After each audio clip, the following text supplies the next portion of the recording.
This place is pretty dead. By which I mean, there's nothing to kill. Hey, what's going on, guys? Joker back again, once again, with another late night stream. What's going on, guys? Joker back again. With We Are Back in Fontaine. Where we last left off, we basically found out that Novelette was a dragon, and we also basically stopped the seas from devouring everybody. We also found out that Riosli just wants somebody to have a cup of tea with. Of course, this is pretty late, so anyone that does stop by is, highly appreciate. But I do understand if not, if people won't stop by due to the fact of how late it is. Before we get and decide to stop by later. So, welcome. I appreciate it. I hope you all enjoy it for anybody that stops in while it's live or after. I wonder what the rest of the Harbingers are up It's just to. up. Plotting and scheming on an Of course, if you ever-grandest enjoy, make scam, sure no to doubt. leave a like, subscribe if you haven't already. And both those really, really help. The like keeps the video up to see more people that might enjoy. Subscribe, helps. Shows that you appreciate what I do. And also you can hit and it can support me, and you can hit the bell so that way you don't miss out whenever I go live or upload a video. But yeah. So without further ado, we shall kick things off. You're now fully caught up. Just have this. Some time passed since the incident at the Fortress of Maripede. Your sentence here is almost finished. Now for a wait a sec. Isn't something important supposed to happen? Oh, today's our big day! We're supposed to leave the Fortress of Maripede! Come on! But I like this place. Chapter 4, Act 5, Masquerade of the Guilty. No time to lose.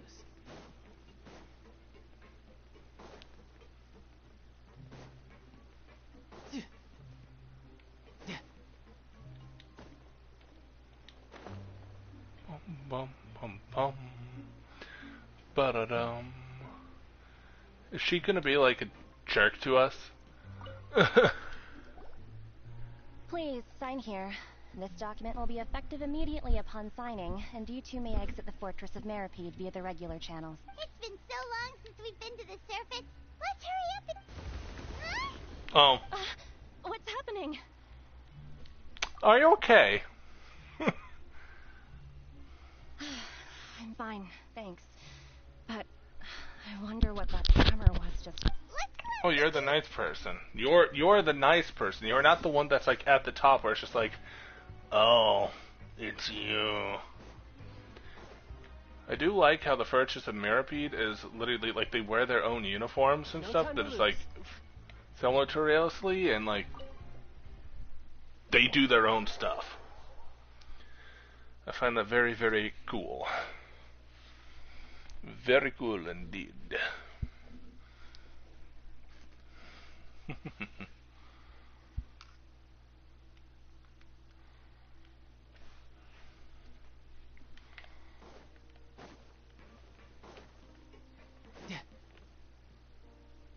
What's up, Riosli? Man who just wants tea. Ah, good to see you two. Is there something you wish to see me about? Yes, there's a tremor. Ah, that. The tremor didn't originate from the seafloor. In fact, it seems it came from the surface. Really? Over the years of serving as the warden here, I've developed a sense for distinguishing between what occurs on the surface and what occurs underwater. Besides, the seal that Monsieur Neuvillette set in place won't fail so easily. So the fortress is okay? If you recall our last incident, if there really were a problem, there would be crowds of inmates in a panic right now. Huh. You've got a point. Okay, seems we need to get back up to the surface and ask about what happened. By the way, do you know what day it is today? I believe today is this month's pipe cleaning day. Wait, seriously? Actually, today's the day we say goodbye to the fortress. Ah, yes. Have you completed your release papers? Yep. Yep. It's you two. Are you leaving now? That's right. Today is our last day in prison. Today's our last day in prison. Now that Paimon says that, it doesn't feel like we were confined here. It's actually been pretty nice. A lot of people have helped us out. Yeah, Paimon feels fond of this place now. Then sure to come back and visit. I'll miss you. If you've signed the release papers, then you're free to go. The guards will escort you out. You're not going to see us off? I knew you'd ask. All right, sure. He's like, all right, sure, You let's go. agreed. No worries, you must be busy. Paimon was just joking. Ah, so you do have a polite side, I see. After being down here for so long, I imagine you must feel like you're lacking No, companionship. that's alright. Not like we'll never visit again. Yeah, don't worry, we'll come back to see you. Paimon really likes the cafeteria here. The chefs sure do know how to make good grub. I hope you won't be here as convicts the next time. I hope you won't be in prison to be in prison and you're just visiting. We'll do our best to well, it seems our work in the Fortress of Mirapede is finished.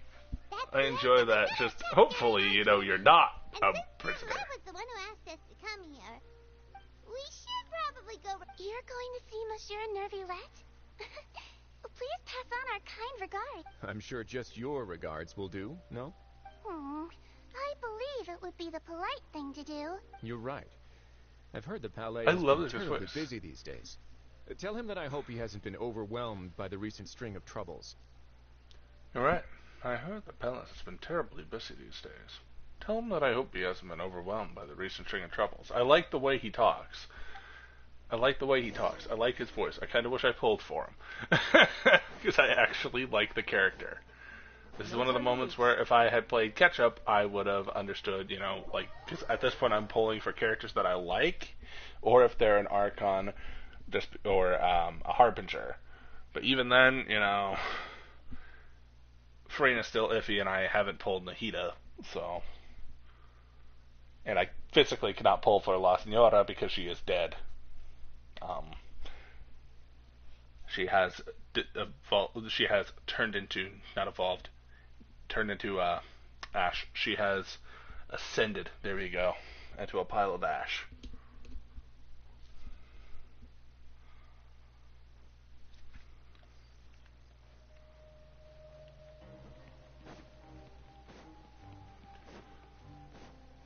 Bum ba da dum ba dum ba da da da dum.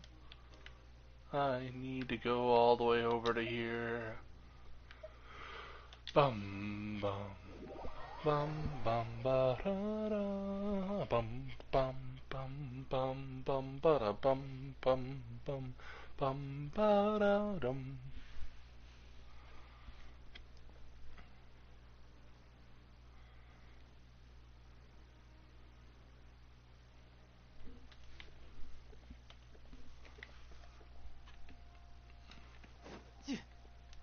You should enter the Palais something something. I'm not good with this.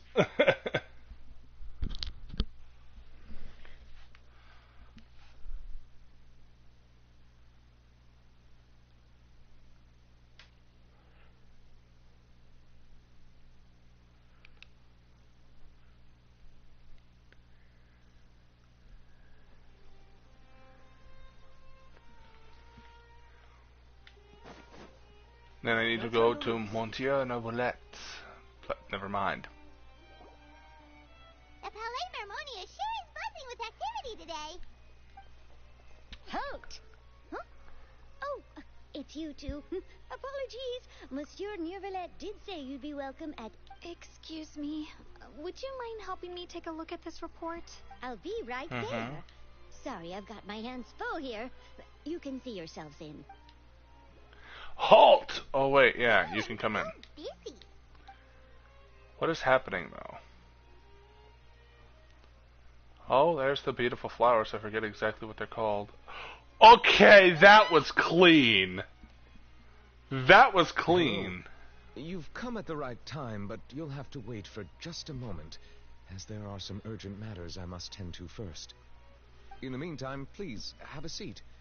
If you'd like to have something to drink, let the Melusine outside know. That's all right. We just ate. Very well. Let's take a break over there while we wait for him to finish.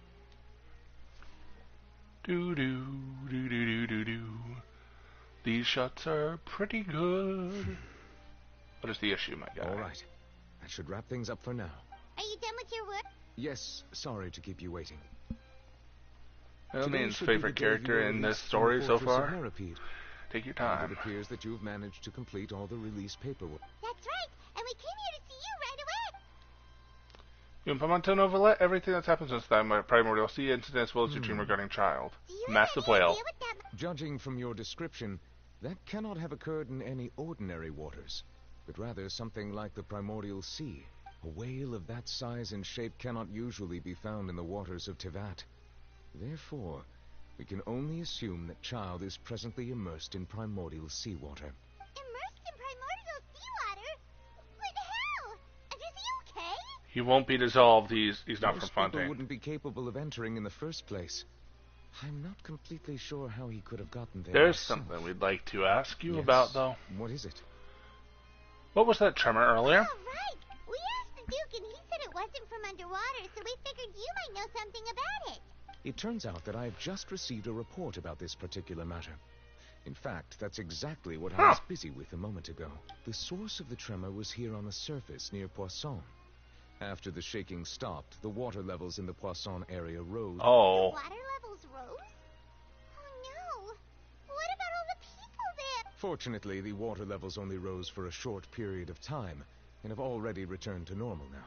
If the change in water levels is connected with the leaking primordial seawater, then the situation in Poisson may be much worse than it appears. Navia should be in Poisson, right? We need to go check on her. Yeah, the Spina de la Rosa's headquarters is I would actually also in like to go Poisson. there as soon as possible, but I'm afraid I can't leave Okay. just yet.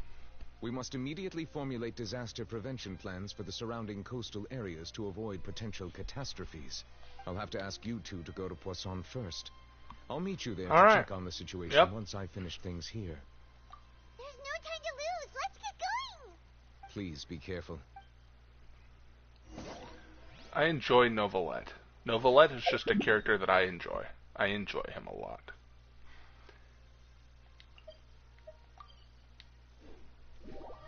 Oh, it's the underwater. Of course, that would be the first to go. Besides Fortress of Meripede, Fortress of Meripede and Poisson would be like two of the first places to go.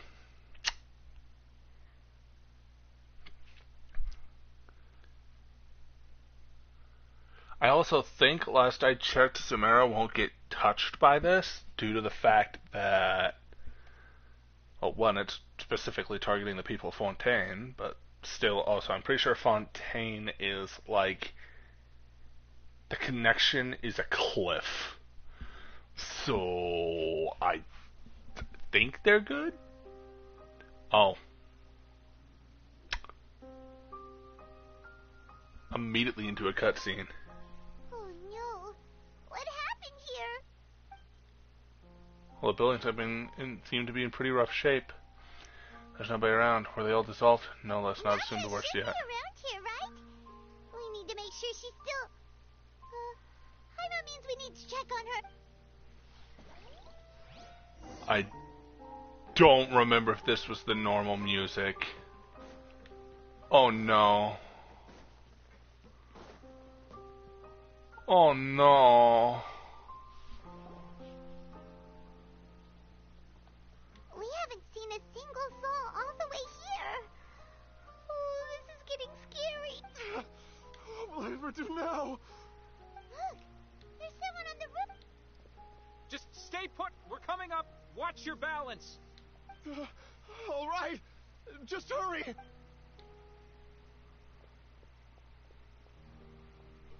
Okay, good. There were some people. There are some people. I'm not young anymore. How will I survive on my own? My Desiree. Oh, he looks pretty sad. What? Don't tell me his daughter. My leg. My leg. How could this have happened? It hurts. Just hang in there. Help is on the way. You can hold my hand if it makes you feel Is better. she gonna dissolve?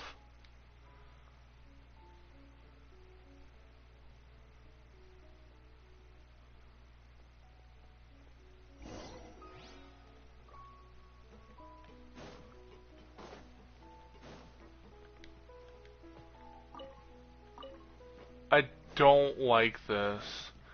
I'm not sure if that's normal.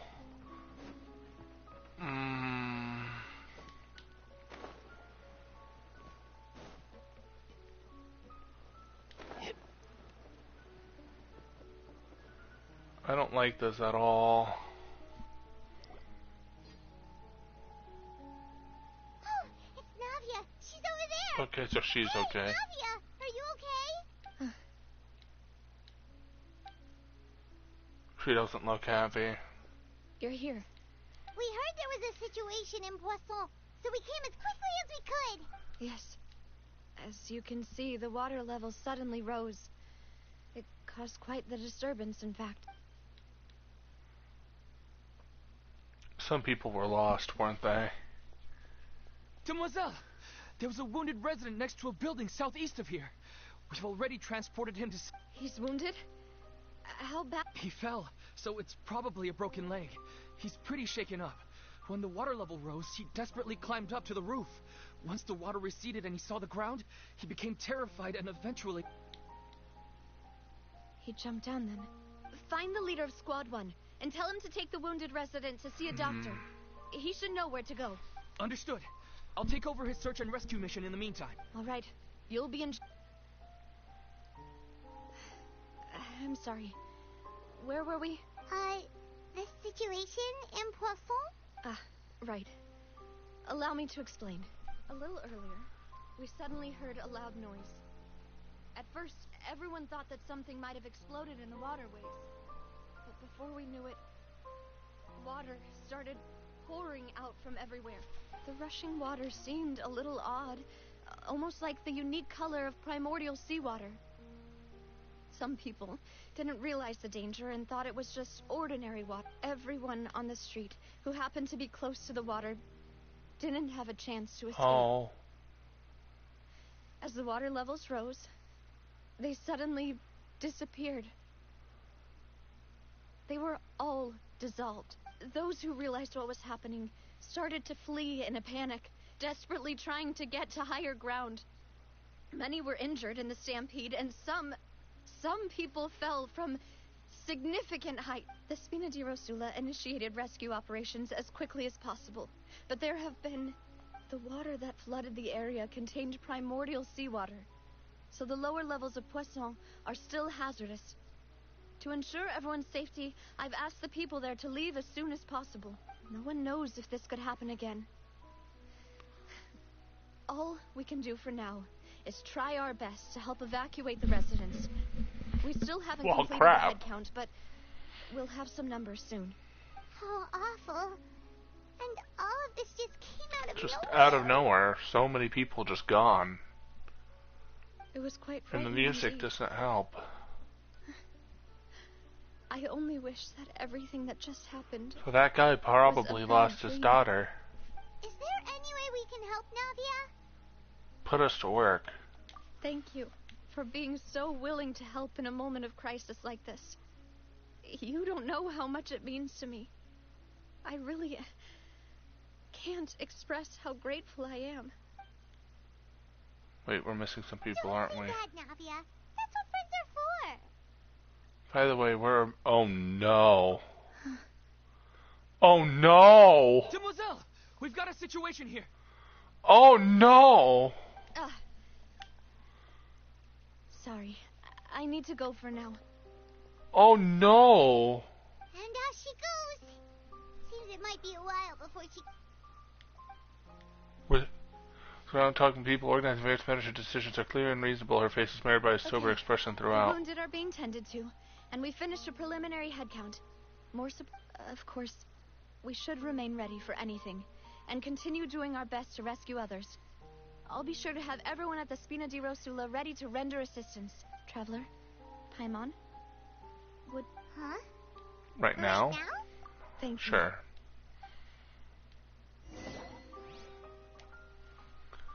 The gulls once wept.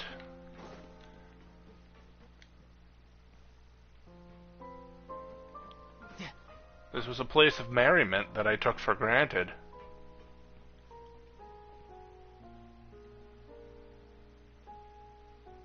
Damn. Fire was right already. He's already right when he was saying that you're in for a roller coaster. I'm just trying to grasp what's happening.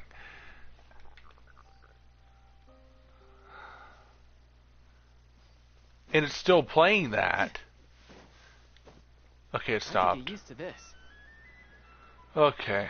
I'm sorry, but just the bum ba da da ba da da da da. Just a very somber, depressed music.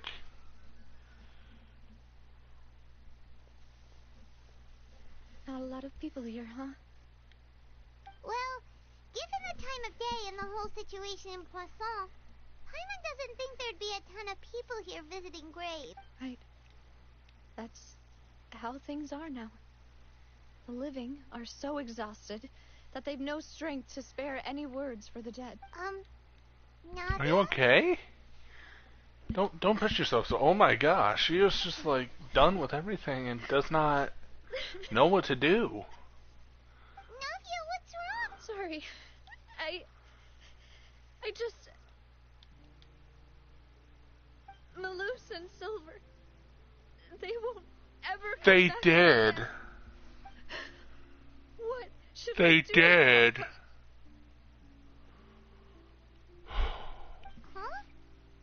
What happened They to got them? swept in the water. Everyone agreed on the rescue plan, but still, They got was swept the in the one water. Who initiated it. They were helping evacuate the residents, but they couldn't leave in time, and they were caught in the seawater.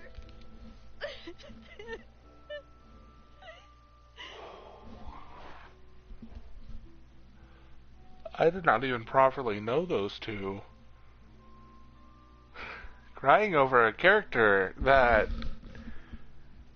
when I initially saw, I gave zero craps about. And then I'm like, okay, you're kind of cool in the story. And she lost her father's butler, who was, you know, her father's right-hand man, who was hers. Lost her left-hand man, lost her dad beforehand. And What should we do? this is a moment where all you can do is try to comfort. I've known them for so long, and I know they weren't afraid. And the actor is giving... But I could at least hold a funeral for my father, and I know where he rests. But as for Malus and Silver, they're just...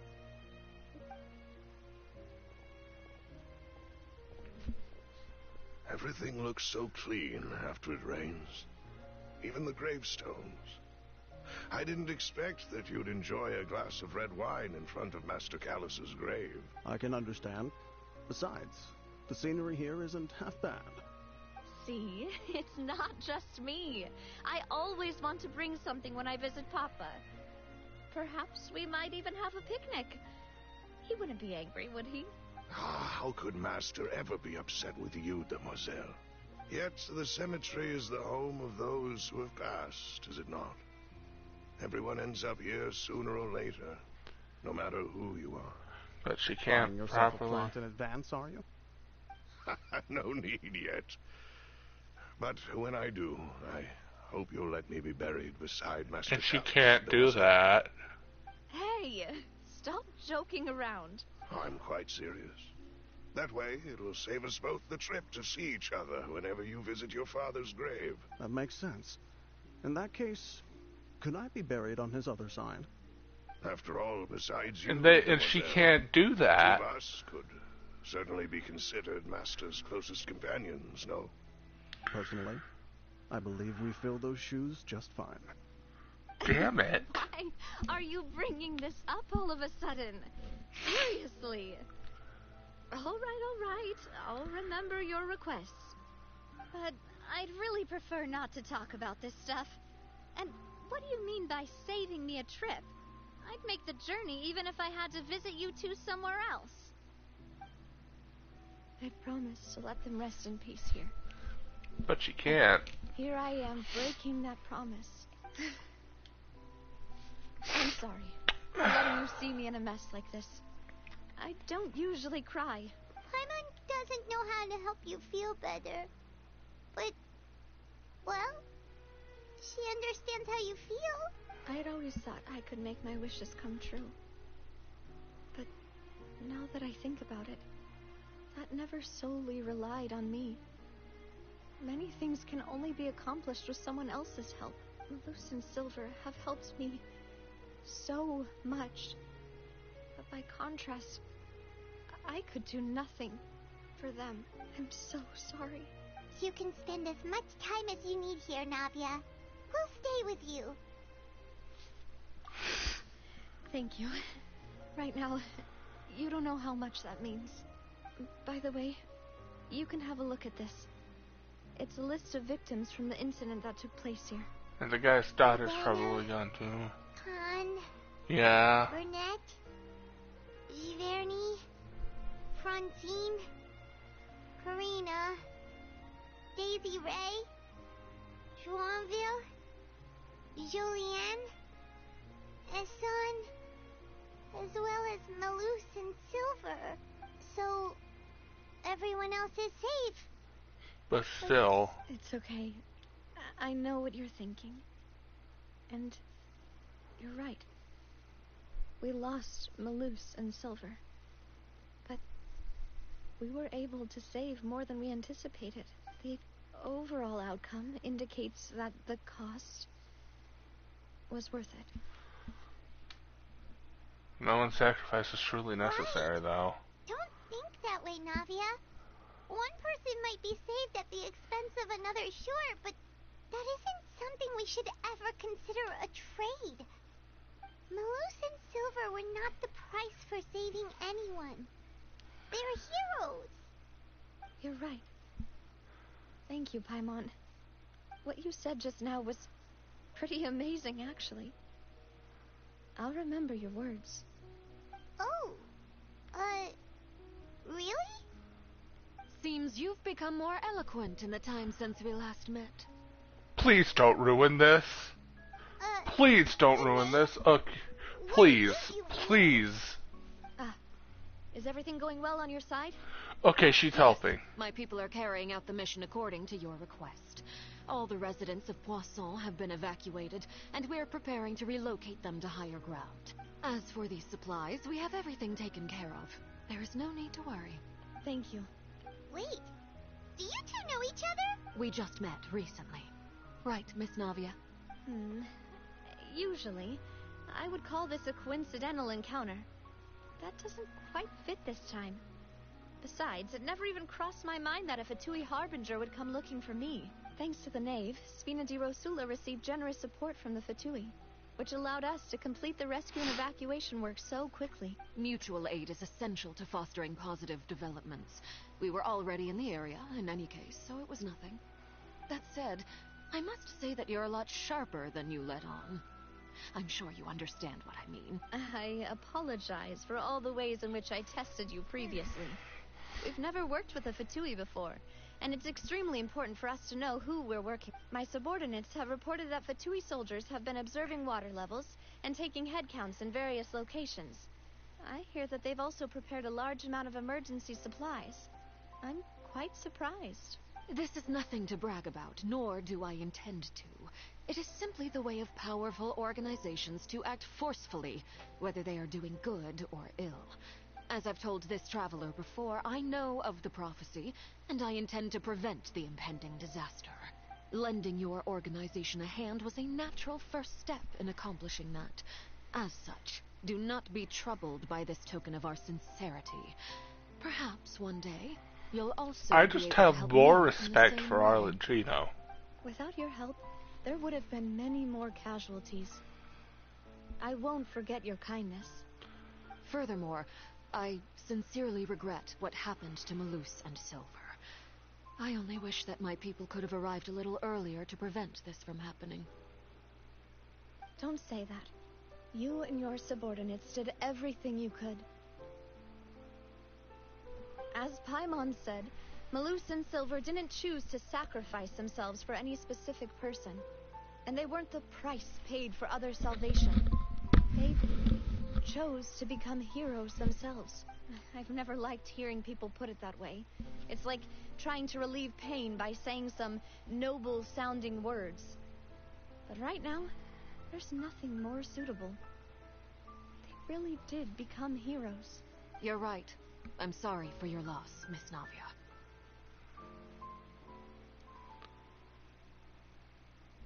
Water is life to Fontaine's people, and it also spells disaster. It's no wonder that people always say that prophecies represent fate. Fortunately, I've never been one for such opinions. So, you're one who will try to change fate then? Of course. That is why I'm going to Hotel Bouffe de Thé. I still have some things to take care of, and the children need my attention. I've just grown more respect. Yes. One more thing. Alright, then we'll just... Huh? This isn't right. Paimon thought you would ask us to walk with you for a moment so you could tell us something in private. That is a clever and useful conversation technique, which I do like to use when necessary. But there's no need today. It would not hurt to have Miss Navia listening in. Traveler, I'm sure you remember that I said we could work together when we had the chance. I am down. You and I both know that there may be issues with the primordial sea. Previously, it was the fortress of Meripede's sluice gate, and this time it was the water levels in Poisson. The time for jolly cooperation has come. We shall work together. Indeed. Allow me to share the latest intel I've received from the House of the Hearth's intelligence network with you. During some recent investigations, a child claimed to have discovered some ruins near Poisson. Judging by the dating of the ruins, they may be related to the prophecy and the coming crisis. The situation is becoming more urgent, so any pertinent information will prove extremely precious.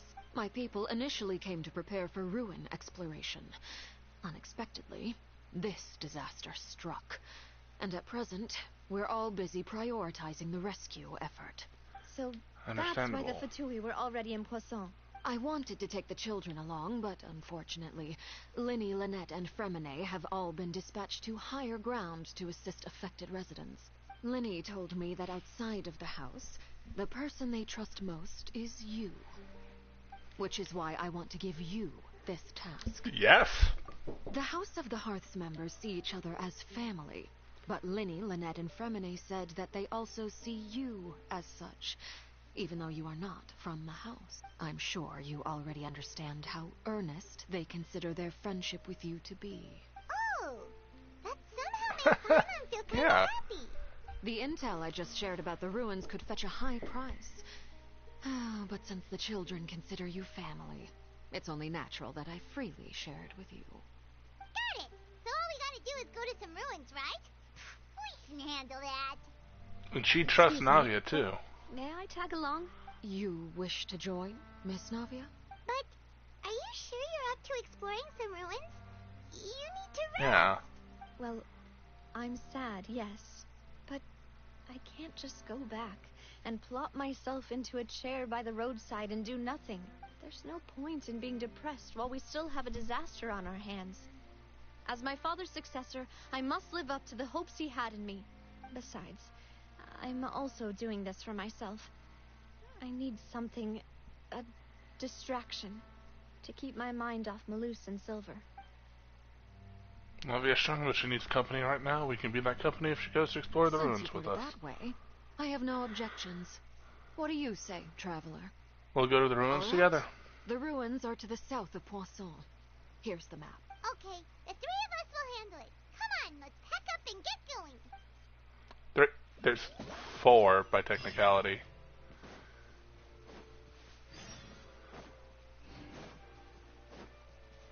Meeting is also parting. I don't like that title. No time Screw off. I have a meeting with the Harbinger. That is known as the Nav. Screw off.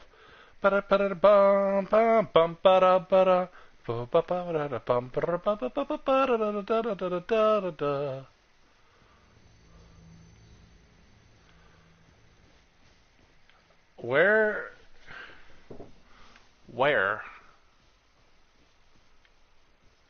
it be at though? Wait, where it be at though? Where? I'm not gonna question. I will hunt down all the oculi in my free time at a later date. Time to lose. Still recovering from that. Is there an easier way to get to this? There's not. Okay. No time to lose.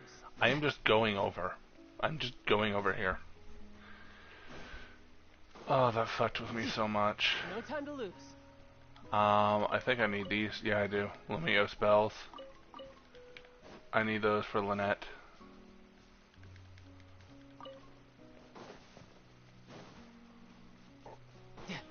The story is just good.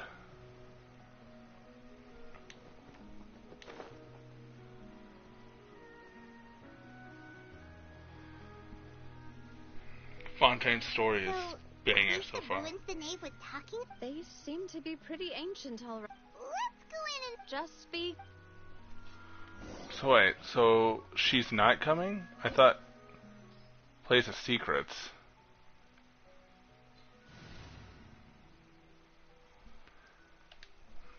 Let's see. Let's see what this Place of Secrets holds for us. Yes.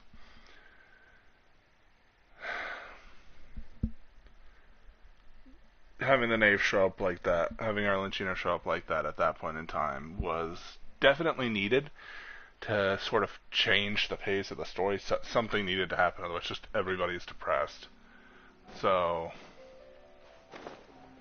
Uh-oh. Uh-oh.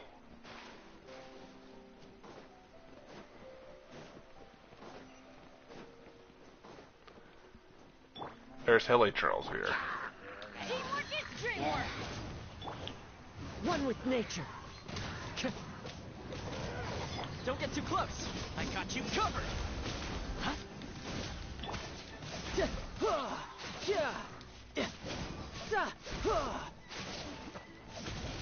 Brace yourself. This is gonna hurt.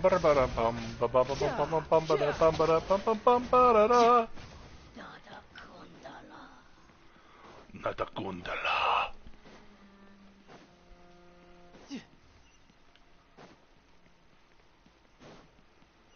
Oh! Yeah! Yeah, the floor here isn't safe.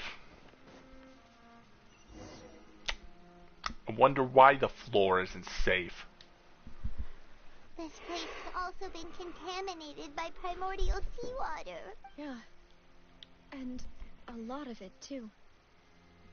A Fontainian would most likely dissolve the moment they fell in. You should go back to safety. Hey, you can't go down if there's primordial seawater. It's too dangerous, and it won't be any help for you. Don't get by my wrong. We're not saying you're useless. No, you're right. I can't do anything in this situation. Well, look, things here, maybe there's you. no way back.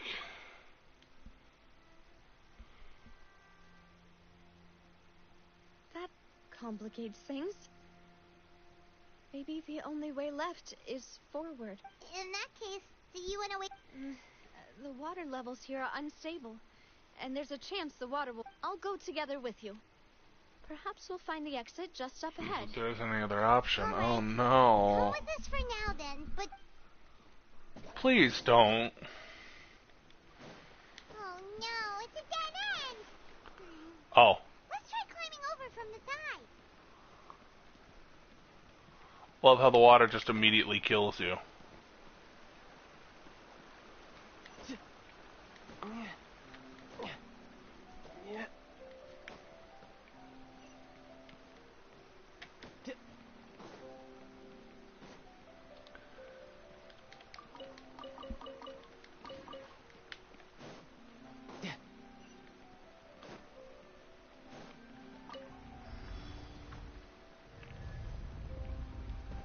Oh wow.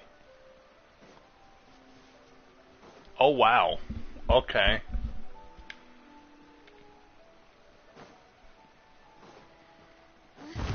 Oh! There's something wrong with this bridge! Run for it! Uh-oh.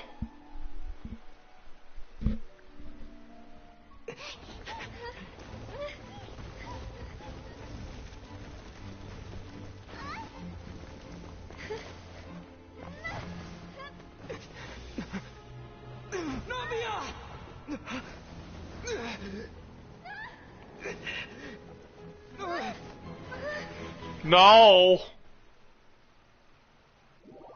No, no, no, no, no. No, no, no, no, no, no, no, no. Nah. Nah.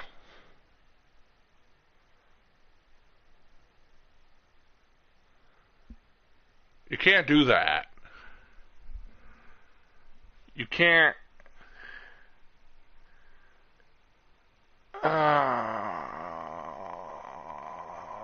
Why? Load faster, please. Oh my god, why is this a roller coaster of emotion for me? Hello, welcome. She's alive? Demoiselle. Huh? What?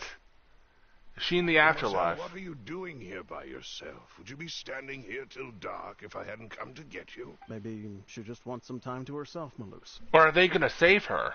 Hmm? Oh. Was I sleeping? Yes, it would appear so. That's quite possible. However, you were the one that suggested we go out for a walk. Oh, right. I nearly forgot. It's under the water, It though. must have slipped my mind when I dozed off. I haven't had a nap today yet. Have I?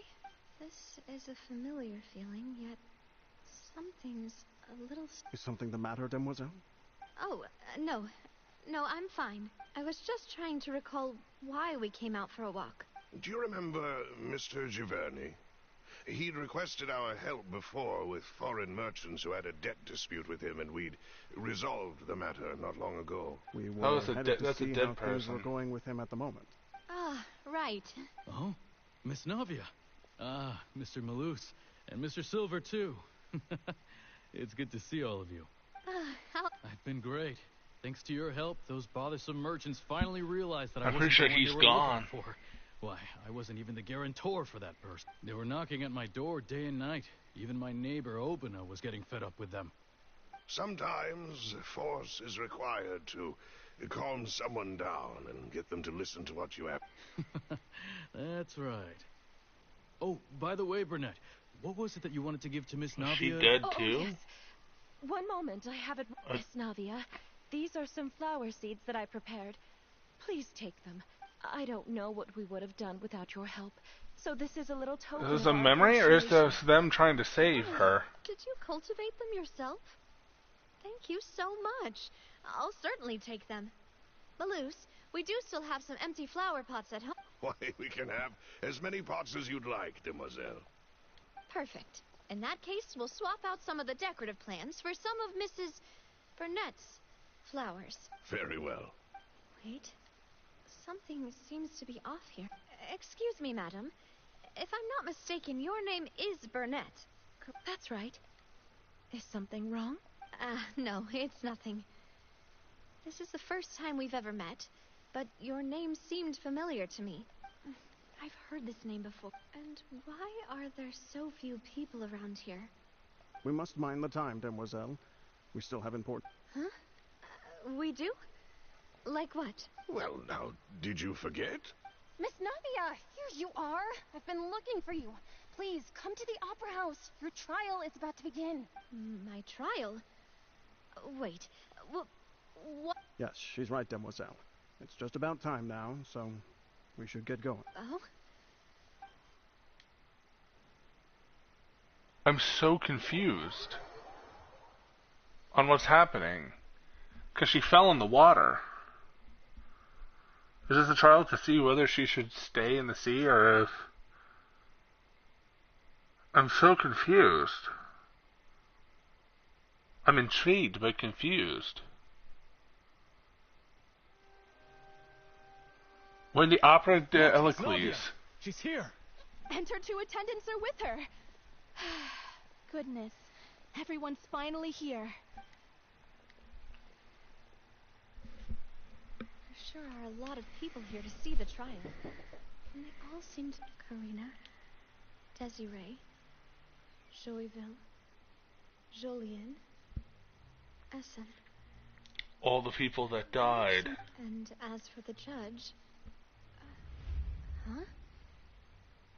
Where's Monsieur Neuvillette? Please sit in the defendant's seat. Don't worry, Silver and I shall accompany. All right. But... Typically, it wouldn't be allowed, but today is an exception. They're judging whether she should... What kind of place do they think this is? Come on. Do they have any idea what they're doing? Enough with the whispering!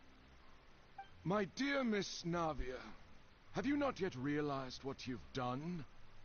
In that case, allow me to explain. As all here know, you are Master Callus's successor, the head of the Spina. After you took over the Spina, you treated all of us just like the late Master Callus had.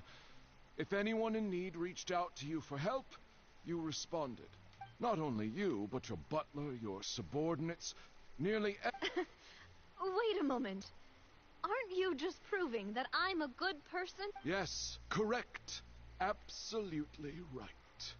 And that is why you stand accused. You have helped so many people get through so many difficulties. You are one with us. We are inseparable.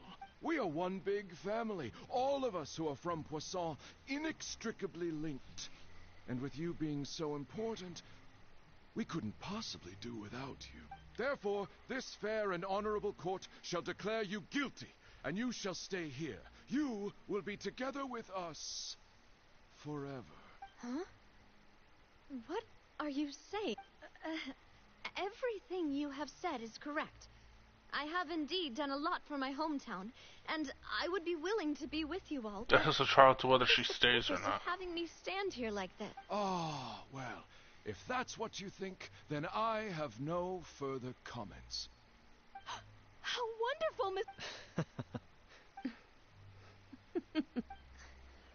I know all these people. Why are they laughing? I seem to remember now. Yes, I get it. This trial is... Wait just a moment. This isn't right! They're fighting it! Malus? What was that, Mr. Malus?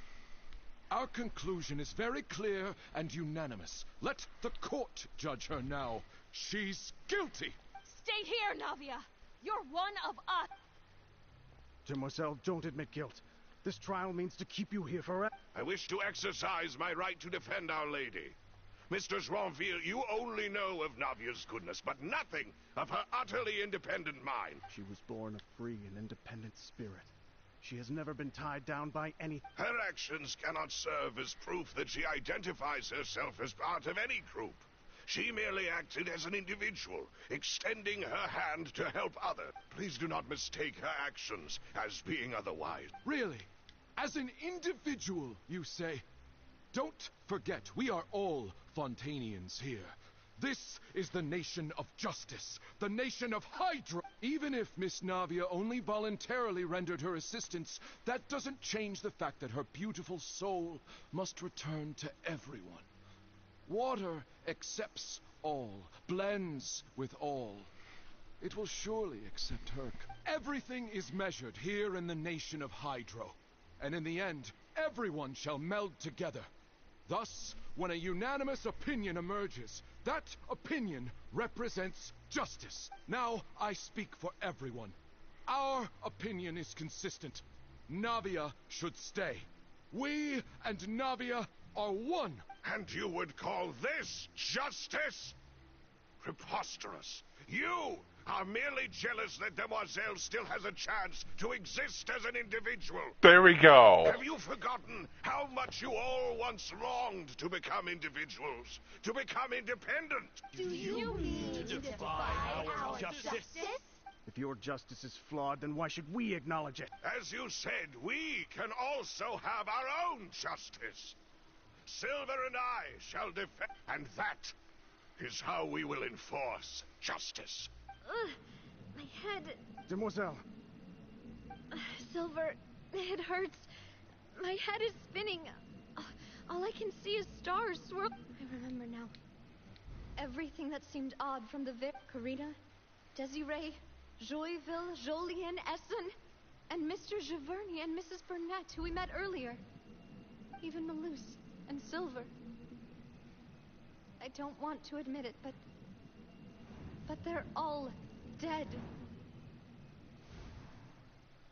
Don't be afraid, and don't admit guilt. We will protect you to the very end. The honorable freaking people. Who are you to say that she cannot be judged? We are the majority, and in the nation of trials, the majority is absolute justice. We are the will of all. Don't let them escape! We shall keep Navia here with us! Mr. Malouse and Mr. Silver, must you be so stubborn? How could the two of you possibly hope to stand against the collective? Do not resist. This judgment is fair and just. Navia belongs to... After all that happened, she should not be left alone in Poisson. What are you saying? No more excuses! She says we're jealous. Jealous? How could she possibly be an independent individual? What's with these people? Who's jealous of her? She belongs to us! Miss Navia, she... Silence. That's...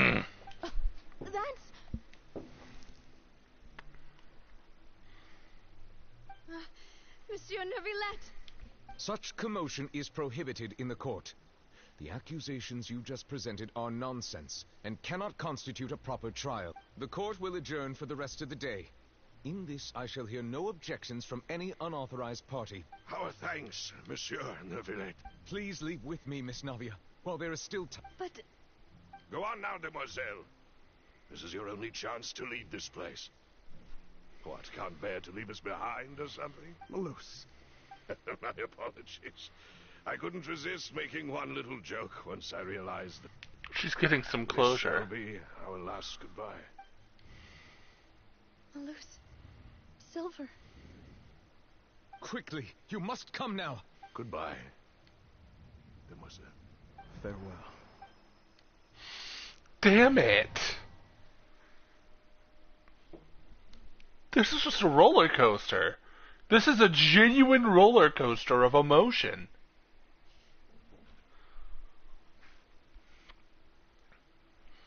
Oh my gosh!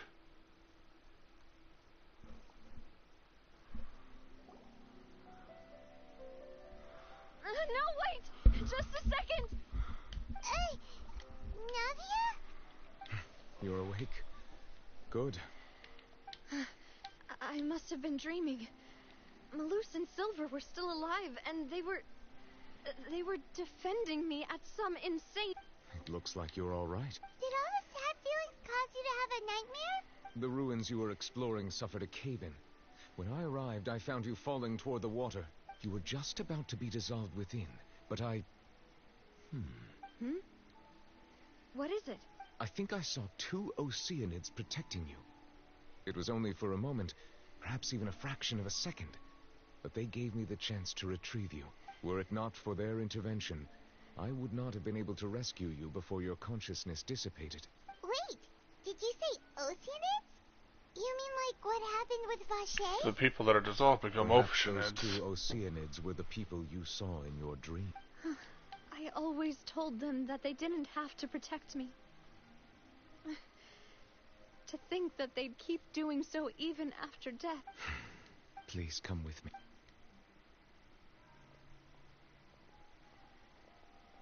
Neuvillette, are you okay? Oh, I am quite all right. Why do you look so stiff all of a sudden? Oh, Paimon knows. You're the type who feels awkward when there's nothing to talk about, right? I merely thought that we should give Navia... Huh? Why didn't you just say so then?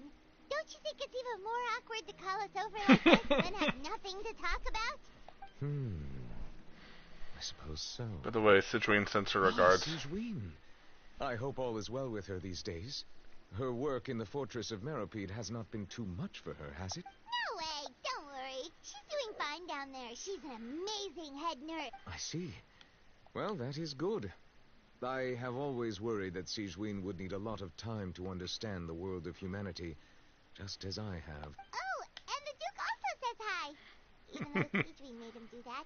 He hopes that you haven't been overwhelmed by all that's happened lately. Thank you. I have indeed been busy lately. And I also hope that everything is going well in the Fortress of Meropide.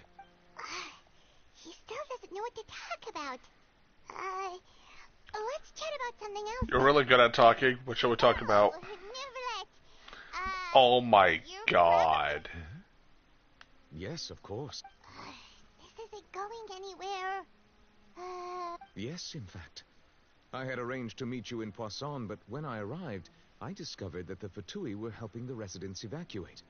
They had even transported a large quantity of supplies to the area. Amid my astonishment, I ran into the knave, and we had a chat. She informed me that she had asked you to investigate the ancient... Yeah, we originally planned to meet up with you, but we thought you might still be busy with all those official documents. We didn't think exploring the ruins would take very long, and who... Hope Navia can get back on her feet. He protected her at the end of the day. Love is destructive. I'm sorry to have kept you all waiting like that. I'm feeling much better now. I guess we should get going again. Will you come with us, Monsieur Neuvillette? Yes, if you wouldn't mind my company. All right! Another one joins the party! Let's get going! Another one. Alright, another one joins the party. I hate that.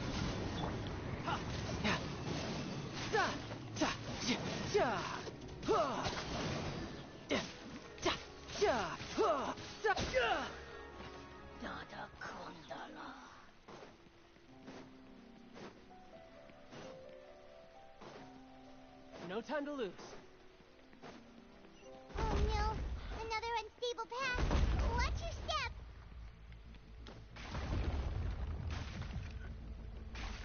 Well, crap.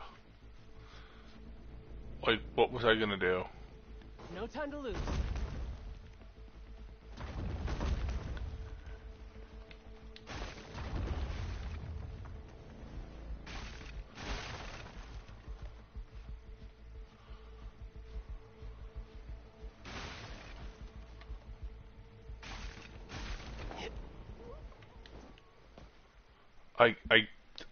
I don't know what it wants of me.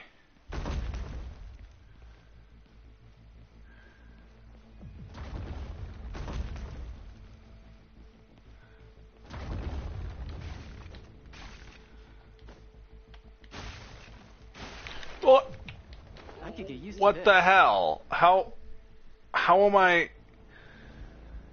I'm trying so hard to figure out how I am supposed to do this. Wind Strider.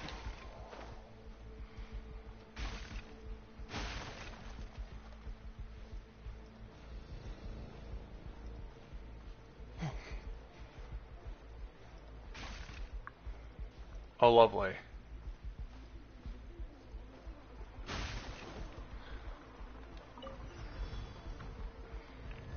It just breaks.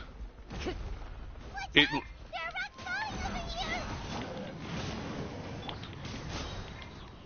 Here's backup. Tidal wave.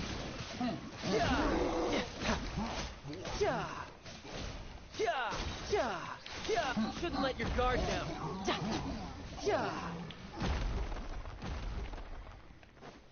There we go. No time to lose. Of course. Why wouldn't it?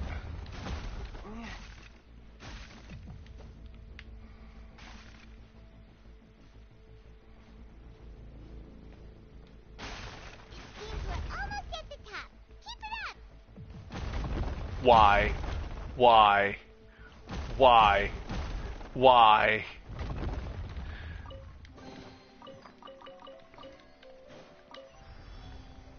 Oh, just the epitome of why. Of course. Yeah. Into the wind. Fallen leaves. Adorn my night! The wind knows me. Check this out! Yeah! One with nature. Supporting fire! Everybody stand back! You're mine! Yeah! There we go.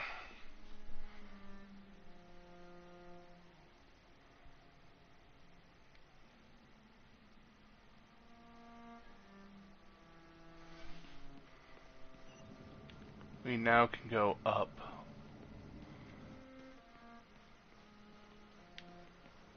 Is there anything that I can get from here? No? Alright. Deeper we go.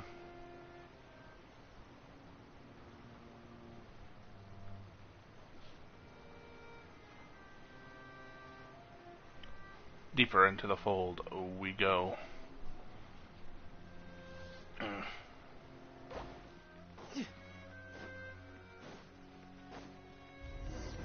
There's a door of resurrection. That is concerning. Okay. Looks like we've reached the end. There should not be any other hidden The path sure had some twists and turns, but it turns out that this place isn't actually that big. There seems to be something on the wall.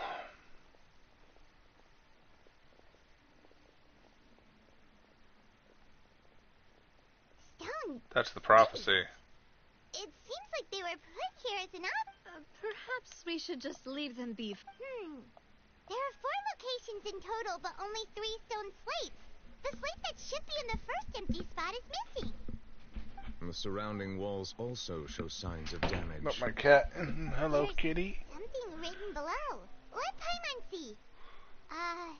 Reason It feels like someone left these slates and these words here for a purpose. But does he mean that Fontaine should be destroyed? That would fit the circumstances dictated by the prophecy, yes. Indeed, the slate's contents correspond to it. Take the second slate, for example. There's a person kneeling here. She seems so dedicated. And there's a whole... And is that Lady Farina in the third image? Did the Hydro Archon fall into the water? And is that a ring of people around her? Paimon doesn't quite get it. Are they all in the water? The fourth image. I know this one. This exactly matches the content of the prophecy. The people will all be dissolved into the waters, and only the Hydro Archon will remain, weeping on her throne. Yep, they do seem to match.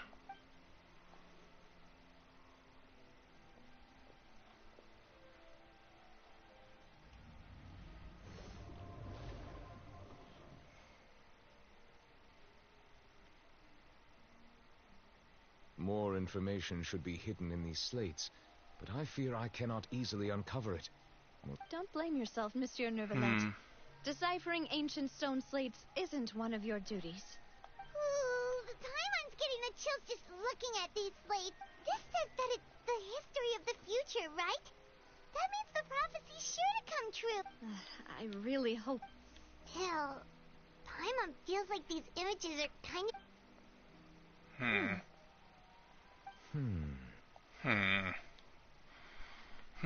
The issue is the third and fourth images. That's right! If the images are in chronological order, shouldn't the fourth, the waters drowning Fontaine, come before the third, where the Hydro Archon herself falls into the water? And yet the order is reversed here. So, what are the sins of the people in the images confessing to? If we go by timing, Lady Farina only emerges in the third image. That means that the person in the second image might be the previous Hydro Archon. Egeria, then. I had never met her, but her appearance here does match the records.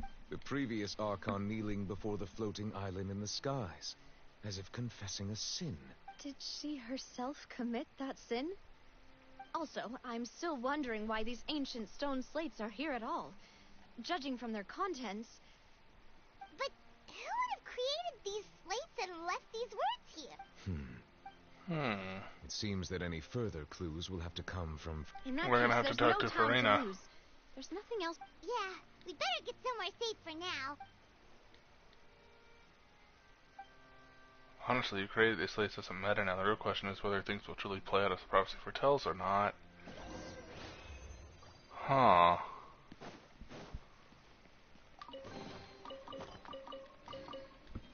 Give me all that loot.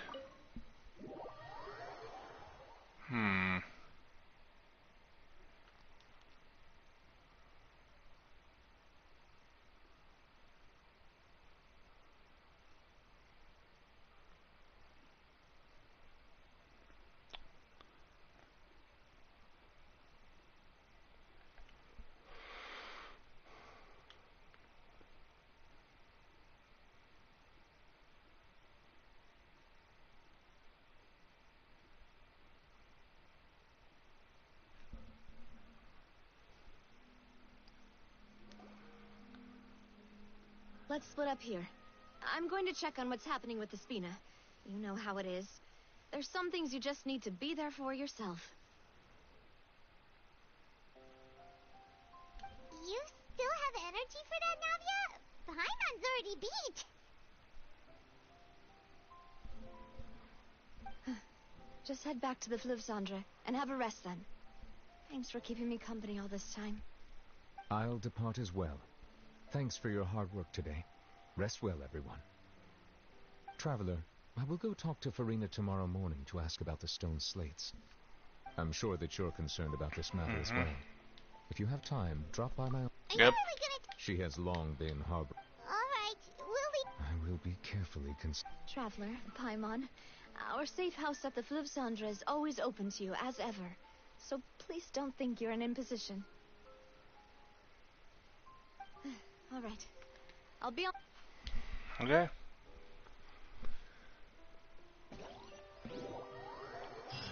Navia and Novelette both depart you, and Paimon head to Spina de la Rosa base at the Fleur Cendre.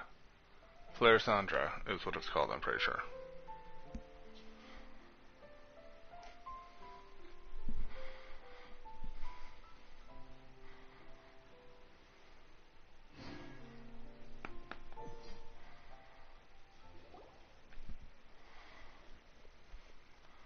We're finally back. Welcome back. We've got a special menu prepared for you two tonight. Yay! And there's good food too! You did great, well. Ooh, desserts! Nice! These are all Paimon! Paimon's already starting to forget what happened at... Oh, that voice. Why are you here? Huh? Mona! It's you two. What are you doing in Fontaine?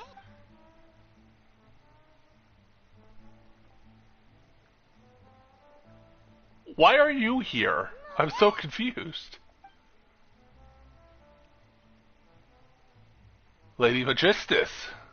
Seriously, nobody just uses a scry glass whenever they've got time to just see who they'll meet on the road.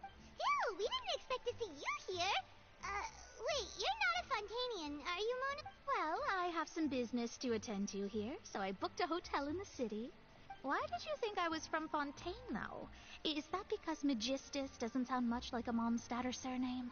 Yeah. Well, I used to have my own surname, which was, well, some other thing. Either way, the old hag told me when she took me as her disciple that the first step to being a great astrologist's pupil was to change that name. There was nothing for it, really. She really is amazing at astrology, so I changed my name to what it is now according to her wishes. Nope. Although it is used by us in place of surnames, it generally just means great. Wow! Imagine including a boast in your name. Wait, are you gonna have to put that into your genealogy as well? I reckon so. In any case, I'd give my disciple a name like this as well, if I were to take one. May I ask what your master's name is? Astromancer Barbeloth Trismegistus. Whoa! Huh. That's a long one.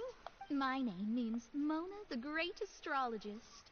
As for the old hag, hers is, in plain speech, the thrice as great Scholar of the Stars. Just take it as a title specific to astrologists. Thrice as great? That's so petty. That's so petty. Know, right? That's just how she is. She used to call herself Magistus, actually, but when she took me in, she changed her name to Trismegistus. Talk about excessive. Magistus is thus the calling card of our school, so to speak, which makes it about the same as a surname. It's all right if you don't get it. You can look into it further should you need to study astrology more deeply.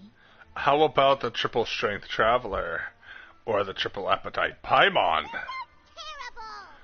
No, it doesn't. But anyway, you're not Fontanian, are you, Mona? You're from Mondstadt, right? I enjoy I was this. born in Mondstadt, yes. My parents migrated to Dornman Port, and I traveled with the old hag for a while. Oh, that's a good thing then. At least we know you... Speaking of that, I'm sure you're aware that a bunch of things have happened here in Fontaine, right? I know you're not a local, but I'd avoid getting too close to any water that looks... There's something ominous about it. Well, Oh yeah, we know everything. You come to Fontaine because of the prophecy, Mona. That was the main reason, yes. Just a while back, the Steambird invited me to take part in a panel and speak about the circulation of the prophecy as an astrologist. The invitation was sent quite early on. I don't think anyone expected Fontaine to be in this much trouble. What do you make of that prophecy, Mona? What I can tell you is that I'm an astrologist, and that this prophecy concerns the fate of Fontaine, even that of Altivat. Ascertaining this is akin to reading the fortune of the whole world. I'm afraid that this is not something that just anyone can do. If I could do it, you would no longer call me an astrologist, but a visionary. But on the flip side, the prophecy is so huge and powerful that it must surely come from a powerful visionary.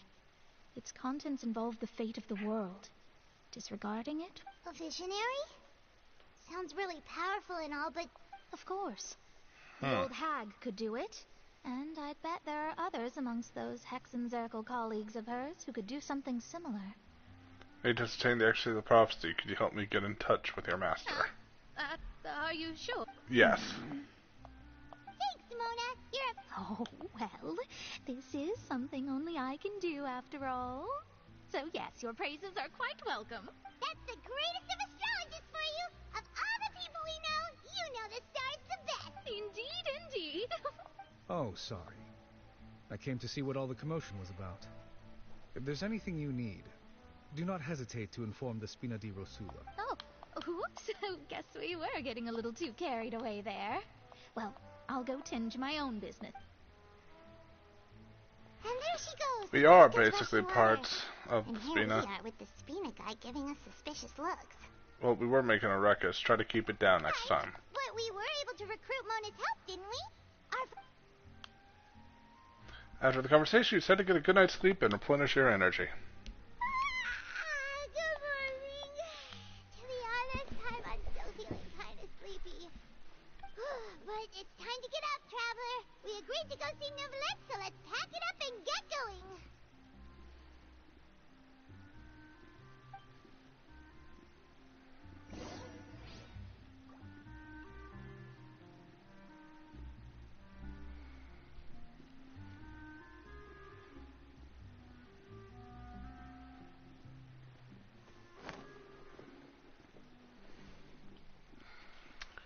Go to Novelette's off. That is such a walk.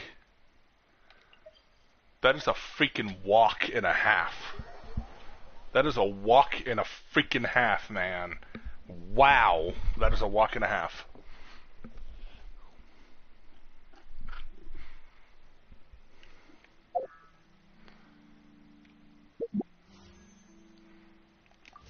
I don't think I'm like anywhere near being able to pull.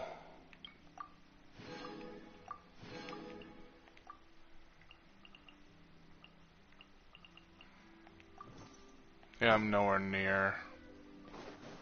Damn.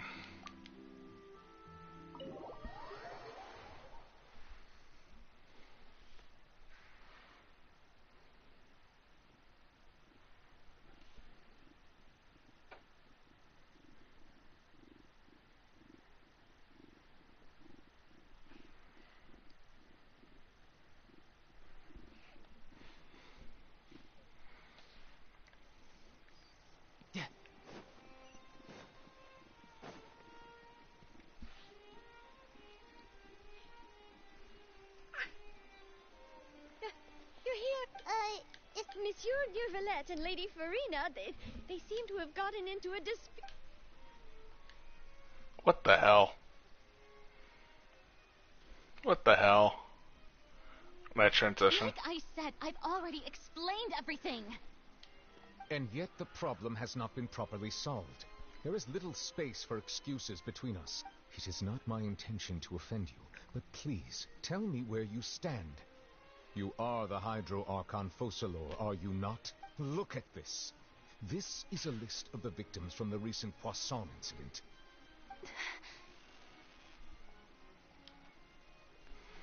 You mean... they're all... We did not arrive in time to avert this disaster, and I will not have it happen again. I will say this once more. You must tell me everything you know. Yesterday, I found 3 stone slates in some ancient ruins near Poisson. Do you know anything about those? Seriously? You're questioning me like this is a court case now. I don't know anything about that. But you found them in some ancient ruins, you say? She is not Focalor. There's no way in hell you're Focalor. There should have been 4 slates, but one of them was missing. The prophecy? The second of these slates depicts the previous Hydro Archon Egeria kneeling before a floating island in the sky, as if confessing something. Do you know nothing of this? I don't. I've never seen such slates. I'll ask you again. Do you really have no information regarding There's no way in hell you're Focalor. My deciphering of the slates indicates that the Hydro Archon Egeria once had to confess to, or apologize for, a certain sin. If anyone would know about it, it should be you. All gods don't have the same secrets, you know. She was herself and I'm me. Is it really so strange that I know nothing? Yes, actually. I understand your concerns, but I'm sorry. I just don't have anything to tell. Forgive me for saying this now, Lady Farina, but I have long known of your various secret investigations into certain matters. There are several indications that you have been investigating the prophecy on the sly. This is not strange in itself, considering that you are the Hydro Archon. But it is strange that you should also claim to not know any of Egeria's secrets, as well as do nothing following your inquiries. You have never been as superficial as you have presented yourself to be, nor are you a fool. And yet, your behavior is very inconsistent.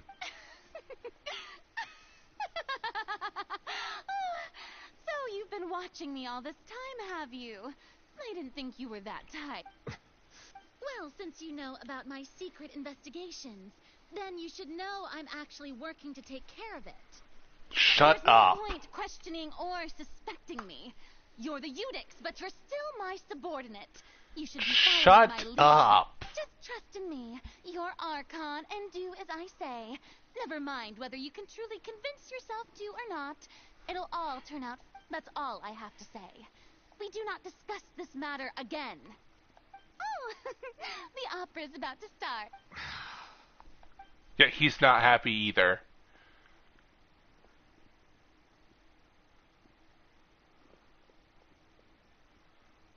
Did Farina not notice us standing by the door? Wonder what's up with her.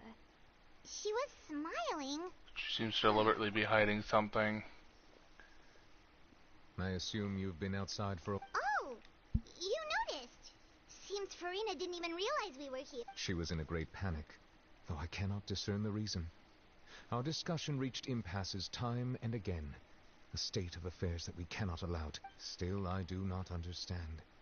Dialogue is the basis for understanding, so why did she keep refusing? Questions alone might not suffice. We need to make her understand how dire it is. Everyone in her inner circle has noticed that she is hiding some secret. The issue is her attitude. I fear that she will... We may have to create a situation in which she will have no choice. Like, either she is not Focalor, or she is Focalor, but she's just incompetent as hell. Normally, people will only reveal the truth when standing trial. Perhaps we... But yeah? Farina's seen so many trials, and she's really good at dodging questions. How do we make sure that she... We will need to consider this thoroughly. Join forces with various... If at all possible, I would prefer to recuse myself from this affair, but... We must prevent the prophecy from... This may be cruel to her, but all Fontaine is in crisis. The information a god possesses is too precious. and so we must take a chance. We'll need help. But who will lend us their aid to do such a thing? Arlenchino. A few days later, somewhere in quiet Poisson, Arlenchino and Navia. On a boat somewhere in quiet Poisson. Ugh.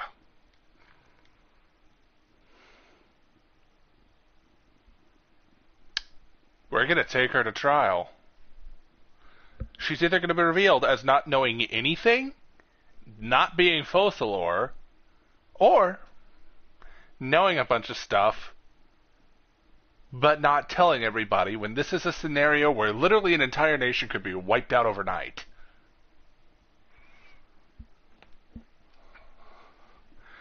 I don't know what you're talking about there. I've never heard of those slates. Blah, blah, blah, blah, blah, blah, blah. Trust me, I know what I'm doing. What is your plan? Well, what is your plan? That's everyone, huh?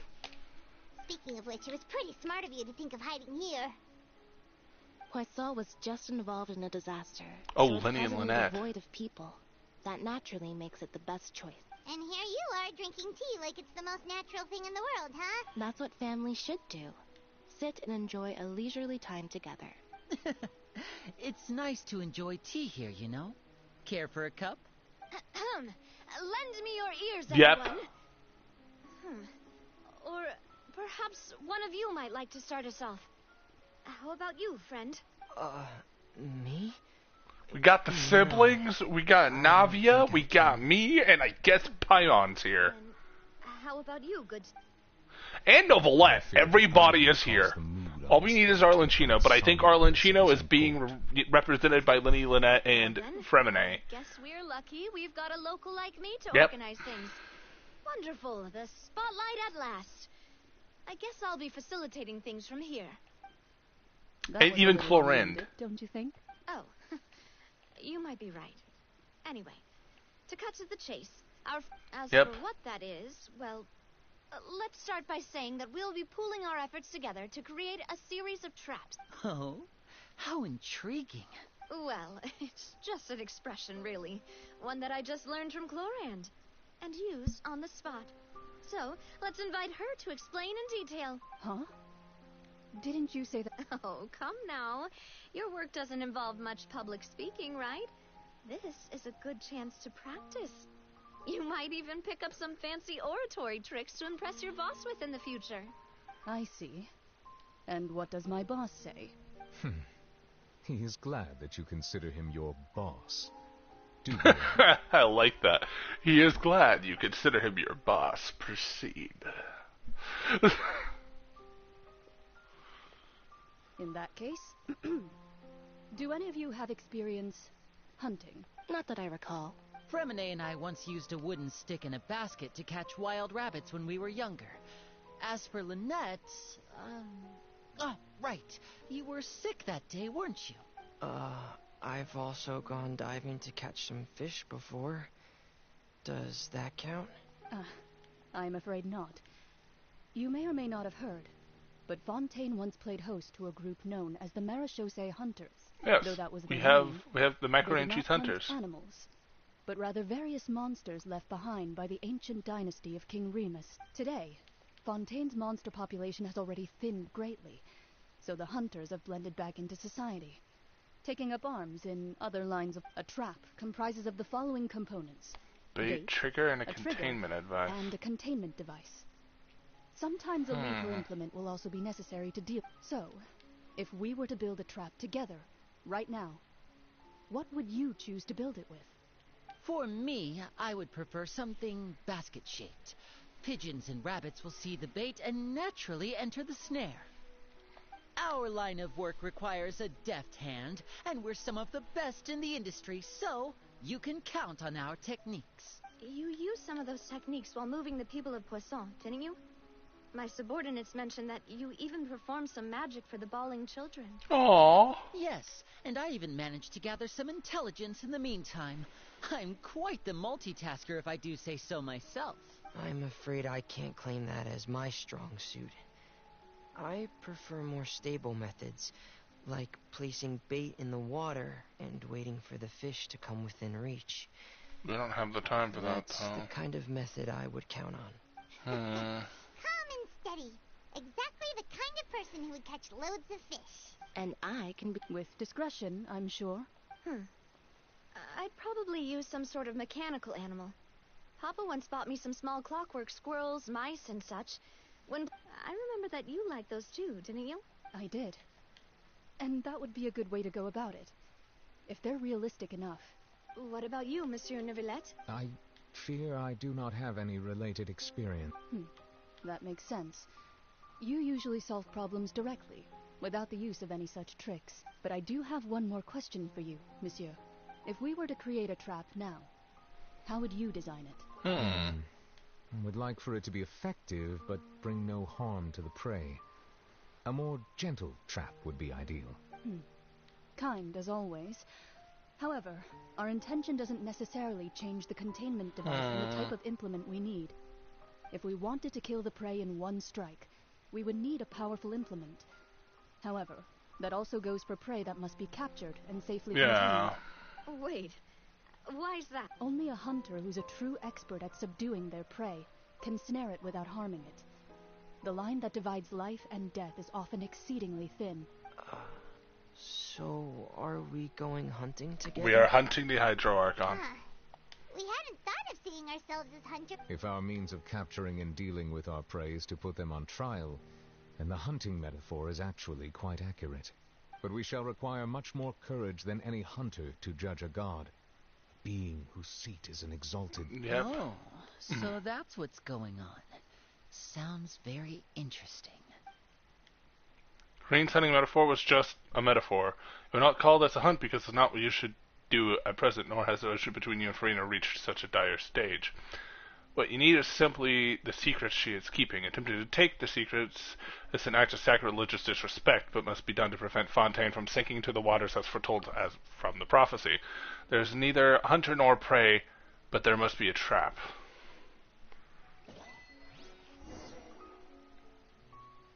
The Stage of Fate. I'm freaking ready, man. Freaking ready. I love this. I genuinely love this.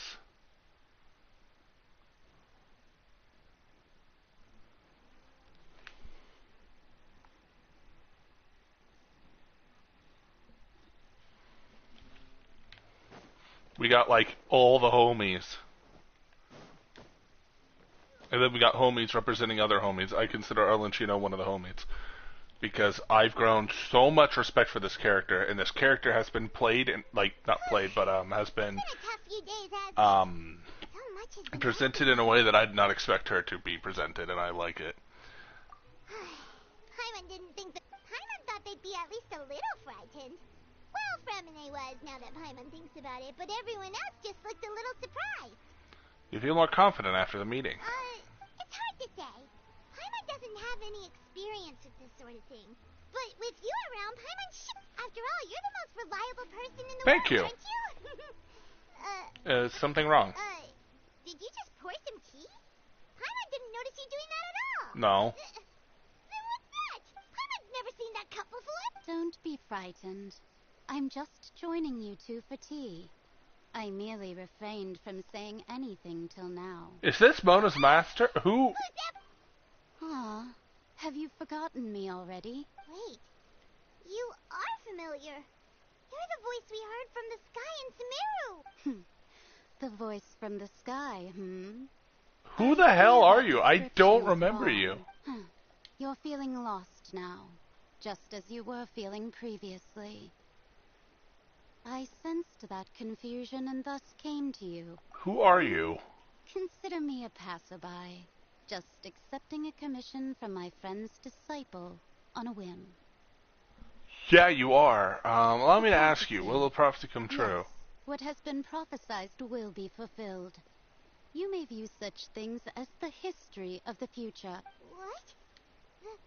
I believe you have witnessed a failed We're attempt talking to with a your coffee own cup. eyes. Can everything in Tevat so easily be changed? Can there really be no exceptions?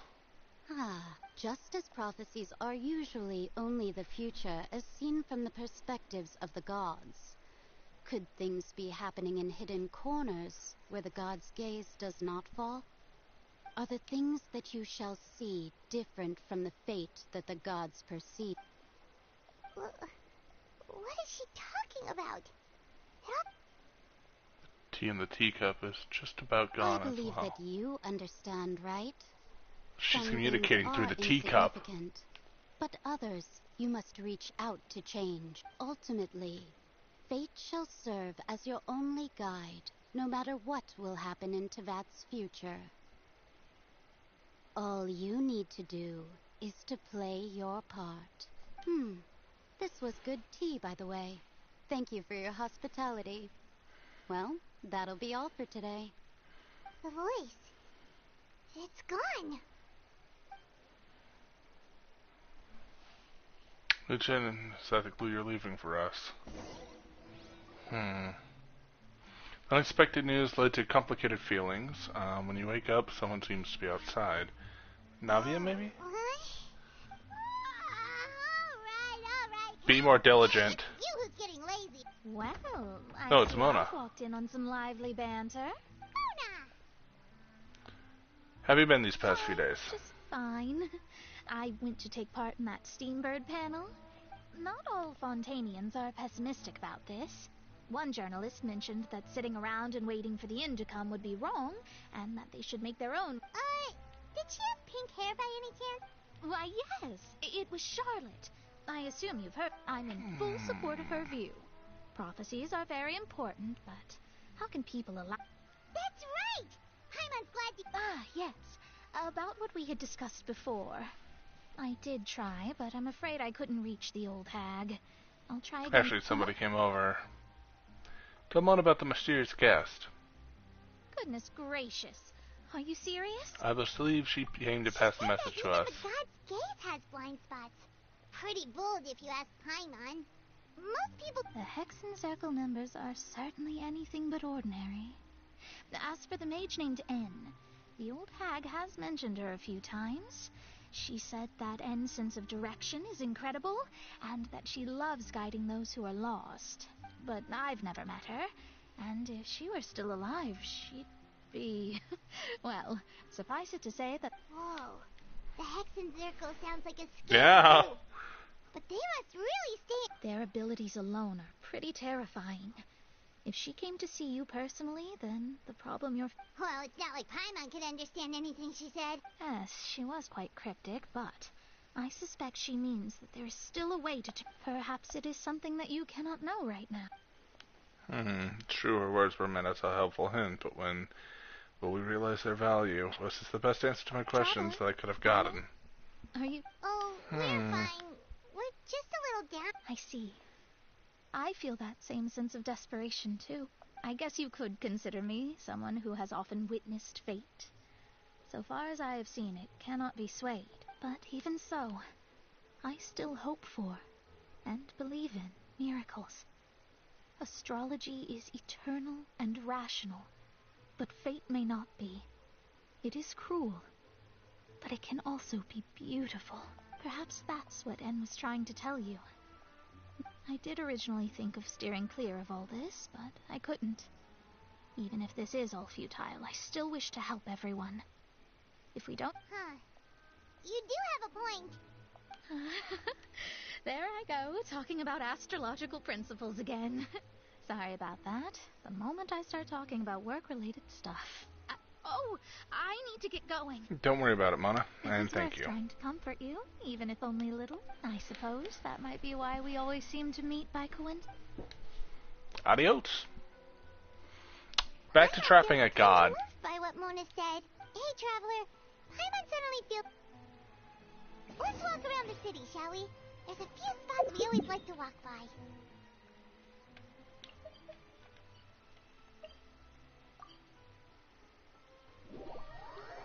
Yep. Let's go for a nice walk.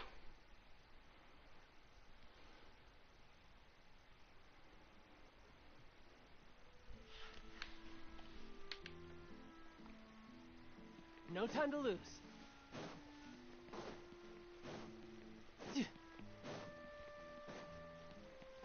First up,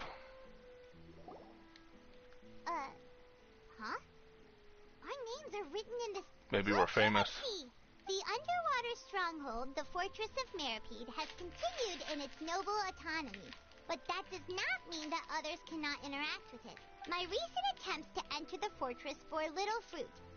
Huh. Guess Charlotte thus did an Outlander friend become the focus of this report.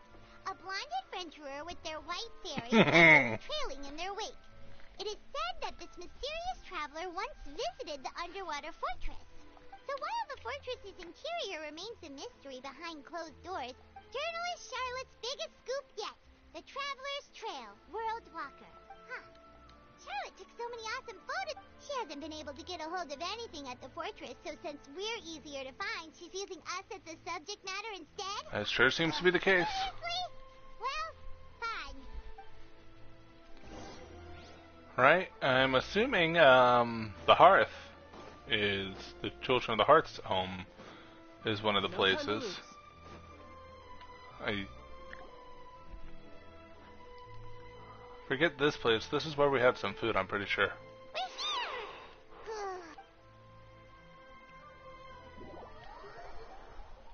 Are we gonna run into somebody?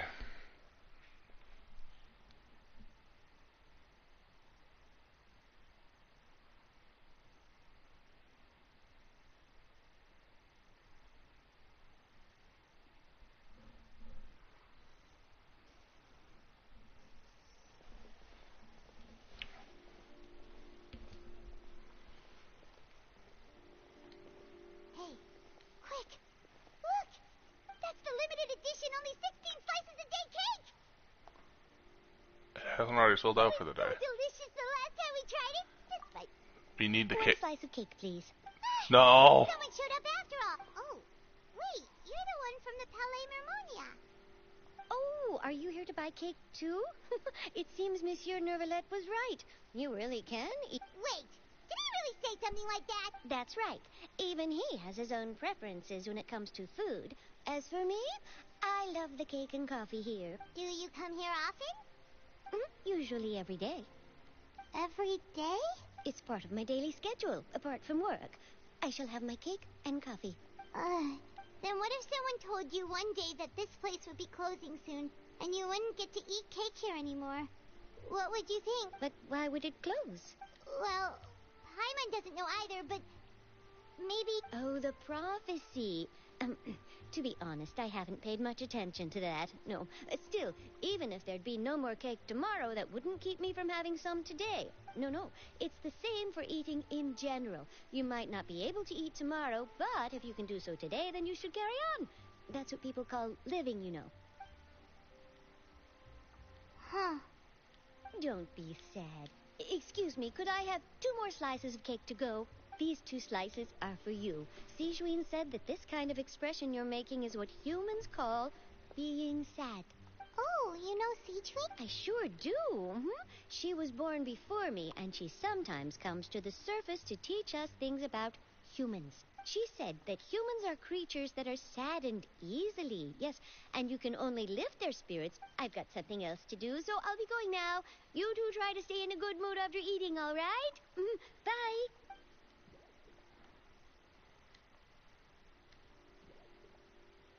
And there she goes.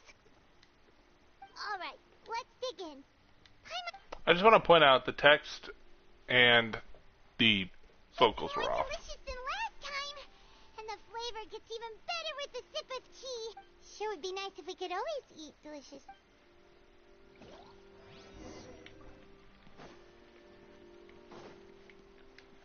It seems like just a depressive trip of just going down everywhere that has been somewhat relevant, just in defeat.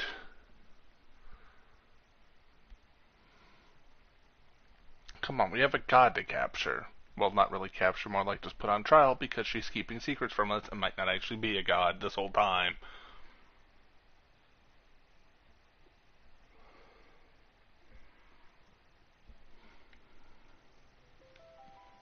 Oh, we're near the Steambird office. Let's go look for Charlotte and have a chat.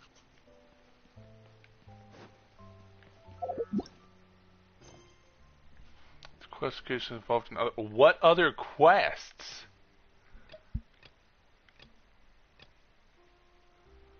What?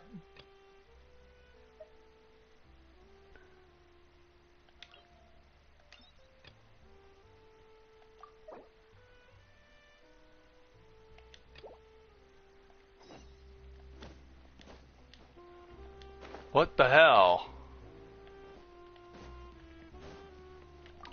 This is what I get for getting random side quests.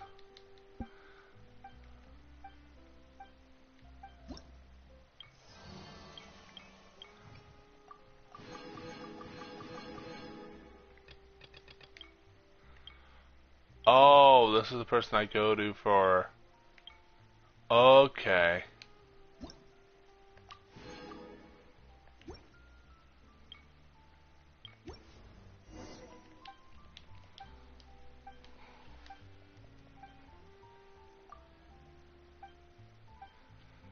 This is where I go to level up. Okay.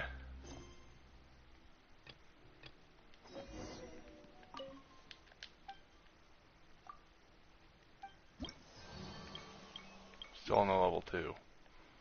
Damn it. There's Charlotte. Dr. Charlotte. If it isn't the Traveler and Paimon! Ha! You got some nerve! You just used us to make some quick mora! Okay, we negotiate a profit split. Oh, you needn't worry about that. I heard that you were in Poisson some time back, so I sent you a letter to discuss just that. It's all right, though. I've set aside the amount intended for you. I've even set the table with some... Really? You're almost a little too easy to win over, Paimon. If I were a journalist with Oh, Paimon... Still, what brings you here all of a sudden? A friend of ours met you a while back, and when she mentioned it, we thought of coming to see you. Ah, so she mentioned me? She said that you're a real daredevil of a journalist. I hate that. In which case, can this daredevil... Huh? So your article in the paper can... Oh, of course it doesn't. That was more like live photography. What I'd like to do is dive deeper and ask you to talk about the things you've seen and experienced. Seriously, want to interview me? Are we even... Why not? If I say you're worth an interview, then you're worth it. But not... Oh, in that case, we'll... Oh, so that's a yes? Oh, splendid! I'll tell the editor-in-chief immediately. I'll have to apply for lighting, a venue, some props, and... Whew, so much to get done now. Talk... Wait, Charlotte. Wait, I've still got a question. Wait. She's gone. And what's Wait, nope, that? she's not. Just for example... Huh. That's the prophecy you're talking about, isn't it? I mean, I do hear about it often. If you're seriously asking, then I might try and think of a way to leave Fontaine. Oh, but I'm still a journalist, first and foremost. That means I have a duty to be reporting from the scene. And secondly, I wouldn't forsake my homeland that easily. From what I've seen, most people don't know what they'd do should the worst come to pass. In truth, it might be better just to behave like normal rather than worry over such an end. So in all likelihood, I'd probably still be prepping at the office for that interview of ours. I know what you're thinking. That sounds a bit sad, but I've always... Just think about it. If this nation really were to be suddenly destroyed tomorrow, but I still successfully finish an exclusive interview with a truly And then do you know what I'd do? Well, I'd write that story, send it for printing, and use messenger pigeons to get I'm not a dreamer, nor am I a workaholic. But I do love my job, and I'd be proud of leaving such an article behind. But anyway, that's my answer. That's so nice. Anyway, let's go and take a look at the sea, shall we? This is just self-reflection, the part of the quest line. Come, I thought we were determined enough to get the god and put her on the trial. Not sit here and complain about possible ending. The sea breeze and scenery can be a pretty... Hyman's been thinking. If it wasn't Fontaine, but all of Tevat that would be destroyed tomorrow, where would we go and what would we... No, Hyman should ask if you could... I could choose. Like Charlotte said, suddenly trying to consider what to do is pointless. We've been moving to the next destination, so we haven't spent much time thinking about these kinds of things. We didn't have to either, with us always being on the road and whatnot. Till the moment comes, I'll keep journeying on. Still traveling? Yep, cherishing every single moment that I have to look upon this world. Oh. Wait, isn't that what we've always been? Yeah. Amanda goes back and forth between the two of you. The day slips by. As night falls, you return to your accommodations and end the busy day. The next few days are just calm. Charlotte seems to come find you and conducts the interview in a Spinadella safe house at the Flusendry. Navia, having finished her business in Passon, even drops by to take a photo with the two of you. All goes well.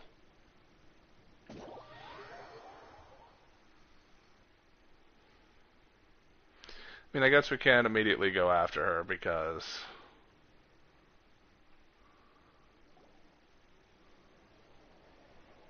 we do need some days.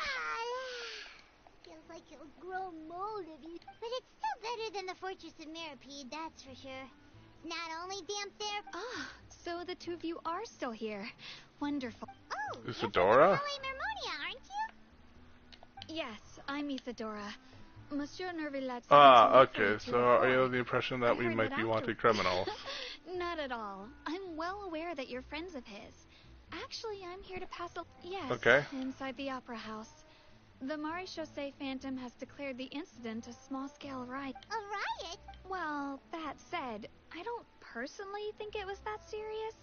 Lady Farina was watching a performance at the Opera House, and while she was resting during an intermission, some other audience members suddenly started harassing, loudly accusing her of doing nothing about the prophecy crisis. And before she could respond, others started to join in. The crowd continued to grow, and protests against the Hydro Archon started to break out. So people have started to put the blame on Farina. Guess they finally found an outlet for the pressure they've been under due to the prophecy. I agree. People will naturally rely on gods, as is customary. But So what happened after that, is Farina... Seeing that the situation was spiraling out of control, and that further argument was pointless, she claimed that the Maréchaussée Phantom had their hands full maintaining order and did not catch where Lady Farina had gone. Only when things had stabilized. So, you mean... That's right. The Maréchaussée has dispatched many people to search for her. But we don't have any... That said, I don't think there's much to worry about. She is a god. Yep, I understand. Monsieur Nervillet sent me to tell you about the situation. Don't worry. This is more than enough to... Ah, is that so? Well, all right then. Well, sounds like we should hurry over to Poisson then. Yep. If we know Farina, she won't try to fix things in this situation. Instead, and as we also know, she may be loud and dramatic. When Nervillet was talking to her in the Palais Mermonia, it would be hard for her. Paimon thinks Farina's probably taken the opportunity to... Huh! Well, what do you think? Paimon knows the answer, of course, but I think those detective novels have an effect. Let's go. Sorry I'm skipping this. It's getting late and I got the gist of what we're doing. Alright, let's go. You can't hide forever, Farina.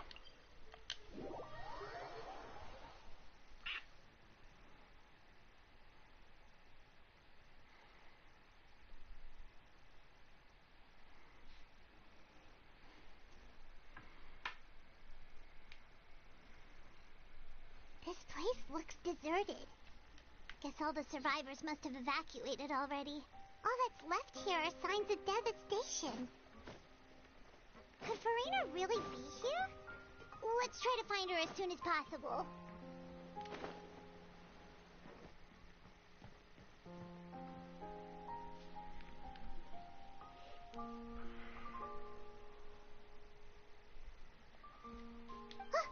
That's Farina, right over there. Shh. Stay quiet for now. Should I just give up? This is all meaningless. What was meant to happen did happen after all. Everyone's dead. I'm sorry. I am so sorry. Give up, Farina. There's no point in holding out. I'm sorry. But what can I even do other than to repeat meaningless apologies over and over?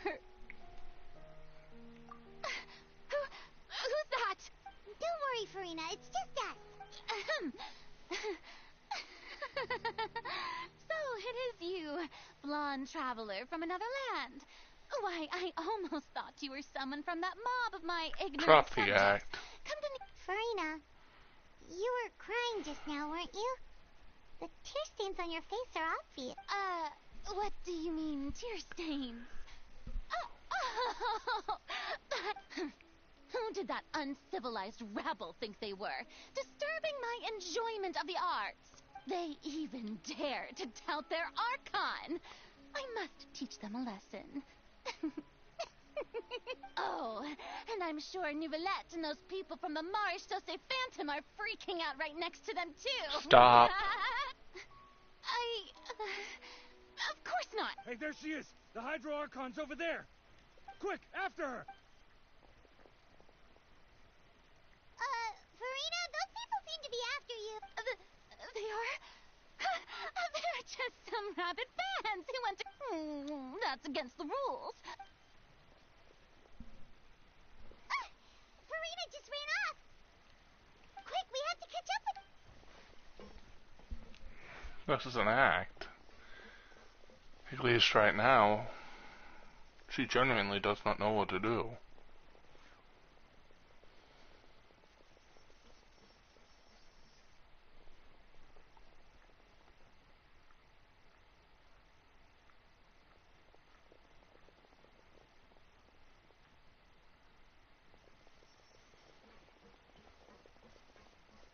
This should be the place, right? Hey, Farina! There's a good hiding spot over here. Quick! What? Hurry, they're almost here! Fine. I suppose haste is war...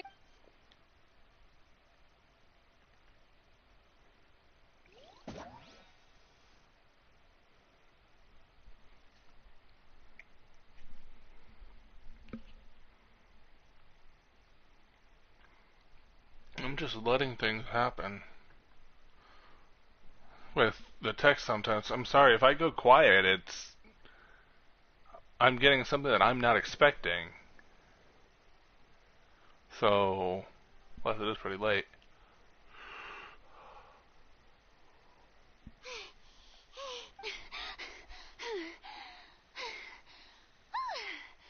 I'm so tired.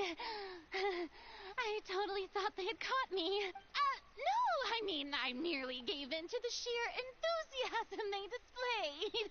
Might want to lower your voice. Yep, that's a good...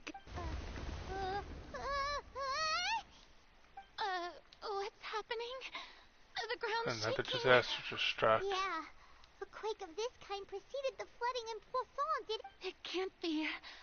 It's happening. Well, there's no need to worry too much about that.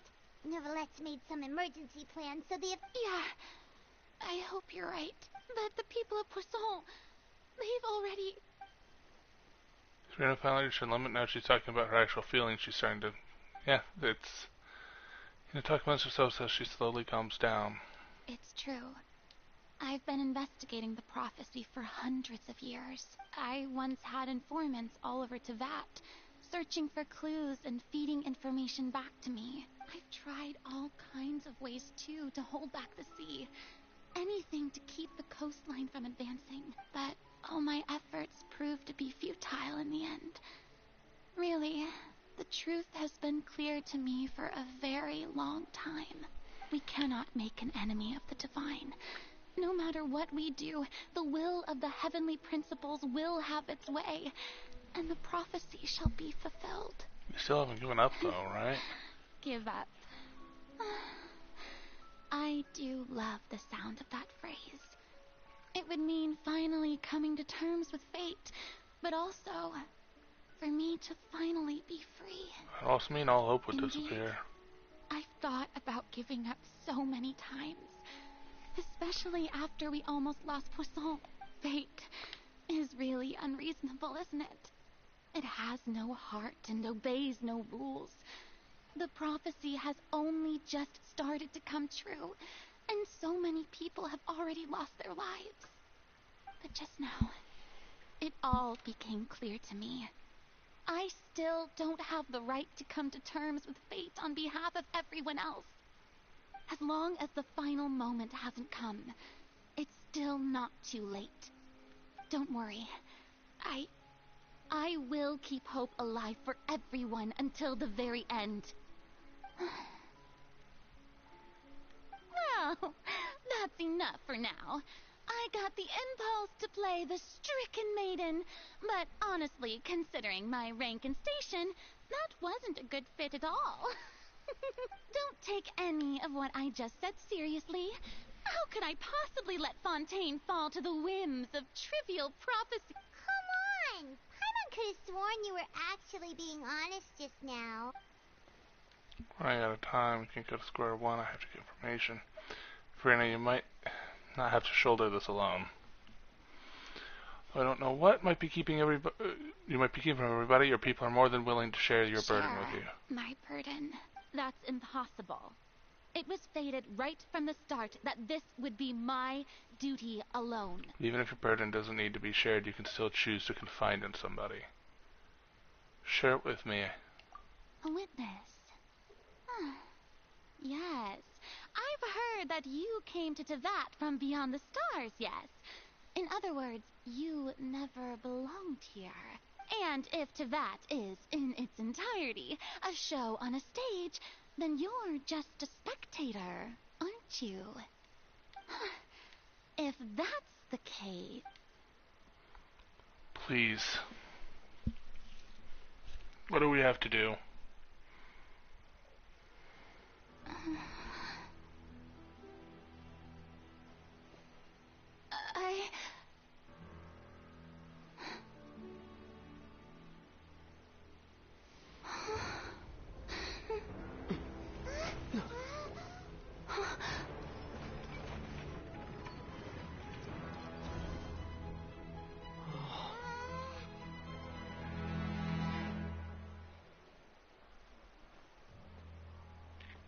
That was the worst timing ever.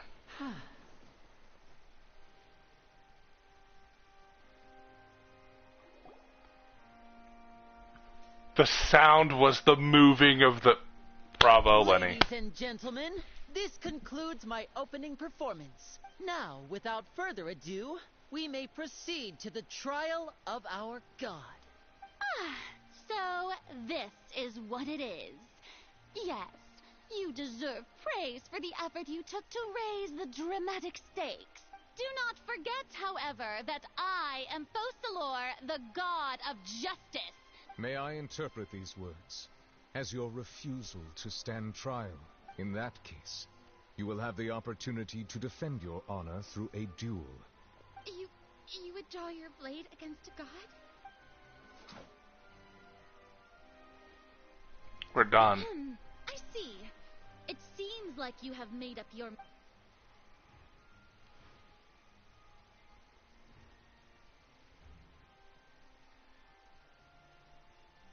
She's surrendering. What the heck is going on? Did I just see an Archon surrender to a human? Wow, how utterly humiliating.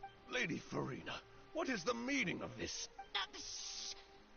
It would seem that there has been a misunderstanding. To be clear, the raising of both hands is not always an indication of surrender. Looking for excuses again? I raised my hands just now to indicate I will admit that I've been running away for a long time. I'm sorry, everyone. I was unable to protect the people of Poisson. You can tell when it's her. Trial for my crimes. You can tell when it's her talking and it's not the facade, because when she talks with a facade, oh, I'm so rambunctious and great. And then once the facade drops, it's, I'm sorry, I deserve to stand trial. So... You are not the only ones to be disappointed in me. I, too, am exceedingly like this is her talking. But now, it is time for She the put back on the mask. Archon to show you her courage and resolve. I, Farina, will use this trial to show the world the true meaning of justice. This time, I will protect you. applaud and rejoice. One of the most outrageous and fantastical arcs known to the opera epiclese is now unfolding before your eyes. Mark my words. This shall be one of the most exhilarating and brilliant shows ever to grace the stage of Fontaine. The trial of the Hydro Archon, Focalor, will now begin! Woohoo! He's ready. Now we're making history. Why does it feel like Farina just took over the whole thing? Like, come on! Also, even though she's still acting super dramatic... All right, then. Who will be my opponent in this trial? The court asks the prosecutor to please take the stand. Thank you. Is that so? Very well. Then please speak, witness of Tivat, my accuser and fated opponent. You're so close to getting her to tell us the truth and still turned out like this in the end. It's okay though, as long as we can defeat Farina in court, we'll still have a chance to figure everything out.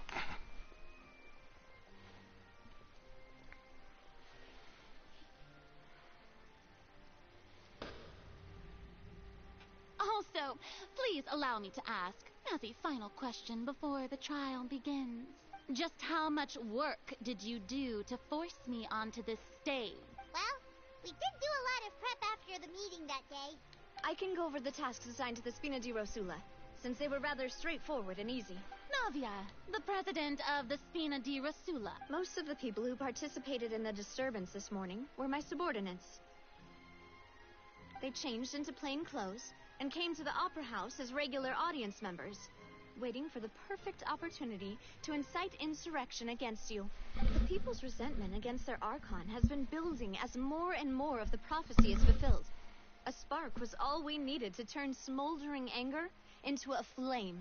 Moreover, according to our understanding and analysis of you, when something like that occurred, you would likely flee the scene and head to Poisson by yourself. So, we arranged for a second group to lie in wait. So, you mean the ones who scoured the settlement for me were also from the Spina? And their goal was to force you to step into the giant magic box so you may personally participate in the greatest magic performance in all of Fontainian history. That's right. That house was a magic box, rather than someone's residence. As the super ultimate version of the setup that I used when I first performed at the Opera Epiclese, the volume of the box was increased by a whole order of magnitude, and the distance it traversed was the entire gap between Poisson and Aranias. Its cargo, of course, was an Archon instead of a human. My thanks, Farina. Without your help, we could never have pulled off such an extraordinary performance. You're welcome. Of course, this performance was only made possible with Father's support. The House of the Hearth spent a massive amount of labor in Mora to pull this off. We had to select a location, construct a giant magic box, dig a tunnel, and open up a path through the water. It was a lot of work for all of us.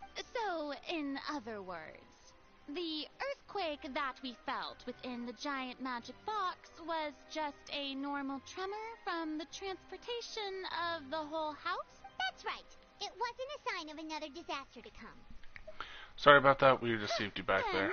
I can guess Nervilette and Cloran's part. You gathered a crowd, prepared a stage, and made sure that the champion duelist would be immediately ready for a fight. That's Iron Sting, too. Also that as soon as I appeared on the stage, the trial may commence without a hitch. Yes, that is... Well, Clorand, I must commend you for your courage.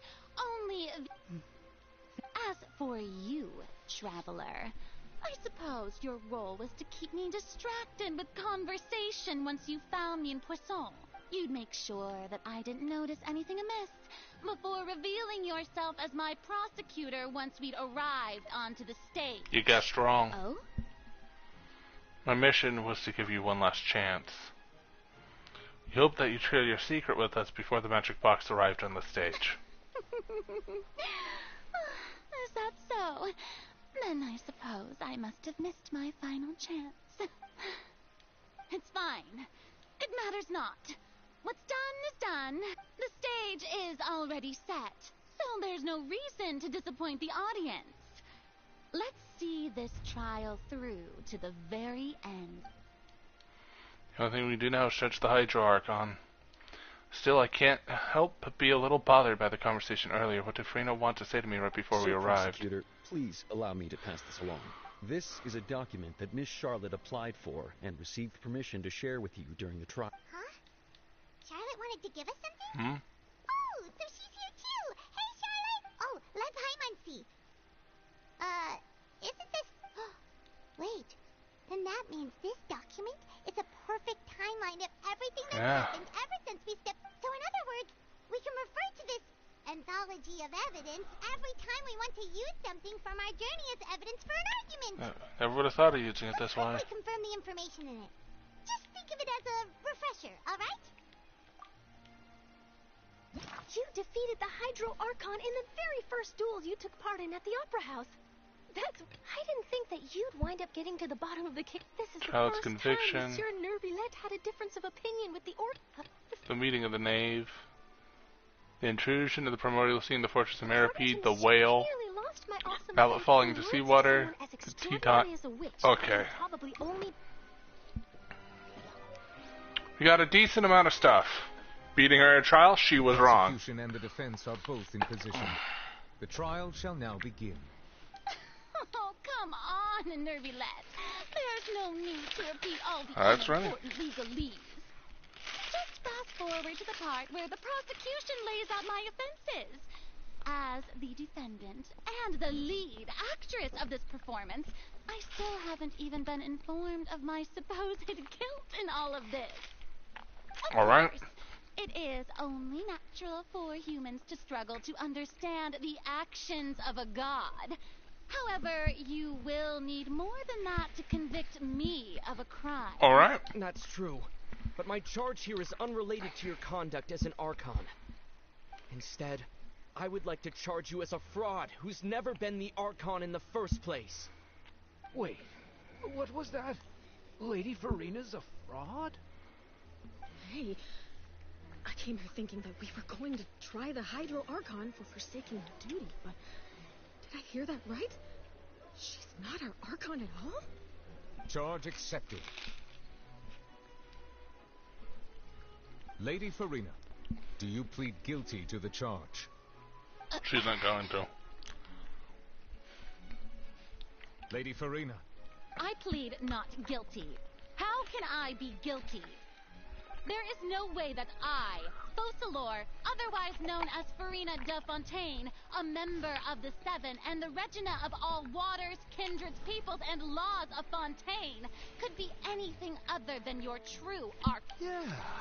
Even though Lady Farina can be rather eccentric, isn't it going too far to doubt her very identity? Yeah. No. I've never questioned her identity either. Sure, Lady Farina can be super irresponsible, but what grounds does that prosecutor have to make such a huge claim? I have cause to believe that common sense will prevail in this case. Many of the members of the audience have known me as the Hydro Archon ever since they were born. There would be no fooling their memory. See? Even the Oratrice has decided to show me its favor. Are you sure you want to commit to a charge that will never be upheld? If you wish to drop the case, I can promise you as the God of Justice that you will not have to face trial for making a false accusation. We will treat everything that's happened as a dramatic spectacle and move on. An argument with near impossible odds, huh? We have to not only refute Farina's claims, but also overturn the long-held beliefs of the people. The people only see you at their Archon because that's their long-held belief. Well, I tried to give you the chance to surrender. If you must persist, then let me ask. If you believe I'm not the Archon, then what manner of being do you think I am? And a human. If I was not the Archon, then how did I manage to live for over 500 years?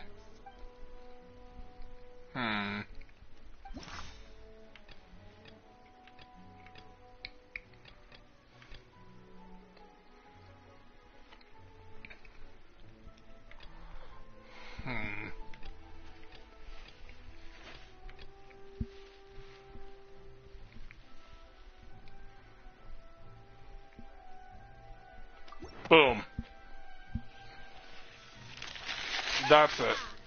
You may be a member of another long-lived race, which would allow you to naturally possess an extended lifespan. And second of all, even if that wasn't the case, there could be other ways to extend your life. Such as a curse. Who gave you Just that water. idea? Was it the knave? You'd sink so low as to use a harbinger's words against me. What matters is the veracity of the claims. I once thought it possible that the aura of an Archon might naturally resemble a type of curse. But in light of this claim, perhaps what I sensed was not your divinity, but a curse after all. You sensed it too, huh, Neverlet? So Farina, instead of an Archon, could you just be a cursed human? Farina is actually a human? Well, it is true that it's extremely difficult to tell humans and gods apart just by looking at them. It's not impossible. Boom. Well, don't start celebrating too early now. Even if I have been carrying a curse like you said, how does that prove that I am merely a human being? Besides, everyone knows that the main difference between a human and a god is the possession of authority. Gods can do what humans cannot. That's why they're worshipped. For centuries, manifestations of my authority have served the nation of Fontaine. One need only to turn their eyes towards the Oratrice Mécanique d'Analyse Cardinal in this very opera house, or consider the endemidium that is used in every aspect of life. One child proved the opposite. She has no control over it. It's the one right there. Child's conviction. Though Novelette believed Child to be innocent, the Oratrice judged him as guilty. You tried to reference the Oratrice. But weren't you as confused as all the rest of us when the Oratrice declared Child to be guilty without any proof? Otherwise, you should have come up with a good explanation for that by now. Yeah. Didn't I make myself clear at the time? The decisions of the gods are naturally difficult for humans to comprehend. There is no need to provide an explanation. Lady Farina, I believe a reminder of your current circumstances. You are under trial. While the court is in session, the principles of justice and the law must come before all else. While you are an Archon, you are also first and foremost the defendant in this trial. At the end of the day, you're the defendant. You will prove yourself unable to defend against the prosecution's charges if you continue to withhold vital information against the rules of the court. There you go. I never thought you'd use that kind of rhetoric against me. That was no trick of rhetoric, Lady Farina. I've merely reiterated the rules of the court. Rules that all should respect and follow. So, you neither knew why Child was declared guilty, nor did you understand the structure and operations of the Oratrice. Instead of having been created by you, the manifestations of authority you mentioned have been made by the real Hydro Archon, haven't they? The real Hydro Archon? Well, now you're really losing me. It is true that I did not know why the Oratrice gave out a guilty verdict that day. But the Oratrice handed out that verdict unilaterally. And it has been operating independently ever since it was first created.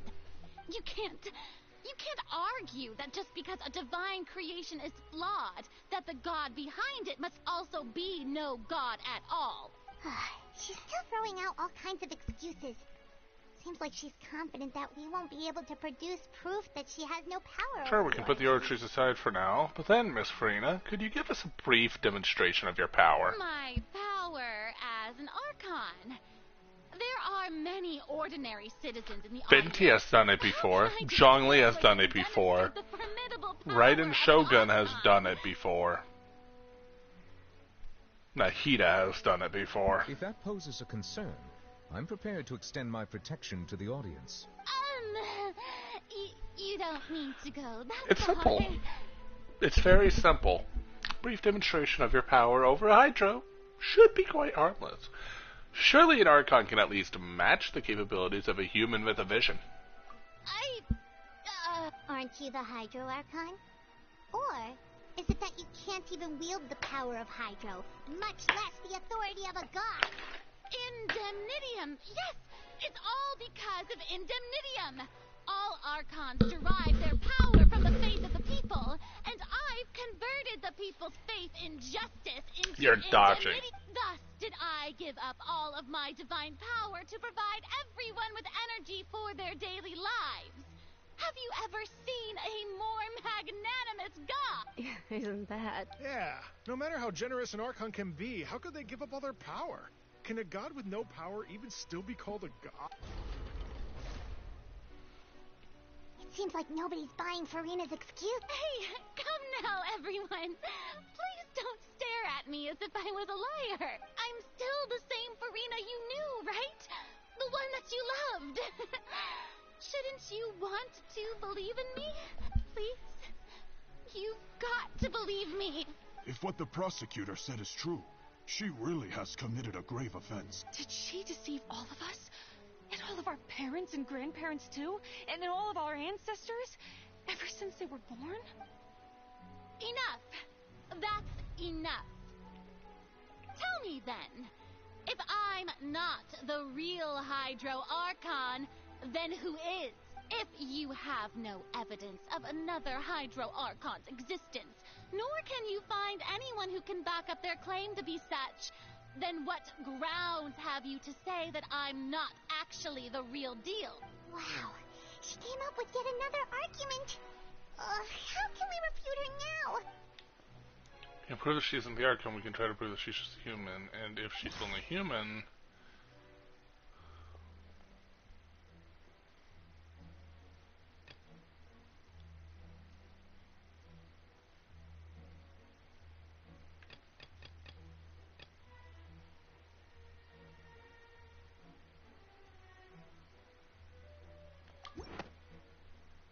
Novelette is God. That doesn't sound right. Paimon doesn't think... No?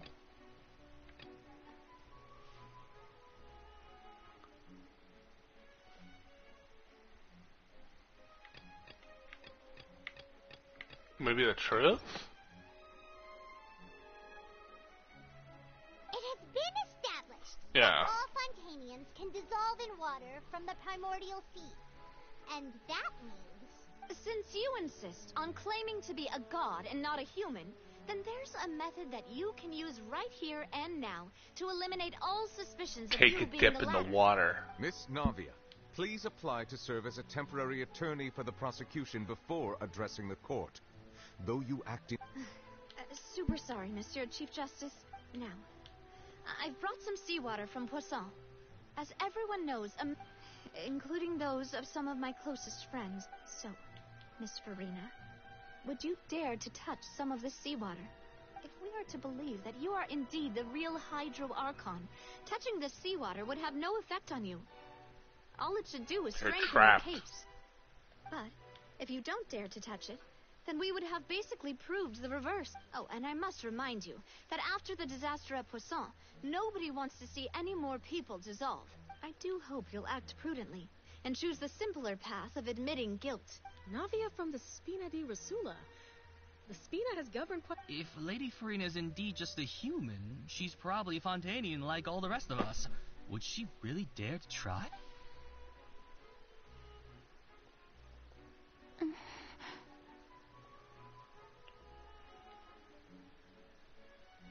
Lady Farina, this test has been unilaterally proposed by the prosecution. As it falls outside the realm of standard court proceedings, you possess the right to decline participation. Well, of course you had to tell her that. But refusing to participate is basically the same as a confession of guilt. She's just staring at the water without saying a single word. It really does seem like she's quite terrified of it. That could only... What's going on? Is she really playing... Due to the inherent risk of the test, Lady Farina. Hey! She actually...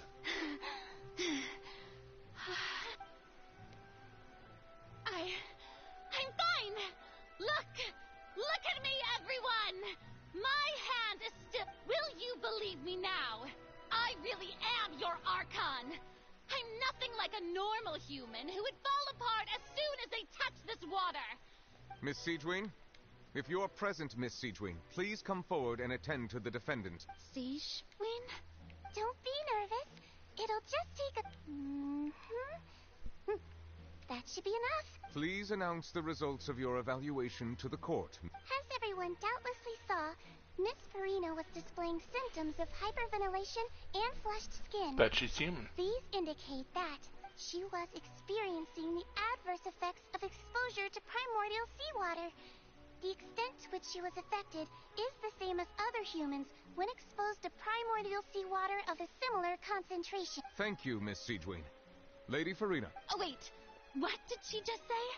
I didn't get dissolved. Shouldn't that be enough to prove my innocence? Well, considering your tendency to run from your problems. However, after extensive discussion, we exchanged it for a sample that is not concentrated enough to dissolve an actual human. After all, on the off, we don't want anyone else to lose their life to the sea. Yeah, so out of regard for Farina's life, you secured a low-concentration sample and asked the head nurse to serve as an expert witness. It's a great thing that the direct sample wasn't actually used. Farina could have... I can't believe... You... We've gotten here. She couldn't have known the consequences of water as a human. Soon like how she usually acts unless it's actually more important for her to keep up her facade than to save her own life. But she hasn't given up on everything. But, hadn't she given up on everything a long time ago? Listen to me, everyone. Please don't think about it. How can you conclusively prove that an Archon can't also be affected by the prime... Also, if I was really just a human...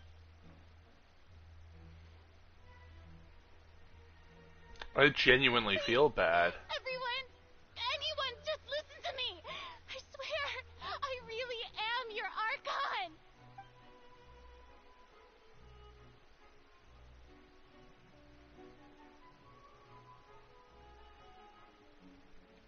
She lost. I don't think anything she says at this point will sway anyone. The odds are just too stacked against her. With all the things that have been said, Hyman doesn't think there's... I believe the time for arguments and presentation of evidence has come to an end. If there are no objections, we will move on to the final judgment. Guilty. I don't think anything she says at this point will sway anyone. She's too stacked against her now.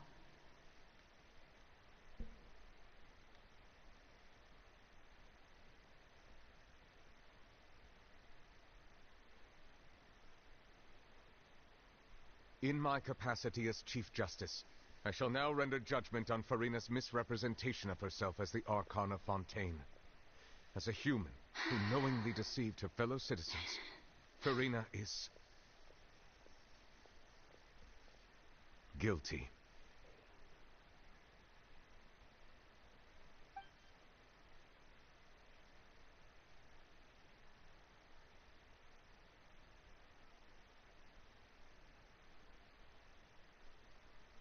We shall now turn to the Oratrice Mécanique d'Analyse Cardinale to render the final verdict on the charges.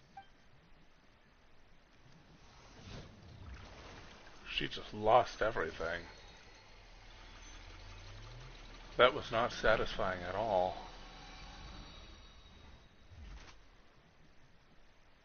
According to the judgment of the Oratrice Mécanique d'Analyse Cardinale... Well, what's wrong? What's the Oratrice's verdict? Did he declare her innocent? No. The Oratrice also displays a guilty verdict.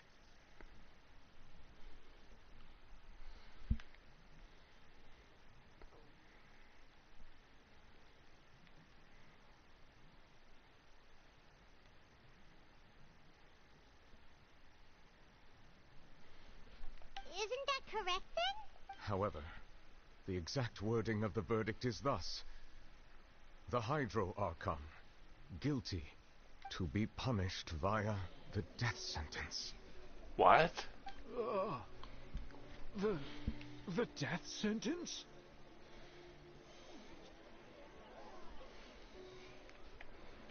That's actually one of the available sentences? Am I've always thought that it was just a myth. The one and only time the death sentence has been handed out at the court. And it's been given to the very person we've worshipped as the god of justice. Farina's been sentenced to death by the Oratrice? This outcome is indeed quite strange.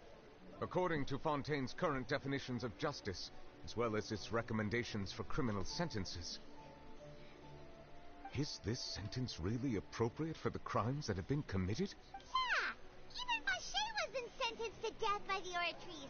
You know, the real evil mastermind behind the serial... So Farina at the Oratrice under judgment on the Hydro Archon. Not only is Farina's sentence overly excessive, the very point of our trial today was also... But now, the Oratrice seems to have delivered...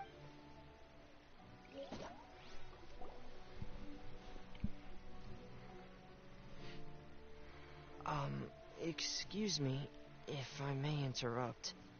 Is the trial still going? Fremine! Oh, you finally made it. I assume this means you've completed your mission? Mm-hmm. Any mission Father assigns to me will always be top priority. Is that the first prophecy slate? Huh. So the name... I looked everywhere and finally found it at the bottom of the sea. It took me a long time to get around some dangerous stretches of water. But has the trial already concluded? Thank you for your hard work, Mr. Fremine. Please allow me to review the record left on the slate.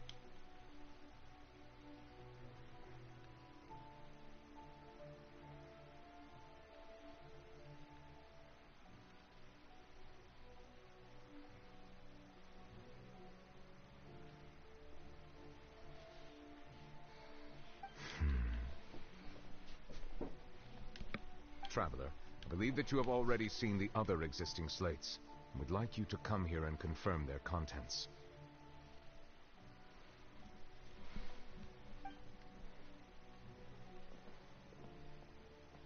Huh? So what do you see? What is it? Previous Tetrarchon releasing a divine power, turning Yoshis into I believe I have now made sense of the Hydro Archon's crime. Huh? Isn't the Hydro Archon just guilty of deceiving her people? Oh, wait, no, that's Farina, and we've already... so when you say Hydro Archon, do you mean the real Hydro Archon we've been... In truth, everything that you've encountered in Fontaine up until this point can be traced back to the contents of these stone slates. However, I'm uncertain as to how much sense they currently make to you. Association between the contents of the slates and the events in real life. Let's try to recall the contents of the other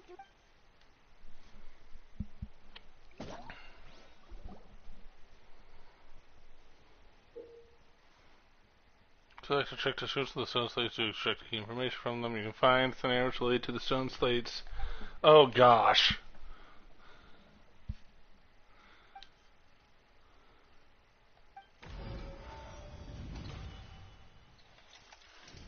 The first stone slate describes what you just said. It seems to show the previous Hydro Archon. Does that mean that Fontainians are transformed Oceanids? Oh, Paimon wasn't expecting that.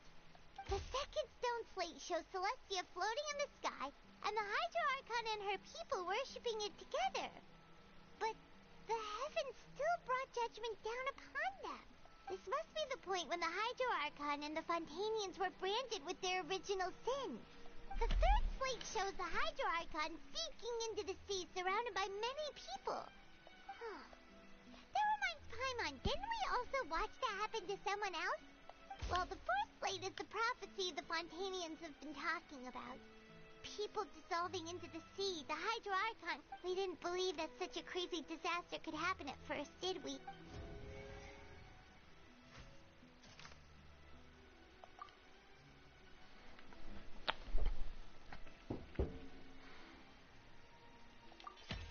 We know from the case of the serial disappearances of young women, and the first stone slate tells us that long ago, this might be the reason that Fontainians can dissolve.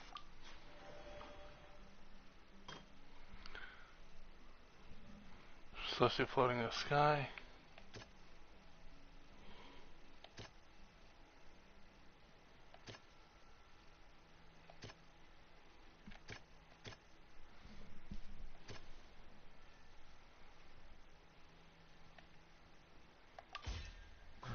what is about to take place has all happened before.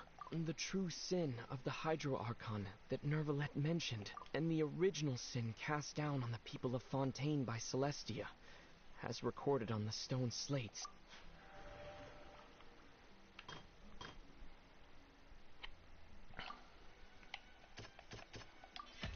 It's not as simple as falling into the sea. When Navia fell into the sea, her consciousness was subjected to judgment.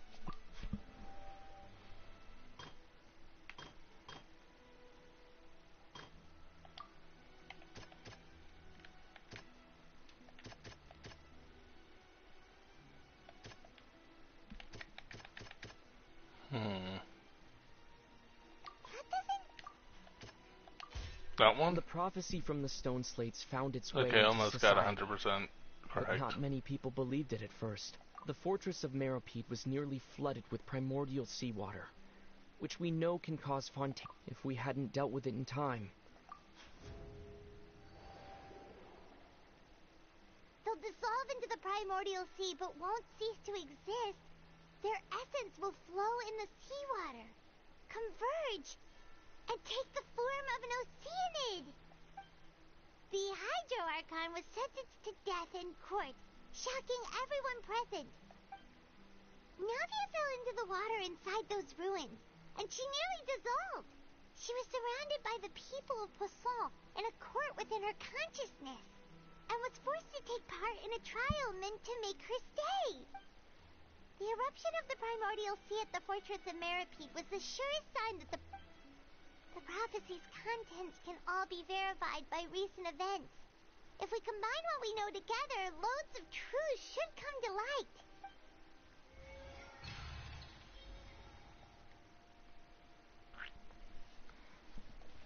The story's so good compared to the other stories. They're just getting better as they go. I'm genuinely interested in Natland. If it's as good as Fontaine's, if not better, then I am definitely down for it. Huh? Oh, Paimon gets it now, but then it feels like we're going to have to share some truly shocking revelations. Let's hear them. First slate reveals that Fontanians are not real humans. Incredible. Linny, did you hear that? We're not real humans. All Fontanians were originally created by the late previous Hydro Archons, with oceanids as their basis. The evidence for that can be found in how only Fontanians could dissolve in primordial seawater, and how all the girls Vacher dissolved were also turned into oceanids. Oh, and according to Navia, when she was about to get dissolved, she also saw everyone gathered around for a trial, all of them in the shape of oceanids. Indeed. Second slate reveals that the crime of the Hydro Archon was her creation of Fontanians from oceanids. It follows from the content of the first slate that she probably angered Celestia. That could also explain why the Oratrice judged the Hydro Archon to be guilty. It's to account for that ancient sin. The Hydro Archon's true sin was creating us? And yet, after many hundreds of years, the Hydro Archon's creations have turned around to try to judge the Archon within the Opera Epiclese. The twists of history are often the most unexpected of all. For the third slate, I'm still convinced that it should come after the fourth slate. Isn't the image here just like when Navia fell into the sea? So wouldn't it be trying to show the image of the Hydro Archon also falling into the sea once the prophecy has been fulfilled in the fourth slate? Fourth slate depicts the fulfillment of the prophecy. It's already widely known. Did Paimon get all that right? But what if it's reverse? What if that's the judgment on her, and then that's Farina? You've made some Maybe? keen deductions. I don't know. I must say, given how much you still don't know, it is impressive that you've already managed to... However, while you were able to decode all the information on the slates, they've all... When we were at the ruins, I tried to decipher the hidden information recorded in the slates. Now that the slate collection is complete, I shall make another attempt to decipher the narrative record.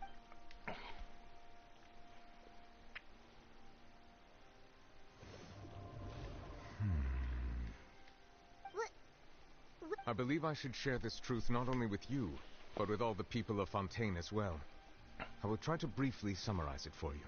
Your hypotheses regarding the origin of Fontainians and the sin of the Hydro Archon were both correct. In the Fontaine of old, the previous Hydro Archon sensed the yearning of her Oceanid familiars for life on land. The Oceanids were enamored with the beauty and romanticism of human beings, and wishing to have those experiences for themselves, expressed to the Hydro Archon their desire to become of a similar kind.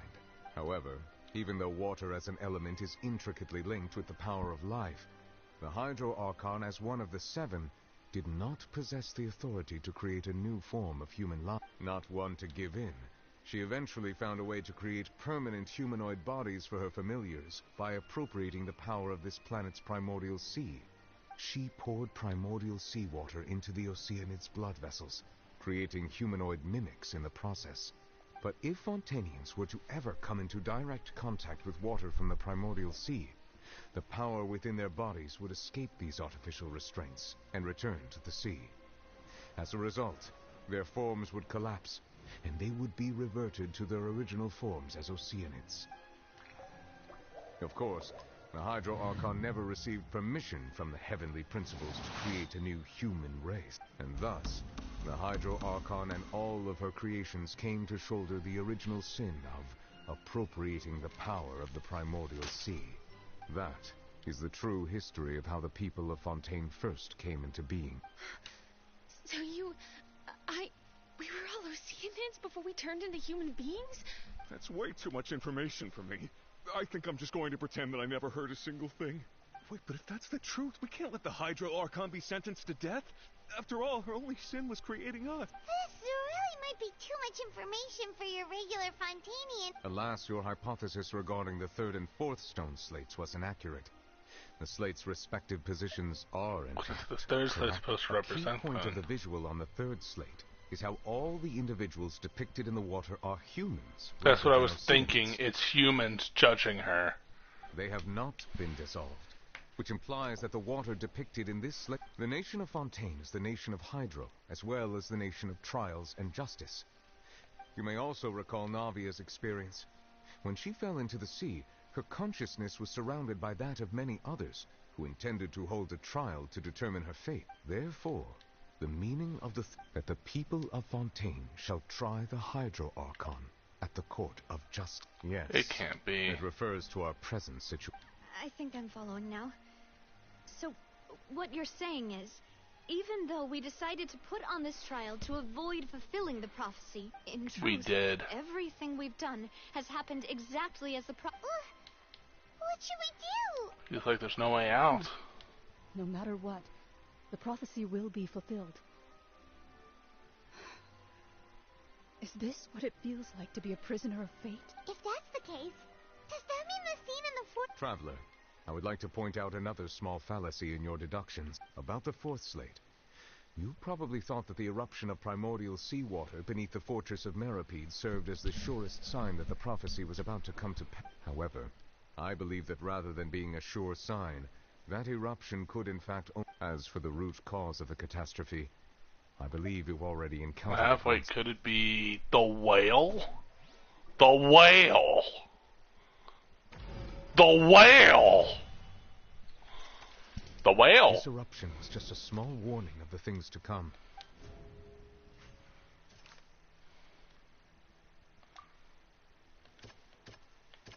That doesn't sound It was, though. Massive whale, there we go. It was both dream. The whale. The whale. If we're talking about a true culprit, that The whale. The truth. God damn the it. original sin. The trial. And the root cause of the disaster.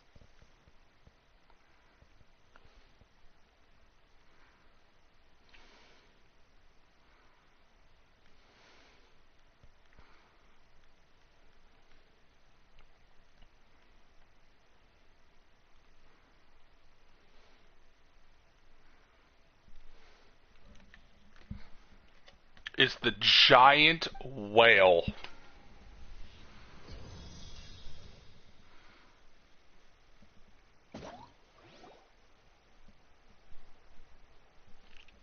giant whale. Shall we welcome the giant whale? Ooh.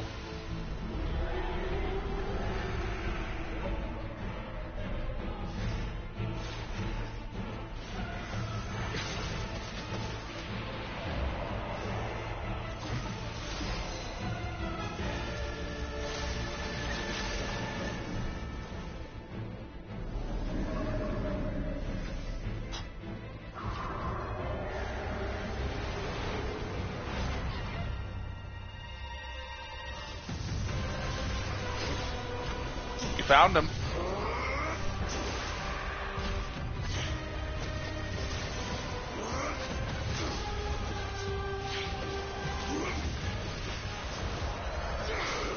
That's so good.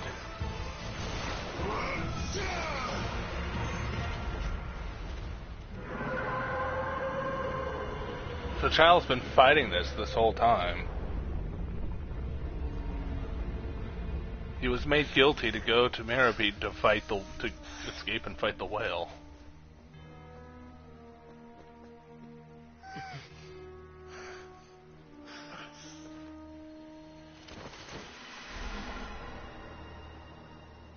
Although he can't fight it forever.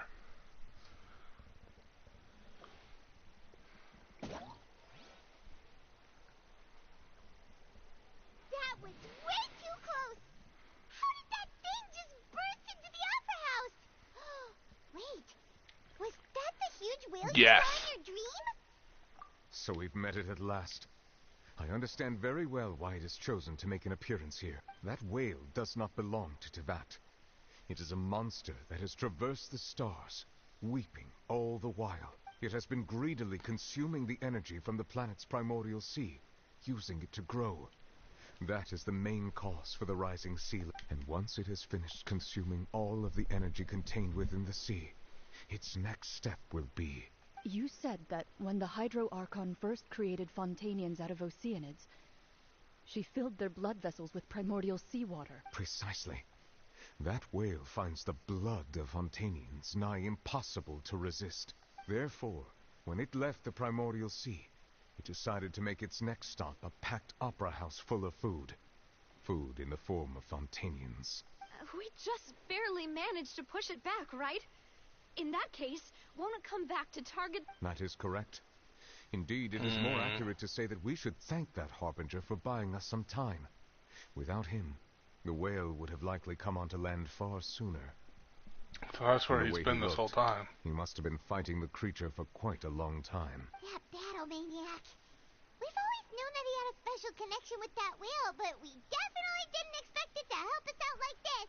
Anyway, now that we know that this whale is the actual cause of the disaster recorded in the prophecy... It is too late.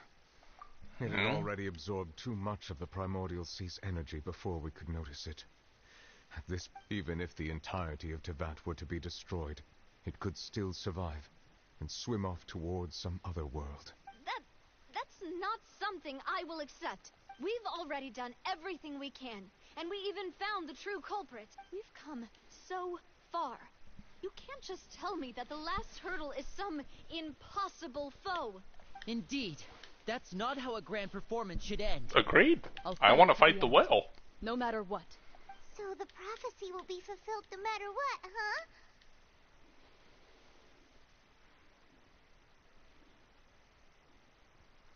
The prophecy. Yes. What has been prophesied...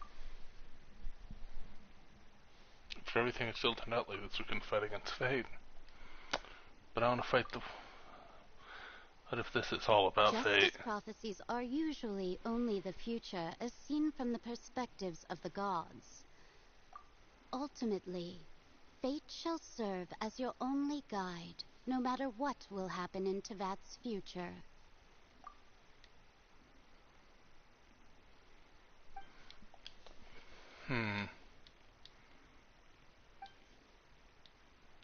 What say to me? What is her real secret? Oh? Oh What's happening with the oratories? I believe it is preparing to carry out the death sentence.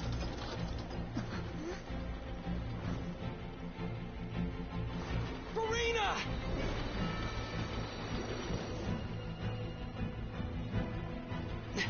No, I still need answers.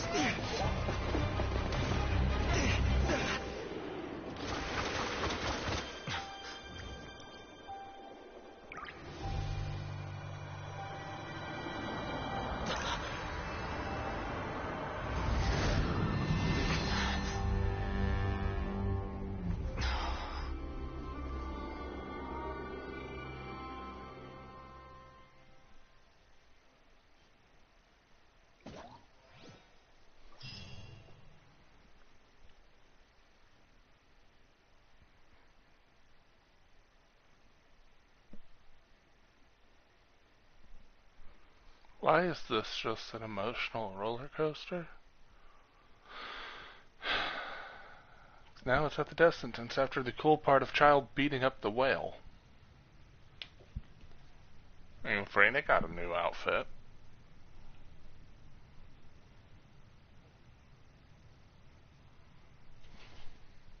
You. Or is that not Freyna? Sorry. That shocked expression on your face is just too amusing. I couldn't help myself. That is not Freyna. Okay. Hello, Hydro Archon. I think. Ah, the sweet sound of bewilderment. Marvelous. A sure sign that my attempt to deceive everyone was a resounding success. But to answer your question, I am Focalor. You know, the god. Focalor? Why did you deceive us? Oh, that wasn't my goal, of course. Goodness, no. But I had to fool everyone else, too, if I was to stand any chance of deceiving the heavenly principles. Deceiving the heavenly principles? It's all because of that pernicious prophecy. Dreadful, wasn't it? Everyone doomed to dissolve. Fontaine condemned to be flooded. One was not amused. In fact, one was positively bemused when that problem was thrust upon me by my dearest predecessor. That's the former Hydro Archon Egeria, for the uninitiated.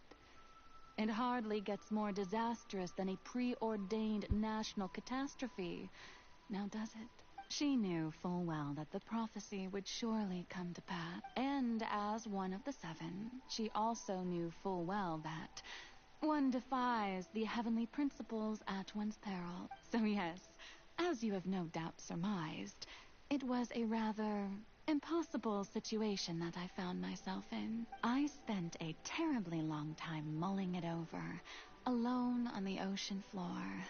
And I was almost growing barnacles by the time I finally realized there was only one possible solution to this confounding conundrum. I had to outwit the heavenly principles, allow the prophecy to be fulfilled, ostensibly at least, while saving everyone at the same time. I'm a genius, I know. I can only assume that's why Egeria chose me as her successor. Although, looking back now, it was hardly the inheritance one dreams of. Between the task of saving the nation, the quotidian duties of the Hydro Archon, and not to mention the original sin of creating a new race of humans, I dare say she left me quite a colossal mess to clean up. But one can only play the hand one is dealt. I did not choose this, any more than I chose to be one of her Oceanid familiars. So you were also once one of the Oceanids, transformed into a human by Egeria's hand? Yes, I was. I always dreamed of becoming human. And I still do, even now. In my eyes, to be human is to be part of the greatest opera ever known. After becoming a god, I separated my divinity from my body and spirit. leaving behind only a self that was as naive and bewildered as my past self on her first day as a human being. The me you see before you now is that divinity. And the human counterpart I left behind, I named Farina. She could feel joy, sorrow, and everything in between. She could be as vain and conceited, or as meek and vulnerable as she wished. Her strengths were of a kind only a human could possess, as were her shortcomings. But in my eyes, Farina's humanity was what made her perfect. She was perfectly human in every way. The person I always wanted to be. Anyway, so then I cursed her. All part of the plan, of course. The plan to deceive the heavenly principles. Do you still remember the final scene of the prophecy? The Hydra Archon, alone, weeping on her throne. In order that the prophecy might appear fulfilled, I invited Farina to be an actress, to play the part of the Hydro Archon in the prophecy. Under the curse I placed on her, so long as I, Focalor's divinity, continued to exist, she could not die. But nor was she free to live her life in the pursuit of happiness. Instead, she was forced to take the stage in the opera house, to embrace the role of leading lady, to forever play the part of the god from the prophecy, all to create a deceitful appearance of that prophecy coming to pass. Cool. I suppose now you probably understand why your court is called the Opera Epiclese. But Farina is only human, isn't she? Even though she has had a long life, her mind is no stronger than that of any other ordinary human being. That's why some people say living forever could be a curse. I begin to fathom what she has had to endure. It must have been torture for her. It has indeed. And although she is, in a sense, me in human form, I most definitely owe her an apology. It's been and all along, she's been playing her part in the most unimaginably long, unbearably lonely, and agonizingly painful opera of all time. Damn it, you're making me care for her, Mihoyo.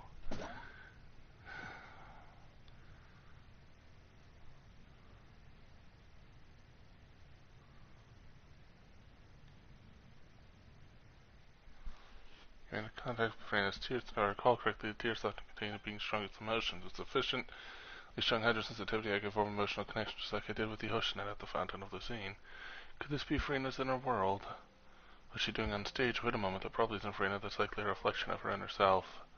If I can directly speak to that self, I might be able to get what I wanted to know. I came here for answers either way, this opportunity is not to be missed.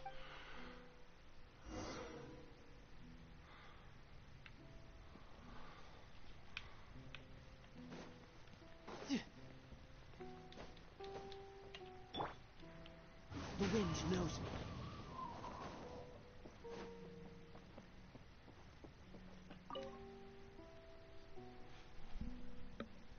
Oh? Who permitted you to come onto the stage? Now, I understand your admiration for my august self, but I must ask you to keep to the rules. Come on, it's all right. It is not my intent to reprimand you. There is no need to state your name. I don't see an audience here. Oh, do not jest. Just go off, please, hold me for a second. I am Focalor. The eyes That way of I can countless become myself Fontanians again. are upon me. I must, at all times, display the utmost elegance and nobility.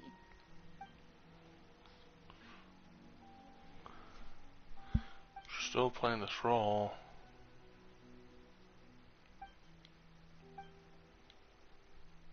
She's locked herself into playing a part instead of being herself.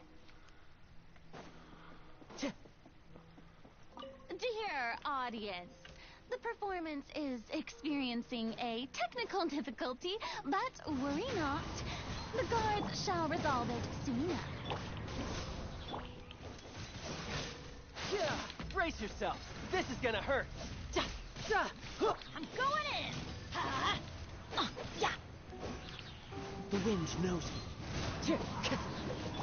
Fire it up! Tidal wave.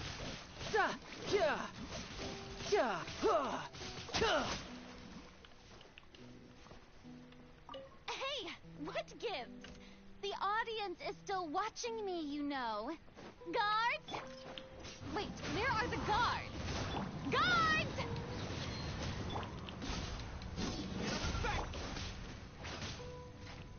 The wind knows it. As one with wind and cloud, one with nature. Not without an end. Cry without an echo.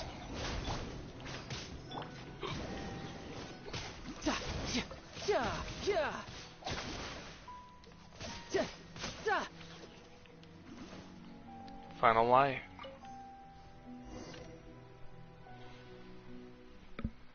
So the spotlight's turned off. Freena's heart that must symbolize the eyes of the people on her.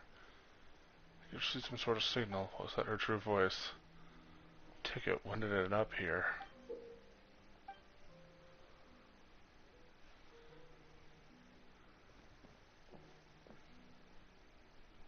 The show's about to begin in that case. Show me how you truly feel. Scene 1, before a mirror for Reina.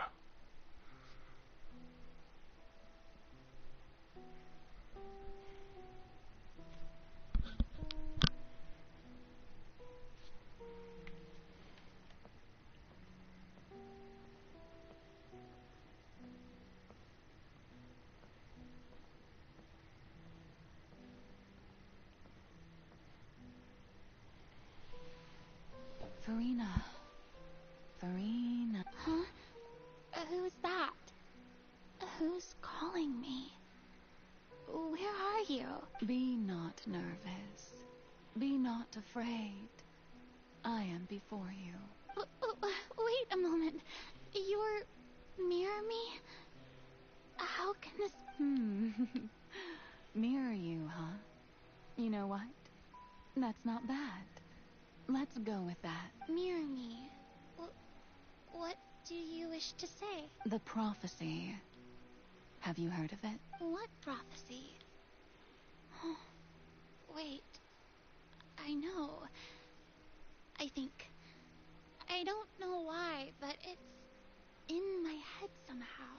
The people will all be dissolved into the waters, and only the Hydro Archon will remain, weeping on her throne. Oh, very good. You know it well. What's going on? I can't seem to remember anything clearly.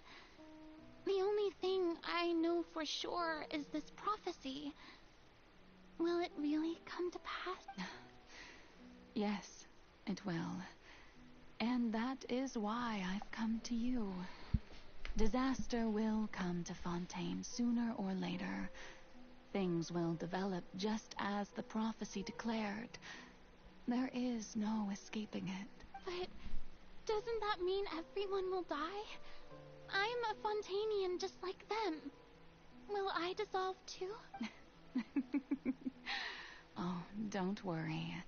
Magical meetings exist in this world precisely to give people a chance to turn things around. It is the reason why you met me today. I will tell you how to save everyone, but you may have to suffer somewhat. Oh, so there's still hope after all. Goodness, you frightened me. You spoke so much and with so much certainty. As for the suffering, well, I will admit that the first thing that came to mind was, why do I have to be the one to suffer? But if the prophecy will come true, I'll also die anyway, right?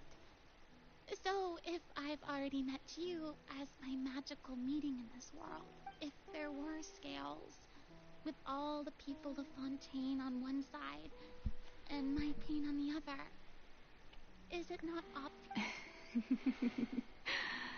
You truly are the perfect human. Sacrifice of one ideal. sanity and happiness I for this would the also other. be the justice For the that majority belongs of people, in a sense. Don't worry, it's nothing. Listen well. Fontaine has just lost its Hydro Archon. I need you to play a role. That of the new Archon. Play as a god?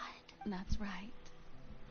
You must begin a never-ending masquerade. You must never let anyone suspect your identity.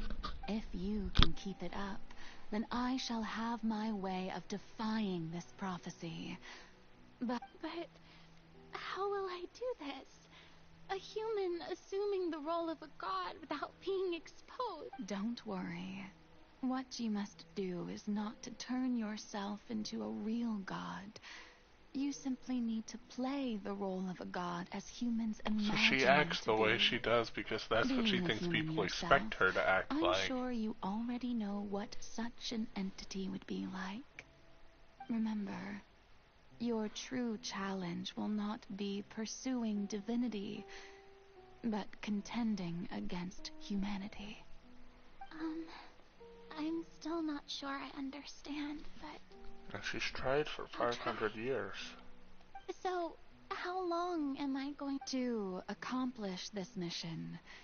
You will have to stay on the stage for many, but I promise you, all will eventually end in a magnificent and dramatic trial, and everyone will be saved. A trial? Huh. How exciting. I'll be looking forward to it. The trial was her sentence speech. Farina.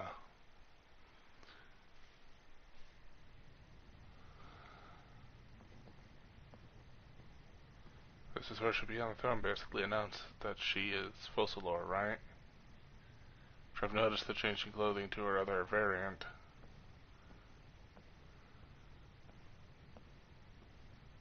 Oh, this is very dramatic.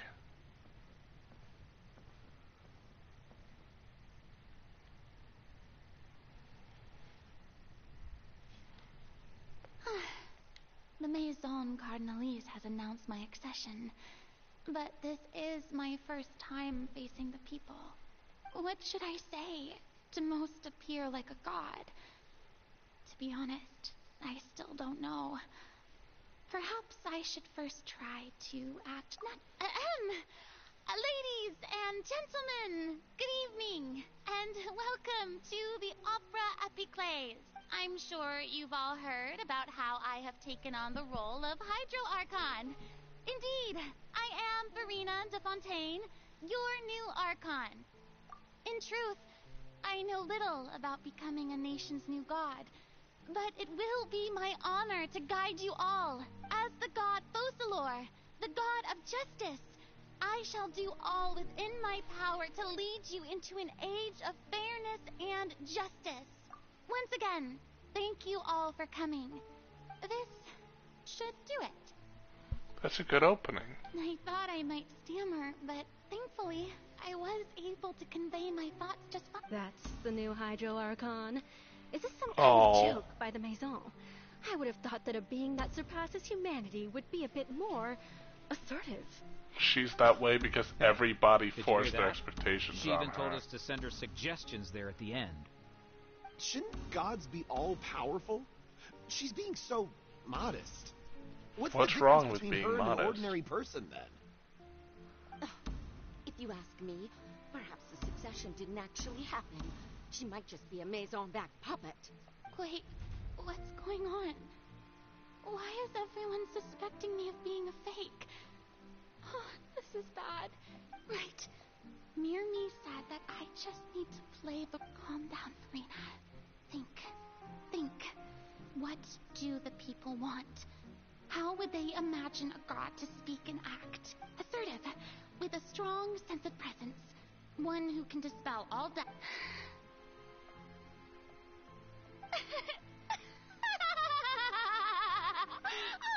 Oh, very good, my people. Only ones such as you are deserving of my rule. Now, I was wondering if some weak puppet were to one day come onto the stage and claim ownership of this opera house. would the children of Fontaine follow them?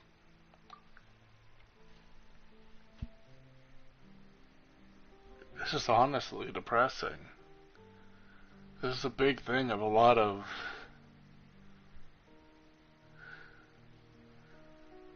I genuinely feel upset. I know it might not come out in my voice, but I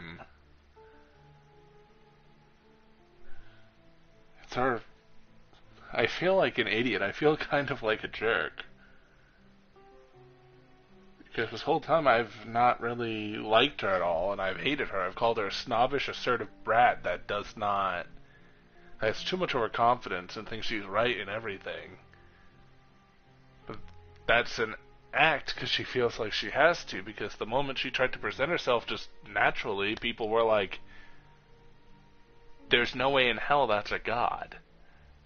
So, to basically try to save everybody and deceive everybody to save everybody, she basically got locked into this act for 500 years to where it became a natural thing of her constantly having to...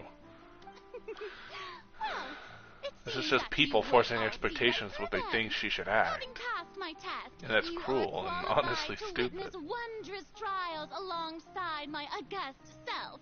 Here in this opera house, you may consider my previous act a door gift of sorts. I thought it was a debut that suited the atmosphere. Now then. Ah, so that was just a performance. How could I have forgotten that we were inside an opera house? Personality? Quite shocking, to be honest. I suppose it's a better look than before. Such a fascinating and bold deity. How wonderful. Our future may Yep, at the moment she put up the act of what they wanted, which was this assertive jerk know-it-all. Best follow this flow and restart my accession speech. My dear people, whether you acknowledge me or not, whether you trust me or nay, I say to you, keep faith in your ardor for justice. We have heard it said that this nation's sins can no longer be washed away. Well, I say that justice is most fragrant when it blooms amid sin. The Then you turn up the drama. scales of justice should not weigh heavy in the hands of its God. On one side, it must carry fairness and justice. And on the other, praise and applause. May law be the prayer on our lips. May judgment be our worship. Let us light the fires and drink to the future of Fontaine. Instead of politely closing and just being overall just to who you are. There is no trouble in this world that justice cannot solve. All that is needed is for you, my people, to believe in it, heart and soul. So long as I, the Archon Focalor, stand within the Opera Epiclese, so long as I stand before the Oratrice, I shall even judge the gods of this world!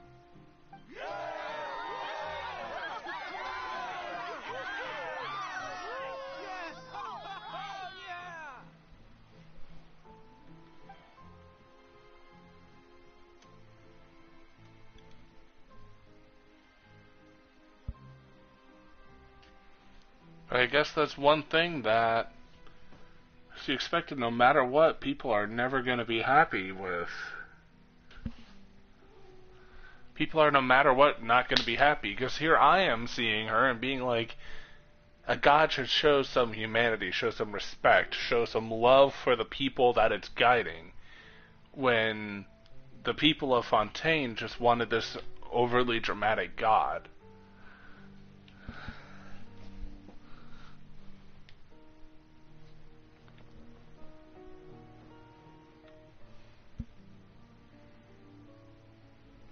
Lady Farina, here are today's case reports, as well as a summary of the follow-up for your perusal. Come now. Was I not just at the Opera House in person? Leave these kinds of things to Neuvillette. Besides, none of these trials were the one that I'm looking forward to the most. If I may be so impertinent, what kind of trial are you truly looking forward to? A magnificent, dramatic, and wondrous trial. A A trial to end all things. How could you hope to understand? That's true. I fear I lack the ability to grasp your divine thought, Lady Archon. No need for fright, and do not take what I said before too seriously. Go now, do your duties. The trial I await. It will come one day.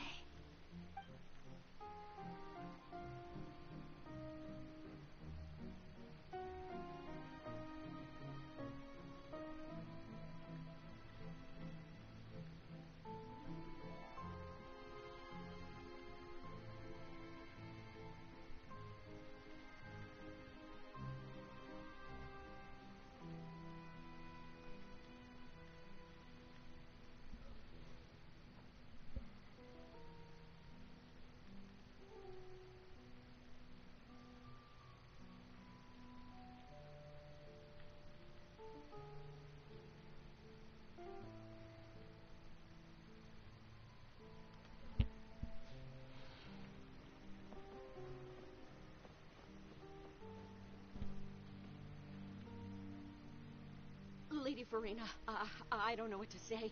Thank you for agreeing to see me. No need to thank me.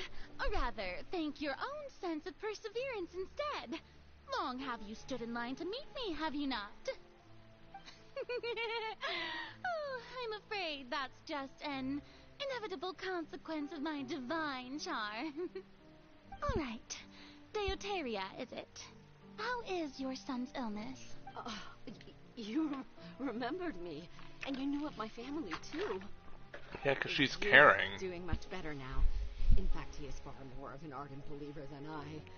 He was the one who forced me to seek an audience with you, and to bring your words back to him. Oh, good. Very good. If this should happen again in the future, please do not hesitate to come and tell me. Going down to citizens' homes every so often, while not usual practice, should serve as a fine change of pace. That's her saying, let me know so I can keep track of my people and make sure they're okay. That's what she wanted to say. You're such a gentleman. Before having to keep up that act. Thank you once again, on behalf of my son. It's upsetting now because I'm seeing the underlying words in what she's saying, or at least I'm picturing what she wants to say. But what she says anyway to keep up the facade of this very know-it-all god. Lady Farina, here are the latest hydrological reports. As for the specific parameters you asked to take note of... At the end of the day, she's just a scared person trying to save everybody. Suffering because of it. It's as I thought then. As your god, I did already expect this, but I wanted to see how far your human wisdom would allow you to the swaps in her analyze voice. it.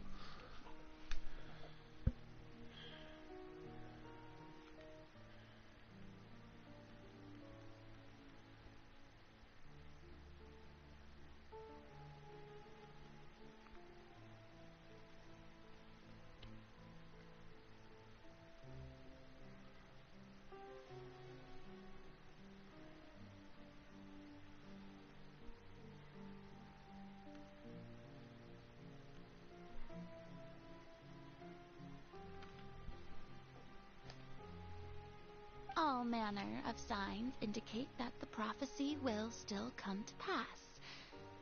Forget it. That's not something you need to worry about right now.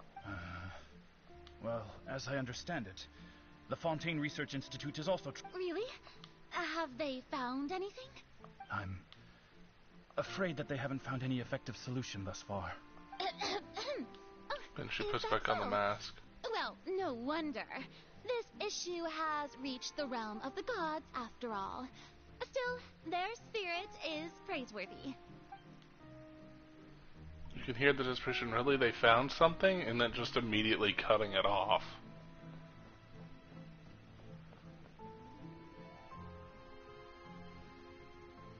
The day is finally over. I haven't had a moment to breathe this whole time, but it's good to see that everything's getting on track. There are no longer longer any voices of suspicion. Maybe this is fine. I just need to keep going, and everyone will be safe. Alright, Farina, don't think too hard about this. You need rest. Tomorrow's a new day. She's trying so hard.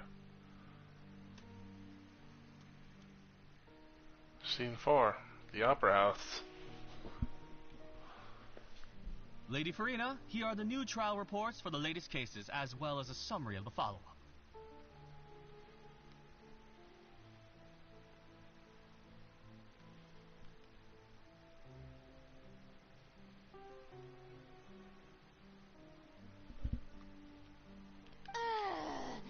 There'll be no need for that. I've seen them already. There's no need to go back over scenes I've witnessed in person before. Lady Farina, I've waited so long for this chance to see you in this manner. Indeed, my dear, loyal citizen. This joyous moment is an honor for us both.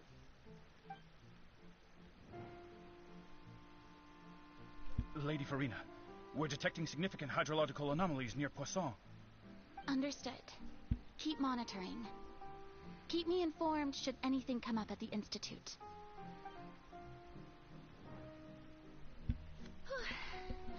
I don't think I let anything slip today. I must show the people that there is nothing to worry about. I just don't know when these days will end. I feel utterly exhausted. Best to rest early today, too.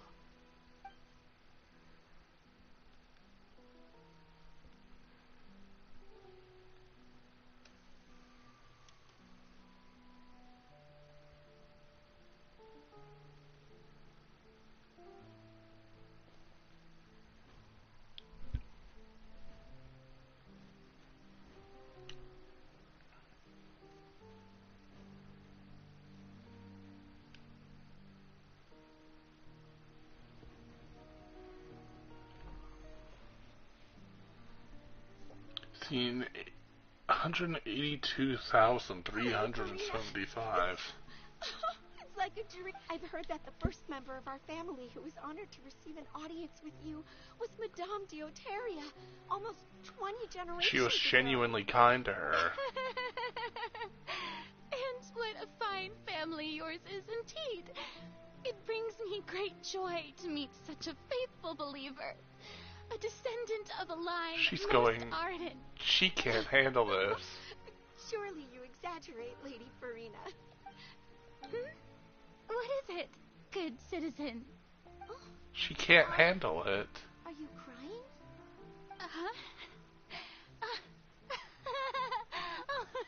Really now? She can't handle it. Didn't even notice. This must be the overflow of hydro from my person. Well, can't quite help She being can't God handle whose this. dominion is the waters, can I? I'm actually sort of crying here too, because she basically watched a whole line of people that genuinely would pay a visit, ask for help and guidance.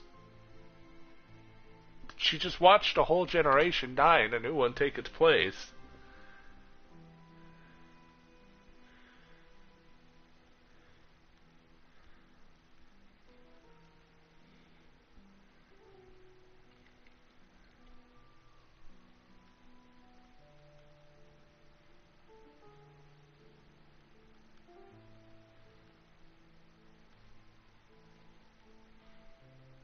Like, there's a reason why some people don't, like, you know, have the argument of, would you really want to be immortal? And that's because the fact, if you're immortal, you're just seeing everybody that you can, and nobody else is. But one, in mortality, you can grow stagnant. But two, if you're immortal in this position where you can't die, it seems so cruel and bad.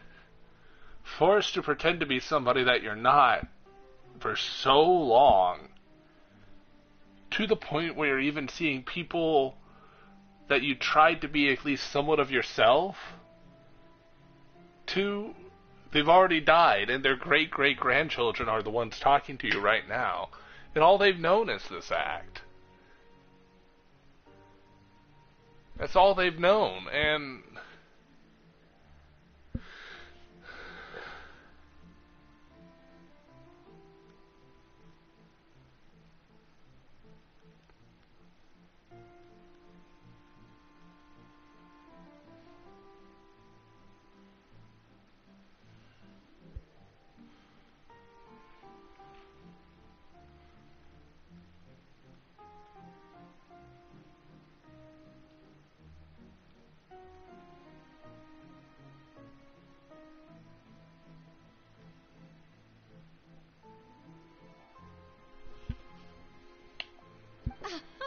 No wonder. A manifestation of your power, then. Oh, that's the face of somebody breaking. Honored indeed. That is the face of somebody mentally just breaking.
That's just not fair.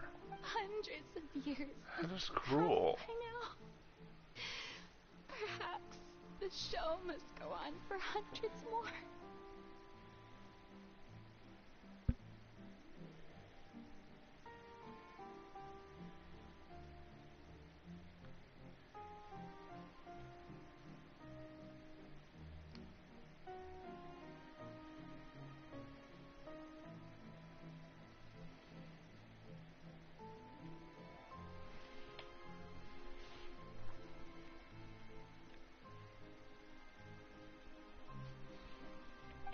Imagine that it would hurt so much.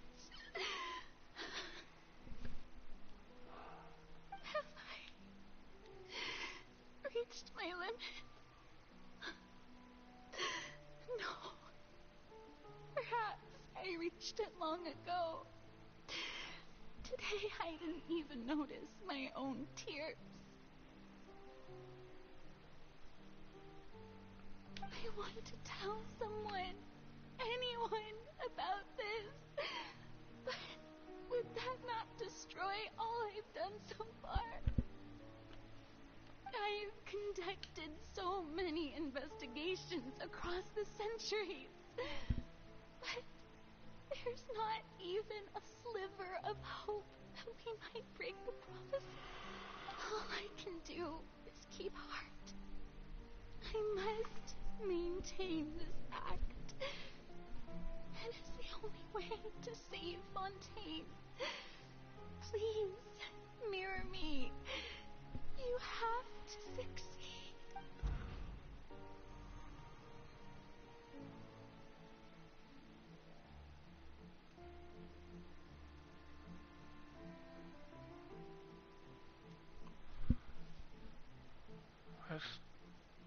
Farina, you don't have to shoulder this burden alone, although I don't know what you might be keeping from everyone. Your people are more than willing to share your burden with you.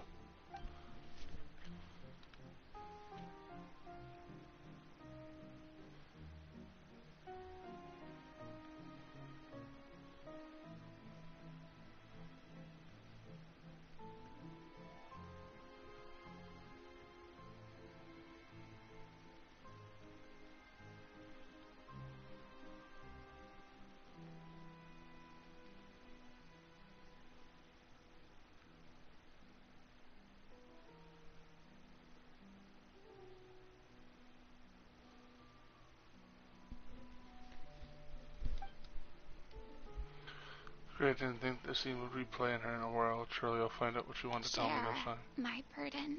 That's impossible. It was fated right from the start that this would be my duty alone. But even if your burden doesn't need to be shared, you can still choose to confide in someone. Just share it with me. A witness. And if Teyvat is... He's right. I could confide in him, couldn't I? But if things don't play out as expected... No, Farina. You shouldn't be selfish. But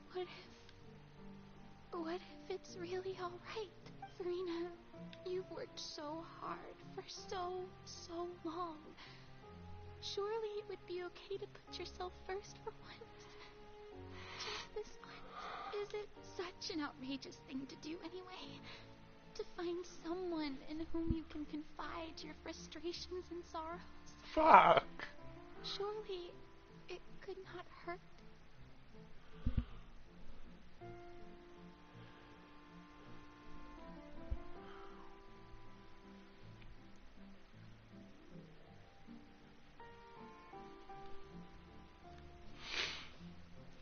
If you let this opportunity slip through your fingers, it might never come by again. Think about it long and hard.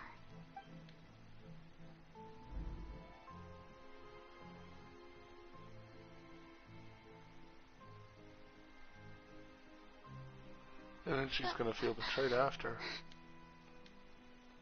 No, I have nothing to say. I am Farina, the Archon of Fontaine. She was not gonna tell will us. Surely get better. All you need to do, dear spectator, is to witness my performance until the curtains fall.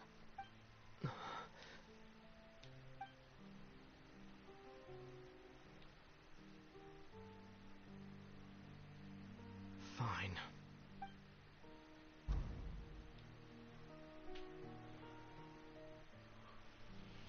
She was not going to tell.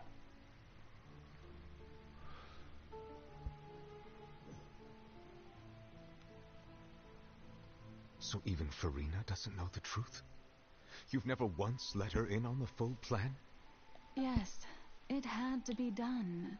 To deceive the heavenly principles, you must first deceive yourself. I don't like folklore. She did very well. Like, I get what she's if doing, she had let but her resolve that's just falter cruel. even once in these 5 centuries, Fontaine would have been doomed to the most tragic fate. It seems that trusting humanity was the right decision after all. I believe that I understand how your deception works.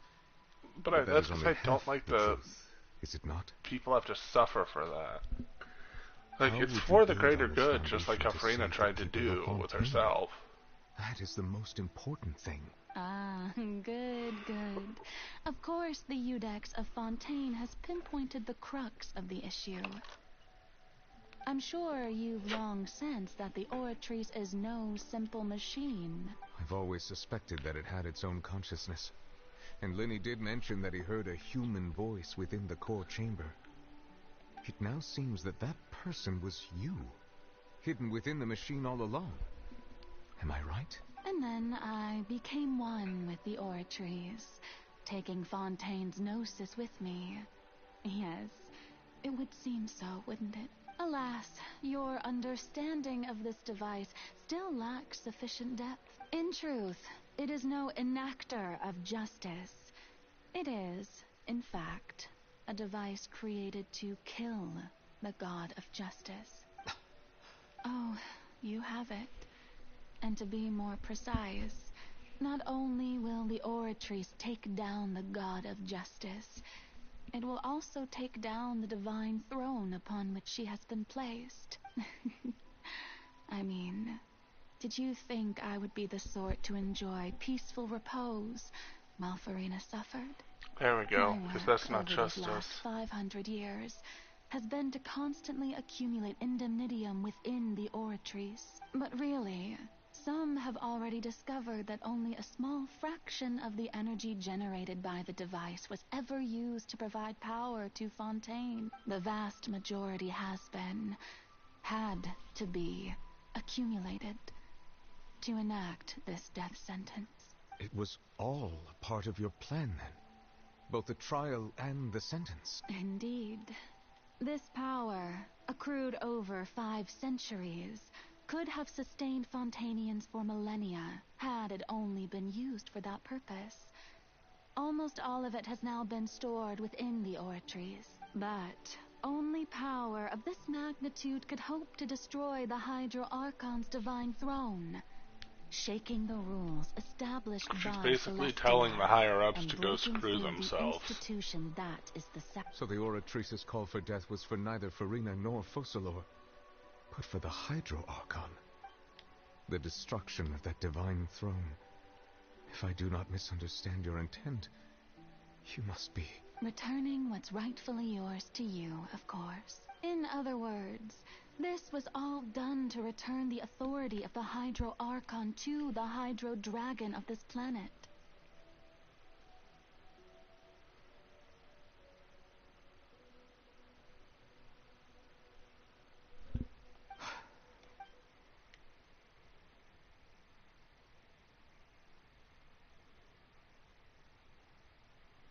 Oh, what? Getting sad again, are we?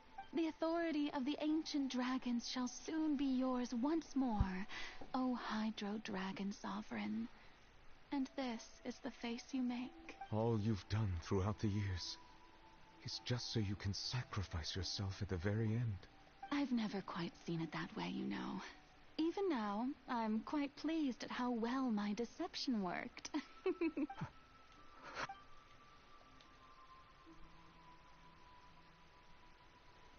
Hydro Dragon, don't cry. I suppose mamas I are must just gonna have to say, be had silent. it been within my rights, I would have loved to judge the heavenly principles themselves. Were they not guilty of essentially the same crime? Egeria stole the power of the primordial sea, and the heavenly principles stole the power you ancient dragons possess. I, for my part, am the god of justice. And is it not just that your original powers That's should my be opinion, returned I to like you? her. Speaking of justice, I have always believed that justice lies in the process of pursuing human existence itself. So, if the theft of the primordial sea's might was Fontaine's original sin, then, leaving matters of procedural right and wrong aside, the descent of the Fontainians as humans and their right to exist in this world would be Fontaine's original justice. In other words, existence was Egeria's justice, and to me, justice is the continuation of that existence, defying the prophecy and ensuring that Fontaine's people shall live on. That should be the justice enthroned over all others. At this point, we, whether it be myself or all other Fontainians, have shouldered the burden of this sin for far too long. Iudex Nervilette, the highest judge in our land, when you regain your full power as an elemental sovereign, what verdict shall you pass upon us? So when I was invited to the court of Fontaine to serve as Iudex, at last, I now understand the true purpose behind this position. In the beginning, I was uninterested in human existence. But these 5 centuries of living alongside them have gradually brought about mutual understanding between us. And I have even attempted to feel as they feel. You are a devious one, Focalor. Things being as they are, surely you know that I could never declare them to be guilty.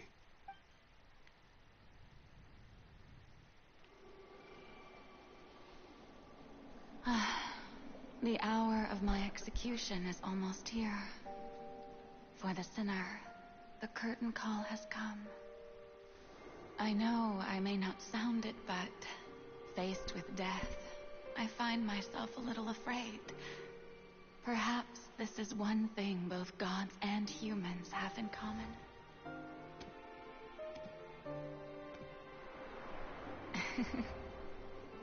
Farewell, Nervilette. I hope you've enjoyed the part you've played these 500 years.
Iudex Novelet, hereby declare, people of Fontaine, your sins are forgiven.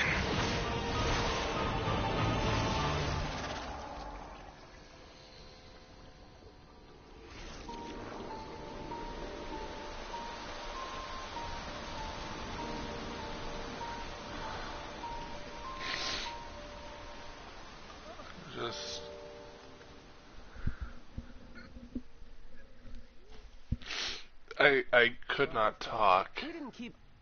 I could not talk.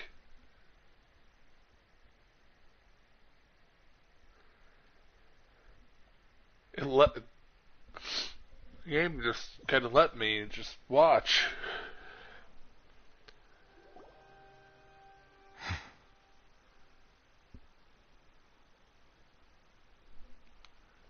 He was genuinely upset with everything that was happening. What just happened? Has the death sentence been carried? Was that bright light some sort of misdirection? I have a feeling that something huge just happened. But since we're all still alive and haven't been dissolved... It's time to end this. We must mete out punishment to that beast. It must die, or at least get punished. I have gained the strength sufficient to deal with it. Through certain means, I now have the ability to separate the power of the primordial sea from that creature. We should seize the opportunity to pursue our quarry. You obtained power just now. Traveler, now that the oratories can no longer function, I require an executor to help me mete out just the root of the calamities befalling Fontaine. The beast that enacts the prophecy. Its name is the all-devouring narwhal. Come with me, traveler. The hour of execution has come. First for the Hydro God, now for the beast that wants to devour all of Fontaine.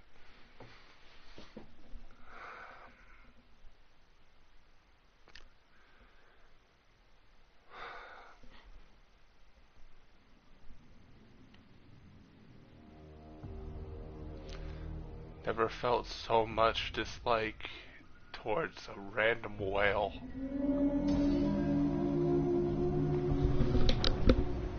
Looks so majestic, but I hate it so much. But how are we going to do that? It's huge! I've already done my best to separate the power of the primordial sea from the wave. Considering the size of the beast, I cannot reach the power source. Unless we can find a way to attack it from within. I shall share a part of the ancient dragon's power with you. We shall look for an opening together. I can't touch it.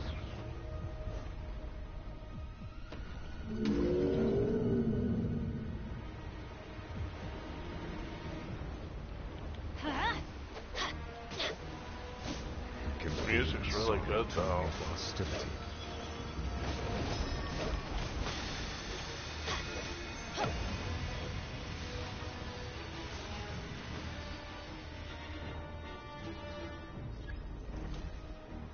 Let's light it up! Yeah! The all-devouring narwhal cannot resist its instinct to devour. Continue to trigger its hostility. Chance will present itself.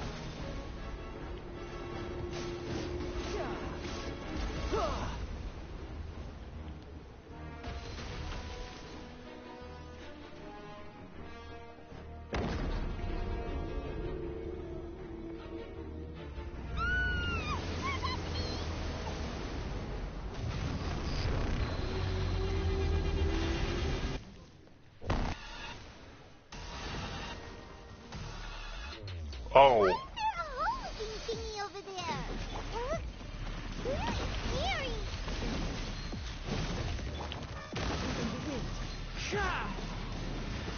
Check this out! Supporting fire!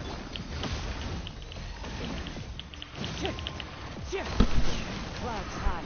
The birds come! I have granted you my protection. Do not fear. Seize the moment and use my power to suppress its root from within. Shouldn't let your guard down.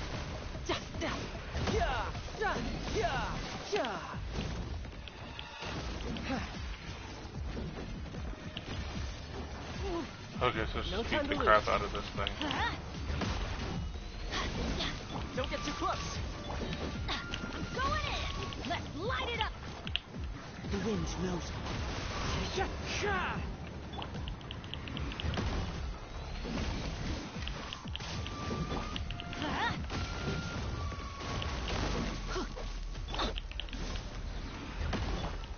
Wind strike.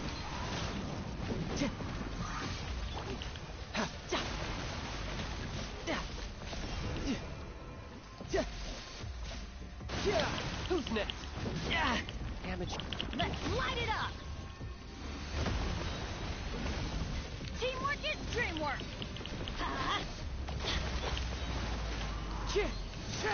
One with wind and cloud. Into the wind. Fire it up. Here's backup.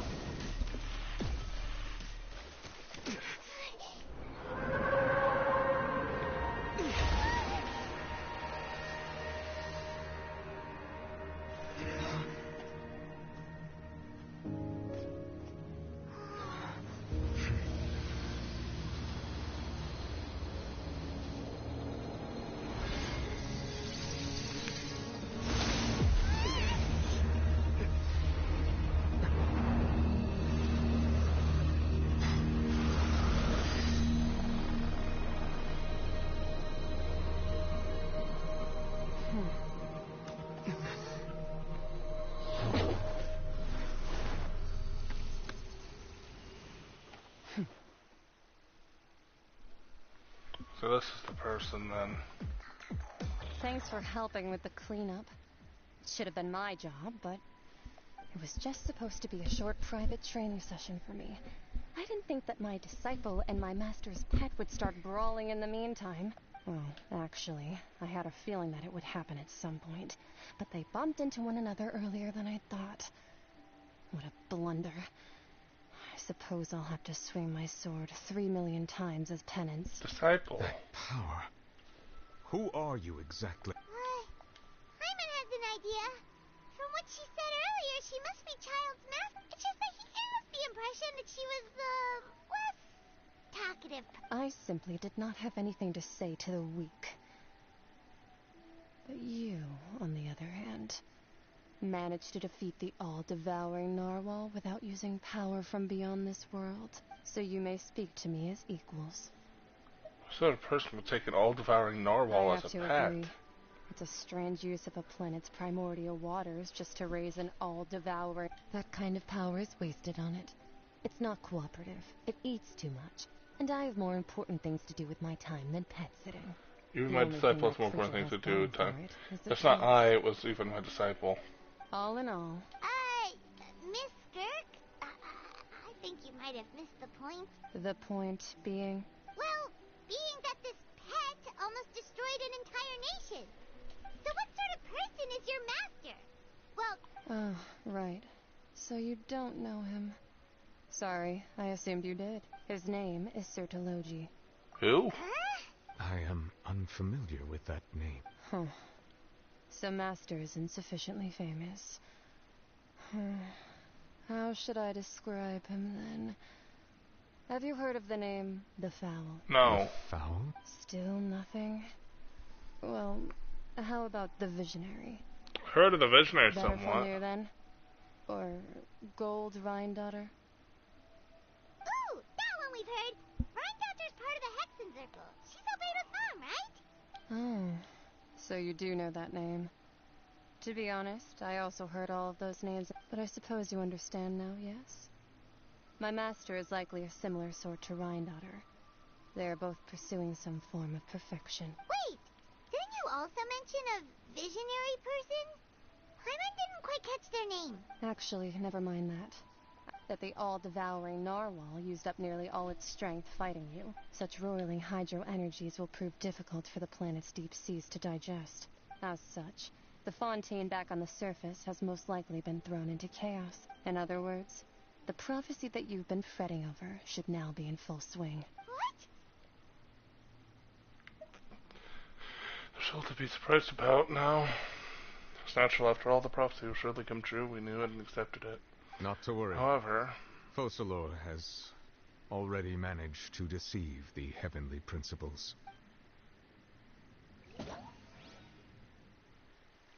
In the end, the people will all be dissolved into the waters, and only Farina will remain, weeping on her throne.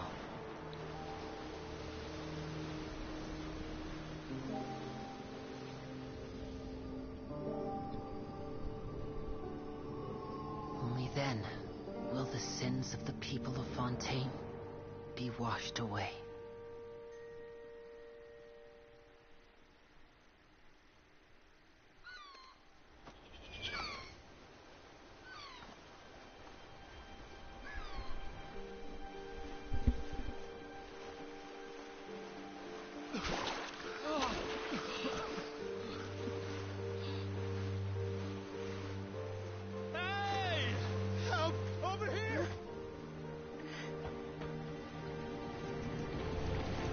that's good news.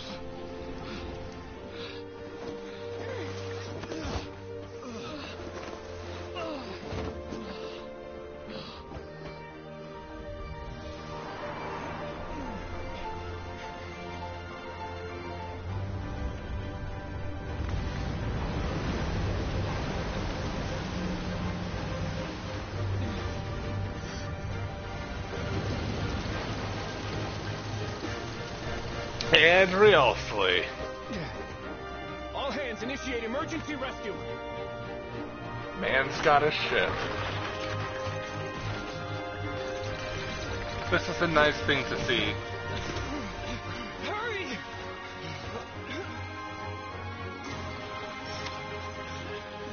This is a great thing to see after depression. And they're not dissolving because sins were forgiven.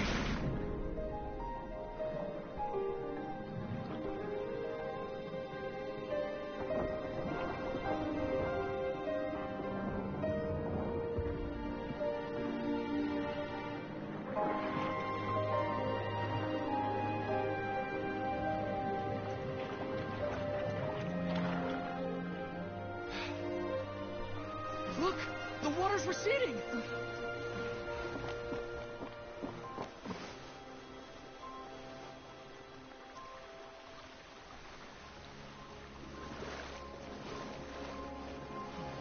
It's a miracle!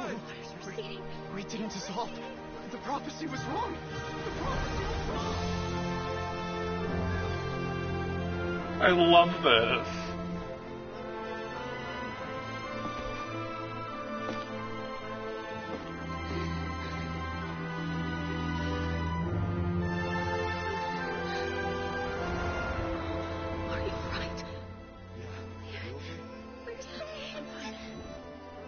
The prophecy was wrong.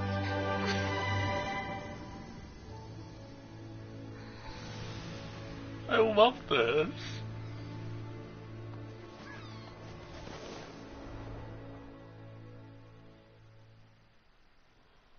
Hey, how about we go for a night?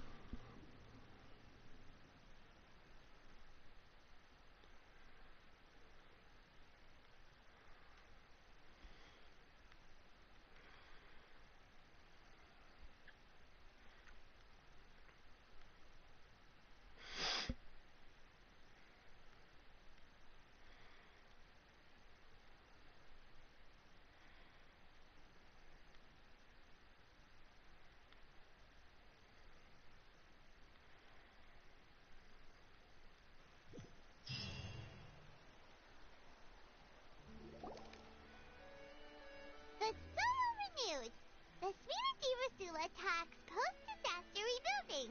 I recently visited Poisson to meet with Miss Navia, spokesperson of the Spirit Diversilla, and we spoke about Poisson's present and future. Old soil can still give birth to new bloom, Miss Navia stated. Hope is like seeing a small cookie when you're starving late at night. You just need a little of it.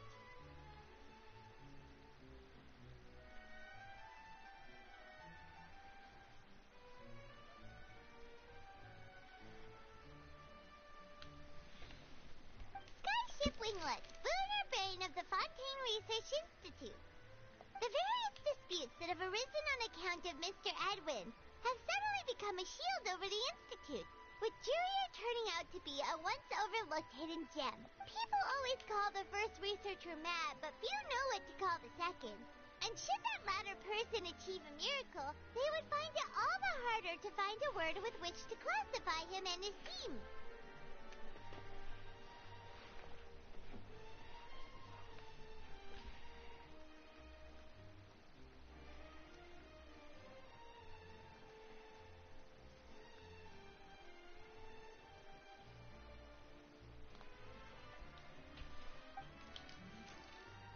Wow! Paimon barely recognizes the people in the reports. Are those really Julia? What do you think? Pretty enthralling, huh? The Steambird's idea was pretty simple. With the disaster just having passed, we would print a free edition packed to the margins with good news to calm people down. The value for these big scoops lies in their inevitable follow-ups. I'm We'll just publish happy. further reports and go into the stories behind This them. is an emotional roller coaster I was not ready Edwin's for. assistant, Jurier, created a true flying ship, while Navia is leading people in the reconstruction of their home. I'm sure that these stories could draw even your well-traveled eye. Paimon's curious too! Wait a minute. Didn't we watch everything happen from start to finish? What's the... And that's exactly why I'd like you to come conduct interviews with me. You're the best incubators of news, if you hadn't noticed. And also, with you around, I'm sure I'll get to see that Duke.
Oh, this time will be different. Come on! Let's head to Poisson first, and then make a trip to the fortress. There are some things you'll only know when you get there.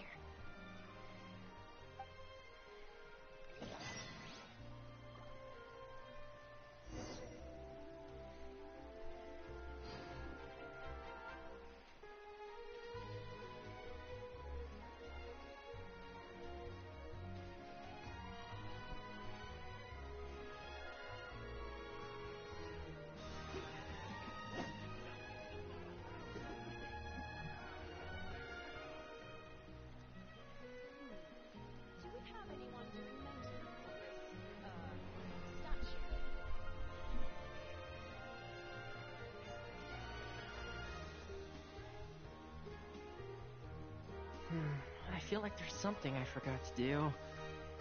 I tidied the courtyard, put the tea on. It's probably just my mind playing tricks on me.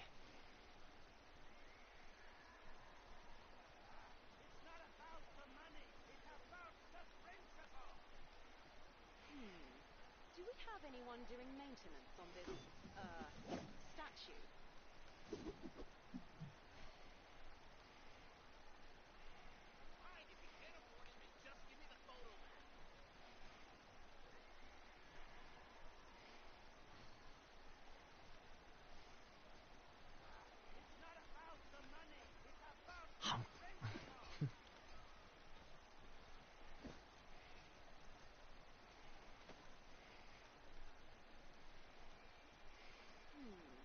Do we have anyone doing maintenance on this, statue?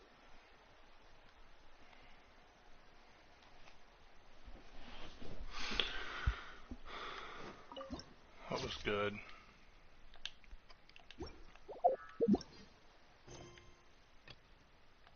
Finale.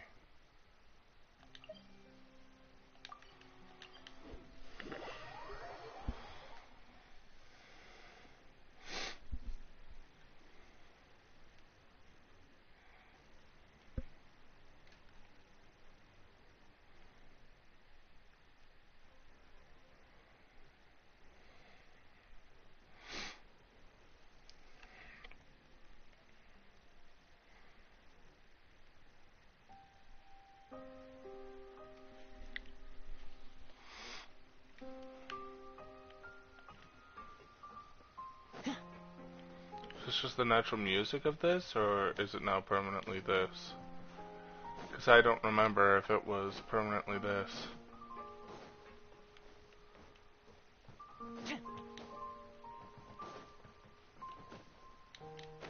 Oh crap. Damn it.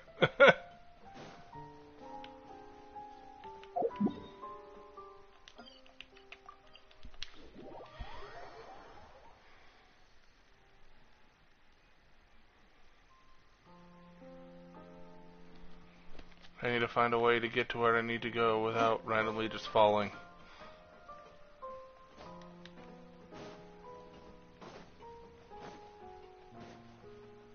There we go. Hold on. That's Navia with a Fatui member, isn't that? I think that's Arlencino.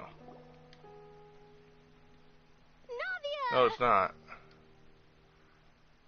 You are a Fatui member, aren't you? Hey, we're just having a look around. I'm here to update myself on how things are going here. Yeah. Oh, Yep, there's the Fatui We are member. here too. Let me introduce you. This is Mr. Garunt Snezhevich. He represented the Knave in sending us a large amount of supplies, and is helping with our work. Our residents are hard at work as well. Thanks to everyone, work is progressing nicely. We've lost a lot of people, but we're moving forward. That will have to be enough. Hello, Miss Charlotte. I'm a big fan of yours. I especially like that article you wrote last year about Fontaine's stray cats. But if you don't mind, could you not emphasize our role too much in your report? It's not charity we're doing here. We just happen to share the same interests as the Spina. I get where you're coming from. I'll keep it as simple as possible. Or would you be willing to feature as friendly neighbors? That would be fine. Thanks. Oh, you're back too. How are things? We finished laying down the construction materials. It'll be another hour before the workers are able to go over there. Huh? You're here too, Clorian? Well, her reputation's greatly risen after that whole duel business with Miss Farina. So she's here in Poisson to wait out the heat. All right. She really came here to help me out. There's too much to consider in the reconstruction of Poisson. The Spina has need of more decision-makers. And, well, I do already happen to be connected to Mr. Callis. Oh, wait just a moment. Do you mind me asking a few questions? You know, about how you felt before the duel, about what it was like facing down a god. There's lots of exciting material there, I bet. Forget it. I'm sure you can find a better theme than that, Miss Charlotte. I see you're the same as always. Couldn't you do me a favor, for Navia's sake? Well, if we're talking about doing things for my sake, you might as well just take a few more photos of me. Or of the Traveler. It's better than wasting time persuading Clorand, at any rate. Of course I will. I'm not gonna let him off that easy. All right, then everyone who wants to be in the photo, gather up. And smile.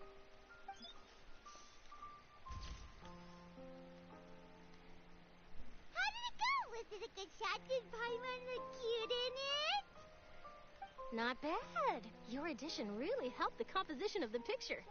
All right, hang on a moment. Let me snap a few more shots.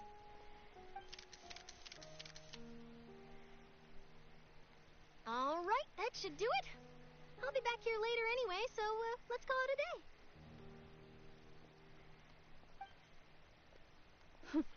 You're very quick. Speed is of the essence when it comes to the news, and freshness is the key. Also, not to brag, but I'm pretty good at building connections. Who knows? I might eventually get that interview with you after all, Miss Clorand. Wow, you really do have that never say die spirit. I'm impressed. I'll hazard a guess that this is how you got that interview at the Fortress of Meripede.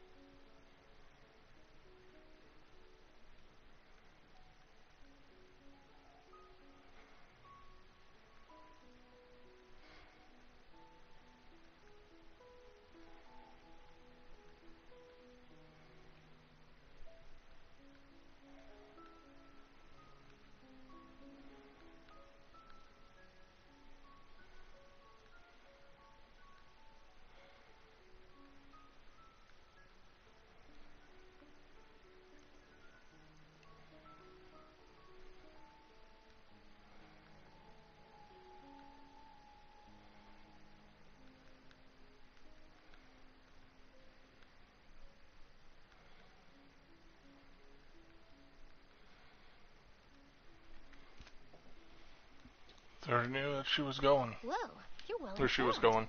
Let me make a guess, too. I asked Sijuin who... That's a very complete information chain. In truth, even the Fatui are like, damn. Was, when did the fortress become so friendly towards the media? I told him that it was best not to speak too soon. There's no guarantee that Ridesley will make a personal appearance. You're right. I've got to... Stay safe now. And... This is just wrapping everything up. I think this is actually the end. This is depressing. I've heavily enjoyed this. I've heavily enjoyed this. In my opinion, definitely the best country. And Farina has my respect as an Archon, and she's not even an Archon. She's technically half of an Archon by technicality, but overall is just a normal human that lived for 500 years and is still alive.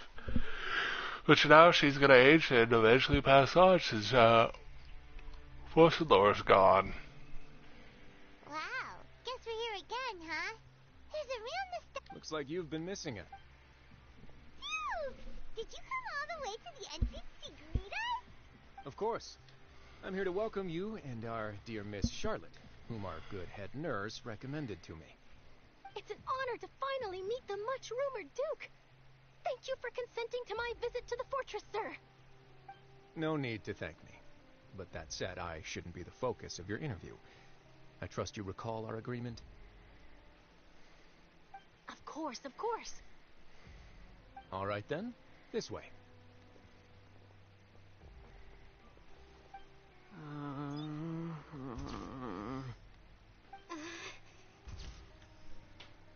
Hey, no need to be so nervous. I've already taken all the photos we need. Miss Charlotte, do these pictures really need to be published on the cover of the Steambird? It would seem that Miss Lorvine doesn't want her face to appear beside that of Mr. Jurier, Sir, please don't say things like that. But it looks like dear Mr. Jurier denies it. Might this interview be very important to you, then? No, I just... This is my first time being interviewed, and I'm very thankful to the Steambird for... Now, I might not look it, but I actually did meet Mr. Edwin once. And I'll be honest, I enjoyed chatting with you more. You've definitely got more of that genius vibe going on. The boat that brought about a miracle, the ark that saved the people. Why, you recreated a myth back there, like an emissary of legend. Still, if I might ask, where's that flying ship now? Huh. Looks like Charlotte's trying to get herself another exclusive scoop. I have to apologize, but that ship is presently in the bowels of our factory. I'm afraid it won't be easy for you to get a shot of it. Really? Well, then in that case, could I have an interview with you to make up for that loss? Oh my god. You already know my answer, I'm afraid. Best you interview our head nurse instead. Or perhaps you'd like to take another photo of this couple of researchers? Did you really have to use the word couple? Well, then, 2 solo photos will do. Is my hair messed up? Please, someone help me have a look. Things sure are getting pretty lively here. We've seen this kind of thing before. Oh, seems like everyone's here. Would any of you like to try this new drink I came up with? Ah, Siegeween. Hey, Miss Charlotte. Why don't you, take some pretty photos of our head nurse? Sure. Come on, Miss Siegeween. Over this way. Let's find a brighter spot. Huh? Sure. Do I have to smile? So, how have things been at the fortress?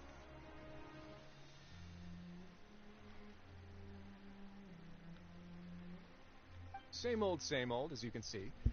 Fontaine... Other than that flying ship, it got a tad too much attention, I think. That's why I decided to let the interview go through. We should direct more public opinions toward the behind-the-scenes heroes. Am I right, Mr. Jurier? Miss Lorvine? You're too kind, sir. I believe that you too should have your day in the sun. Not that you would want that, just pity. I'll just leave the spotlight to you two.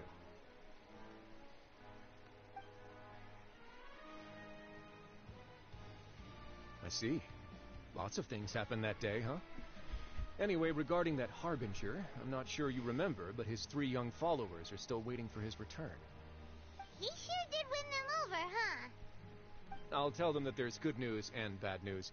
The good being that their boss seems fine, and the bad being that they must face extended sentences for abetting his escape. Oh, actually, what about you? Are things gonna change for you too? What change can there be? The fortress will keep chugging along, and so will my duties. As to what Miss Farina's departure will mean for the nation, and if our laws and governance will be transformed, we'll leave those to the folks in the overworld. Hey, everyone! The photo shoot's done. Good. In that case, let's call it a day here. Thanks for your cooperation. Come on, Traveler, let's go. Till next time, everyone. There'll be a next time? Maybe. Who knows? I might write a story about the underwater factory next time. Until then. All right. Last stop, the docks.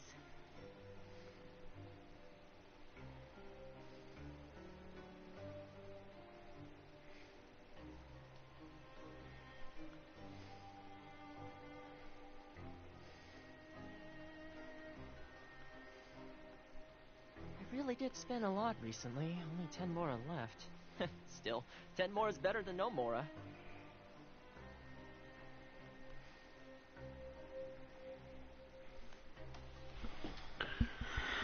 Head to the Marine time. Is this with the siblings? Is this... Are we just visiting everywhere now?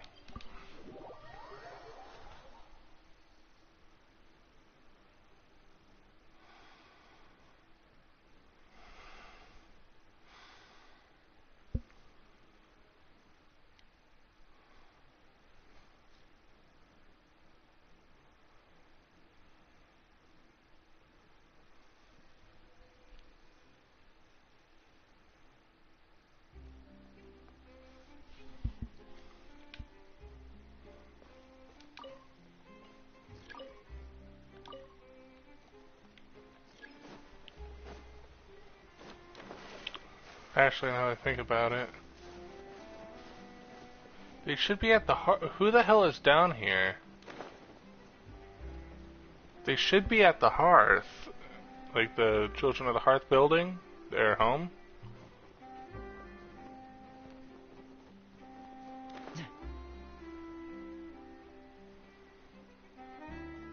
Why are they here? I mean, I guess that makes sense. They're performing, right? Or... I mean, I guess it makes sense that Lenny's here, because that's where we first met him. So I guess it does somewhat make sense.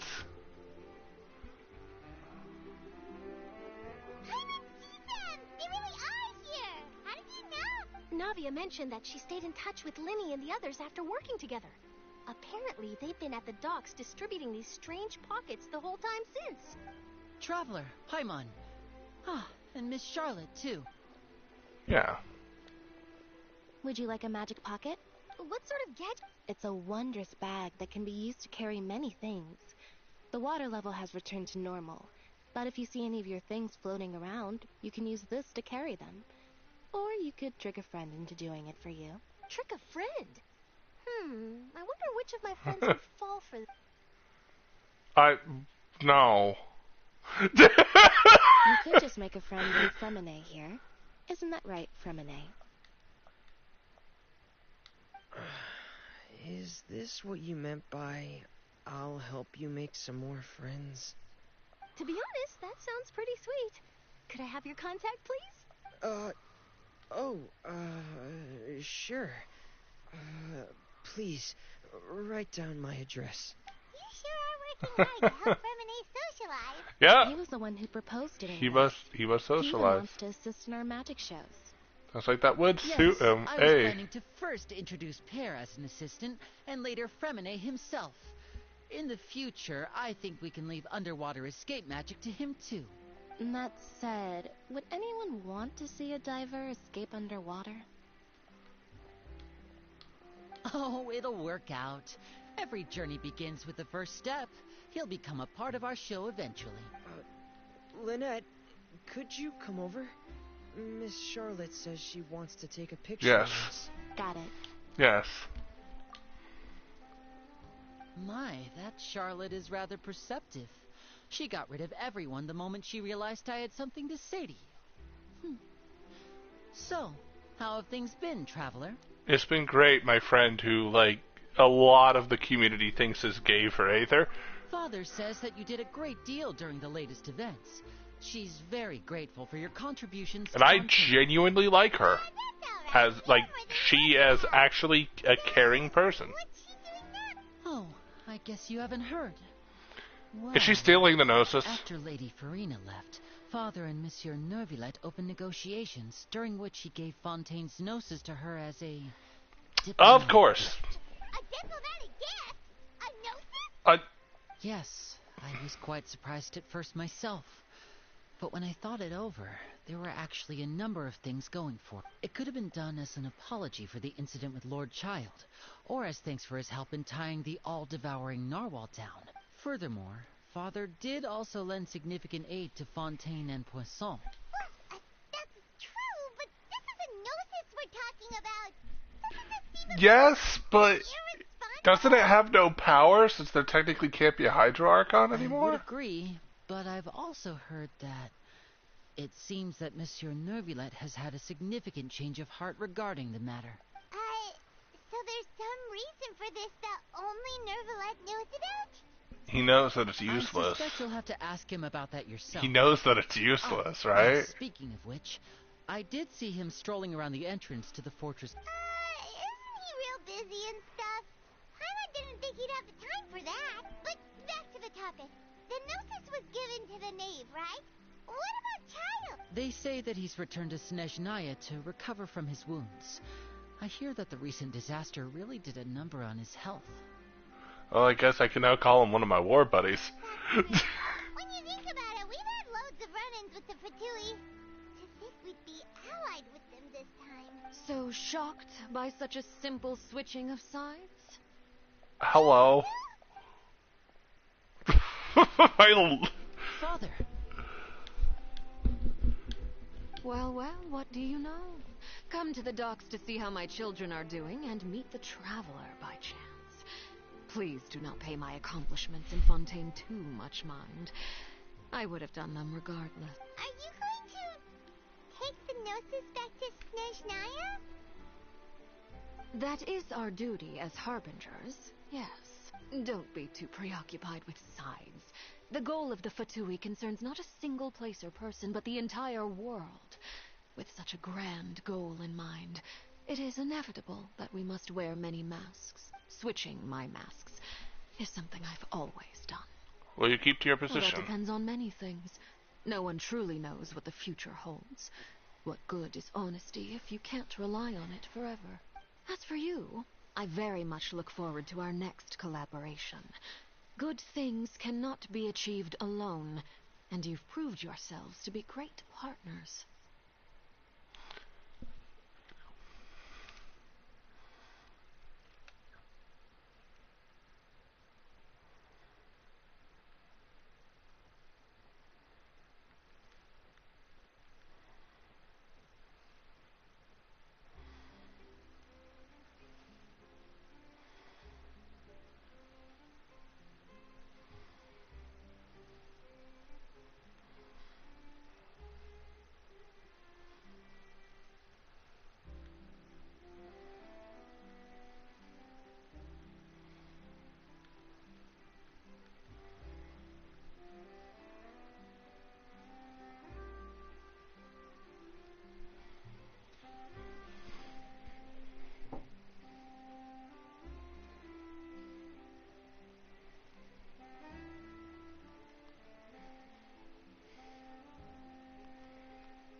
I should just remember here, deliver this.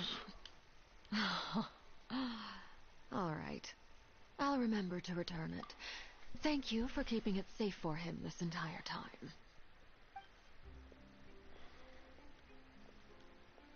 And that's a wrap for me. Huh? You're... Greetings, Miss Journalist. Hello. If I'm not mistaken, there are diplomatic channels I'll need to report to take a photo of you. That is correct. So forgive me, but I will not be able to serve as a subject in your article. However, feel free to write as much as you'd like about our dear magicians. And our upcoming rookie talent. I will. The sea breeze is quite pleasant. I shall continue my walk while the weather remains so agreeable. Farewell. Farewell, Father. Oh, she has such an intimidating presence. I didn't even dare to take a picture. Thankfully, I've already wrapped up all my pre-scheduled interviews. Thank you all. This'll be more than enough for me to write about, I'm sure. Don't be too nervous.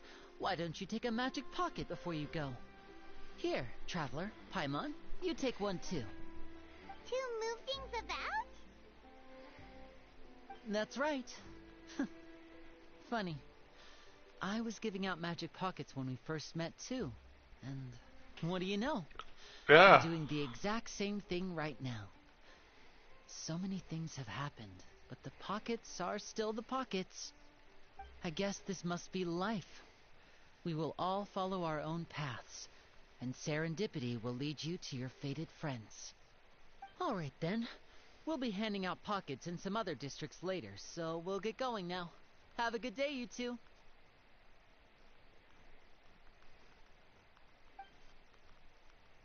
Well, guess we sent Charlotte off. Shall we go see how Neverlette's doing? As long as he's not so busy that he doesn't have time to chat anyway. I've enjoyed this. I've also been texting a friend. I've kind of found a respect for at least not all the Fatui are bad.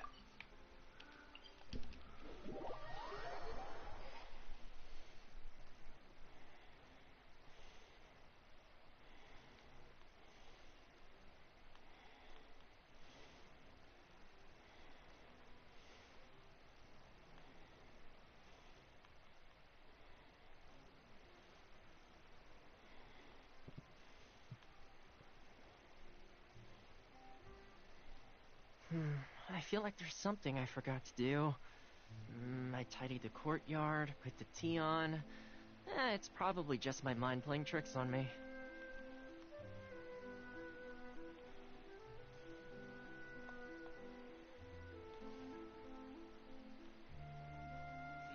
Seems like the stories here never have a happy ending.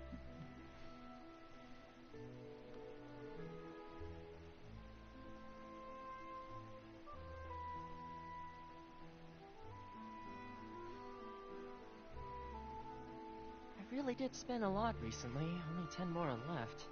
Still, 10 more is better than no more. Seems like the stories here never have a happy ending.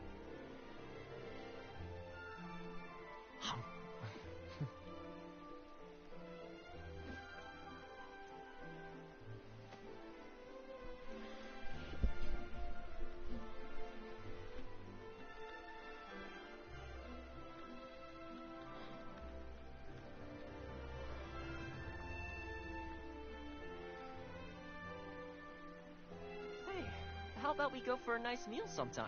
My treat, of course.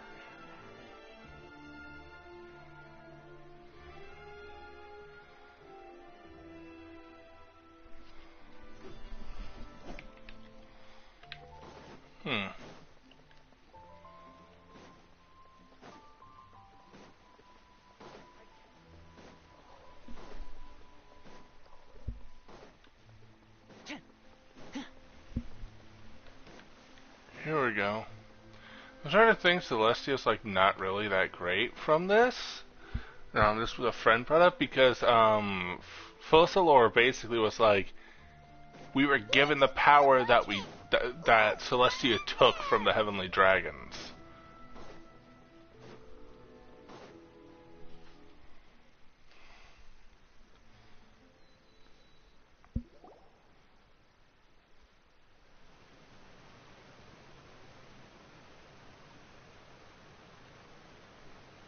So, you really are here, Neverlette. Paimon didn't think you were going to have free time this hour of the day. Really? Oh, I suppose you must have met Mr. Linney. He took the time to greet me earlier when he passed this way. In any case, you came at a good time. I was just considering reaching out to you to set up a meeting, so I may explain some things that I haven't had the time to before. Aw, Paimon's glad that you remembered. Thank you for keeping us on your mind while what with you being busy and all. Alright, let's have it then. How was Fontaine actually saved? The whole business is still quite the mystery to us. It is strange how words can often leave a bitter taste in the mouth when it finally comes time to say them out loud.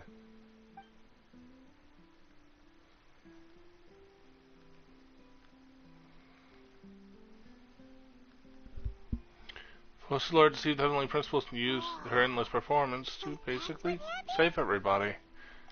Focalor destroyed the divine throne of the Hydro Archon and restored your power to you, transforming you into a fully fledged elemental dragon sovereign. But Paimon still doesn't quite get what you did to save the Fontainians from dissolving. For me, the authority of the ancient dragons refers to absolute control over the hydro element.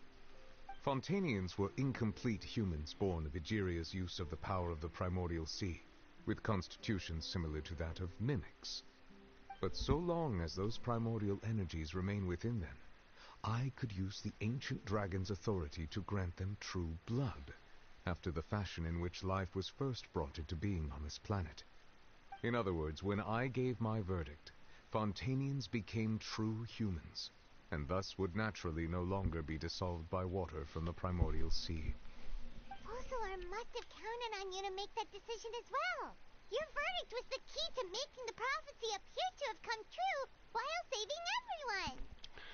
Yes, you could say that it was at the moment that the Fontainians were finally truly quote-unquote born. And in a manner of speaking, Focalor finally managed to fulfill the original Hydro Archon's wish to turn Oceanids into real people too.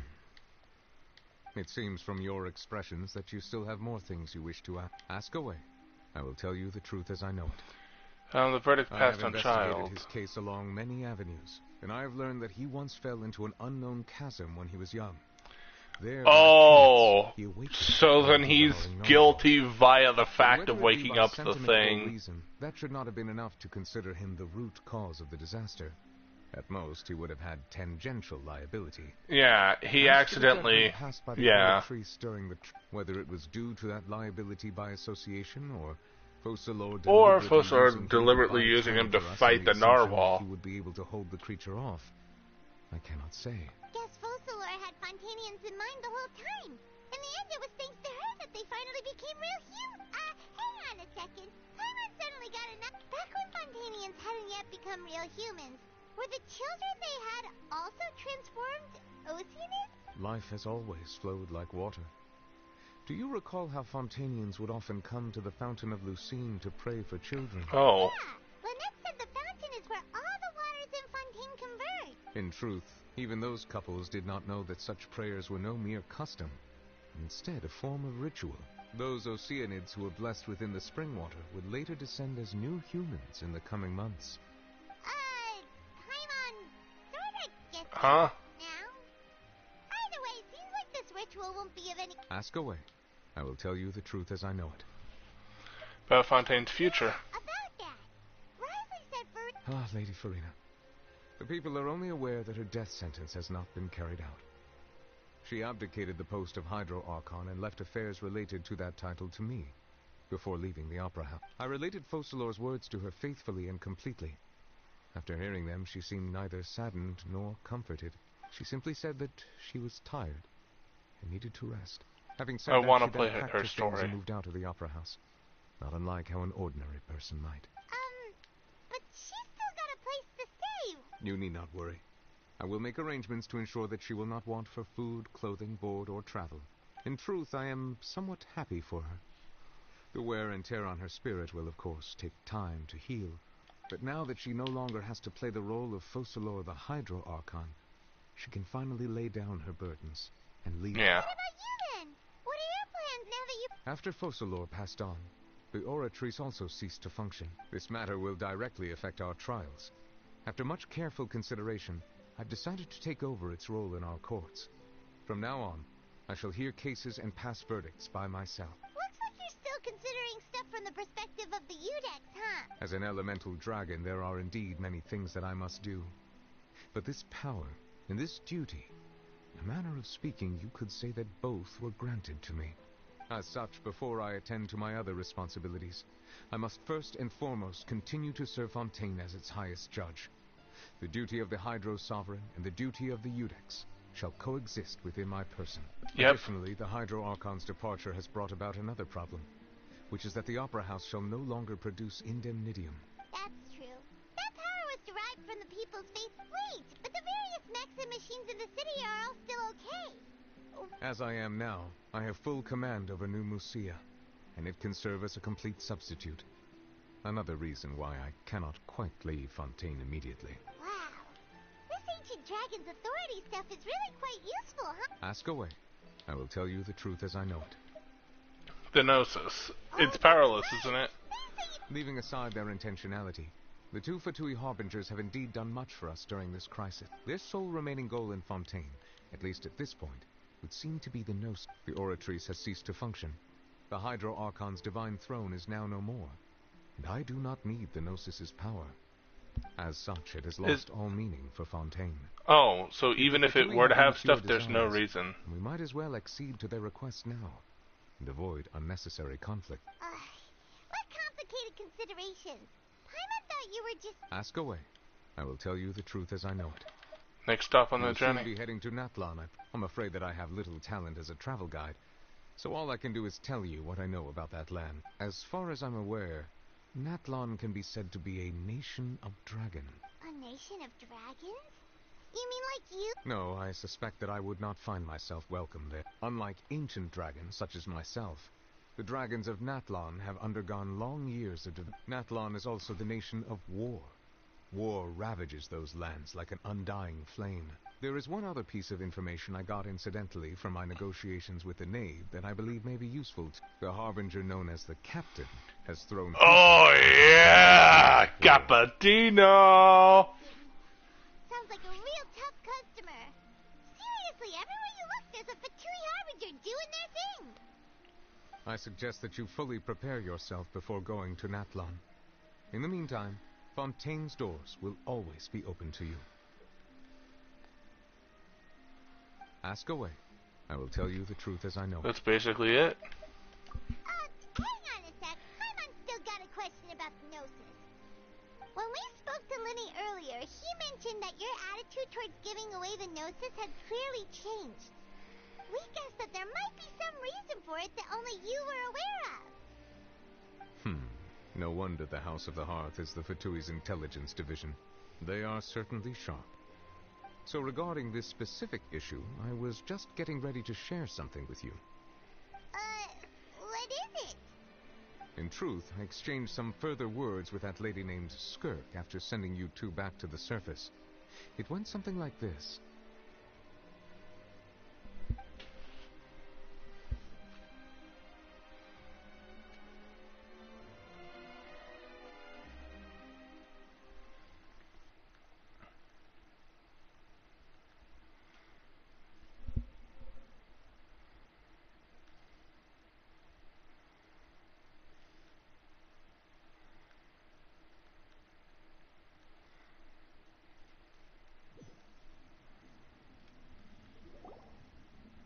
Well, we're going to head topside to see what's going on. You hurry over soon as well, all right, Nervalet? What next? The all-devouring narwhal isn't here, so I'm no longer getting any interference. I can finally catch the scent of your power. What it's made of. It is the authority of the planet's primordial dragons, but with something very similar to a god's curse mixed in. It's quite a novel blend. I'm sure I've encountered something like this before. I do not know what you... Of course. You should have the remains of the third descender on your person, yes? Third descender? Remains? I've never... According to your parlance, I believe it may be called a gnosis. What? Well, that much is true. After Focalor's divinity faded, she handed her gnosis to me.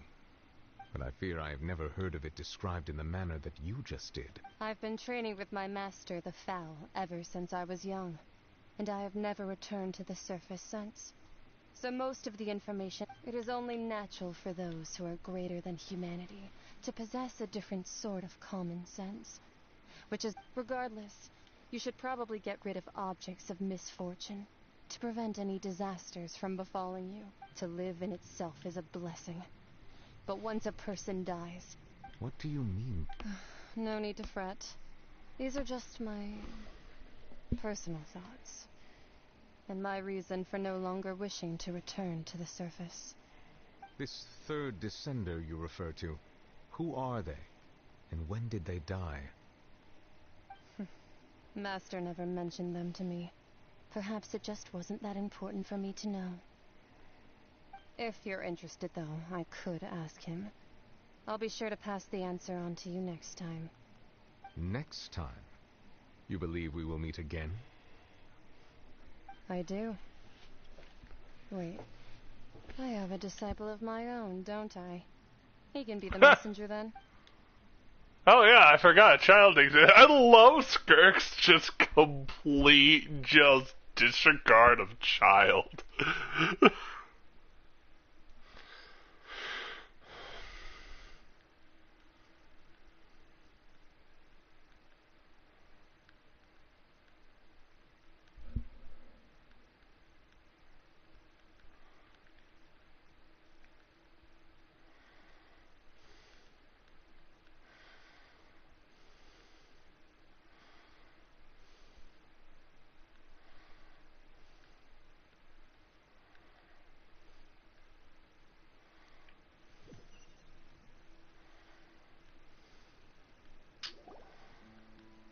That's what she told me. Whether it would prove useful or not, I wanted to pass that information on to you. The remains of the third descender? So that's what the Gnosis actually are. Paimon just thought they looked like chess pieces. How could they be a person's remains?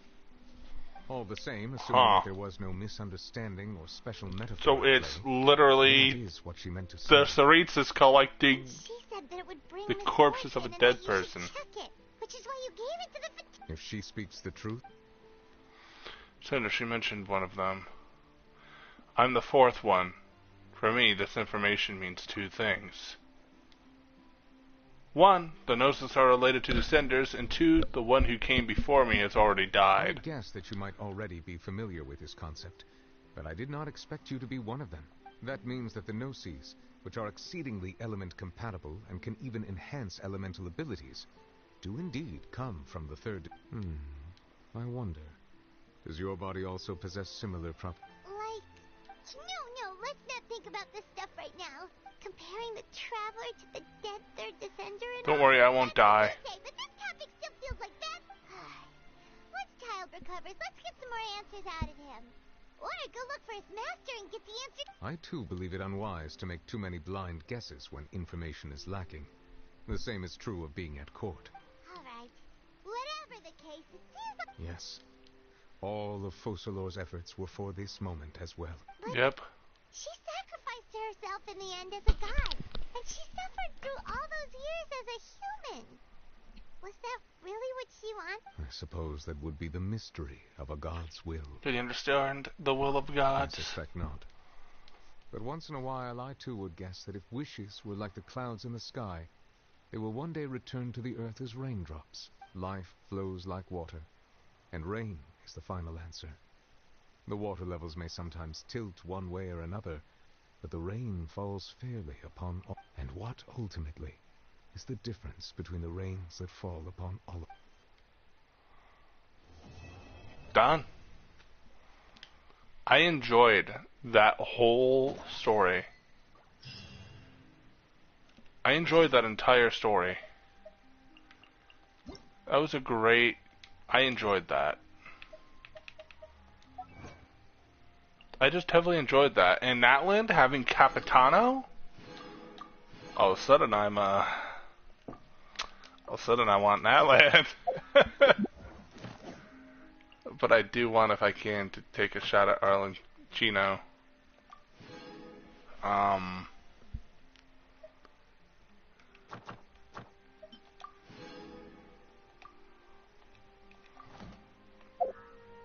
Let's see, will you bless me with the power of pulling Farina, or nah? Let's find out. I didn't know my luck's usually not the best, but the guy can dream. Yep, guy can dream. Damn.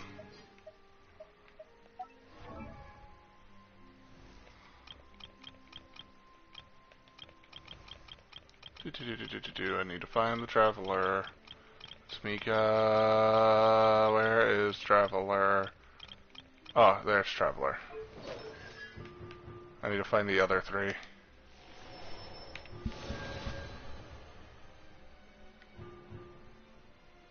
Shuffle will restore HP to nearby party member with the lowest remaining HP percent to 50%. Okay. Yep, that was Fontaine. I enjoyed that. I'm assuming there's going to be like some more like side Fontaine stuff, and of course, I kind of want to go through Lenny's story if I can.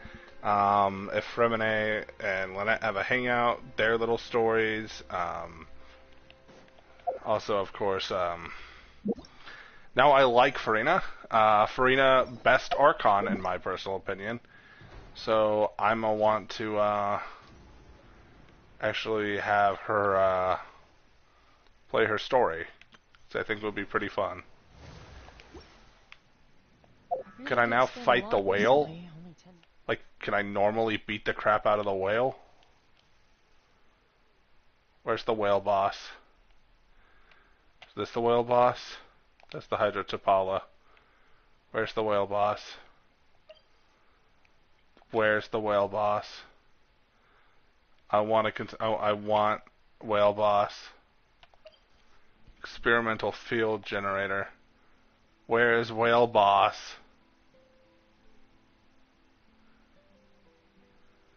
God damn it, I want to fight the whale more. God damn you. Can't just not have that boss be a fightable boss.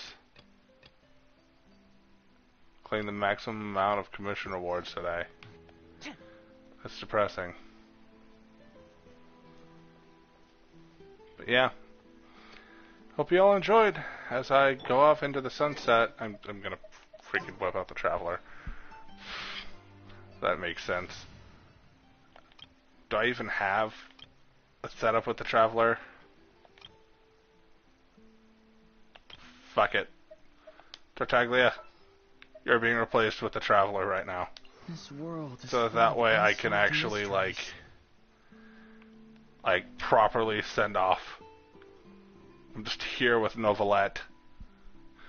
Have a great rest of your morning, great rest of your day. I completed Fontaine's story, best story so far for Genshin. This last episode stream of the story, well, the overall main story, there's probably still some like little side stuff going on. But like the main Archon quest, like there's probably some in between Archon quests that will happen here. But the overall main story of Fontaine's history in that was fun. Definitely going to continue trying to play the story.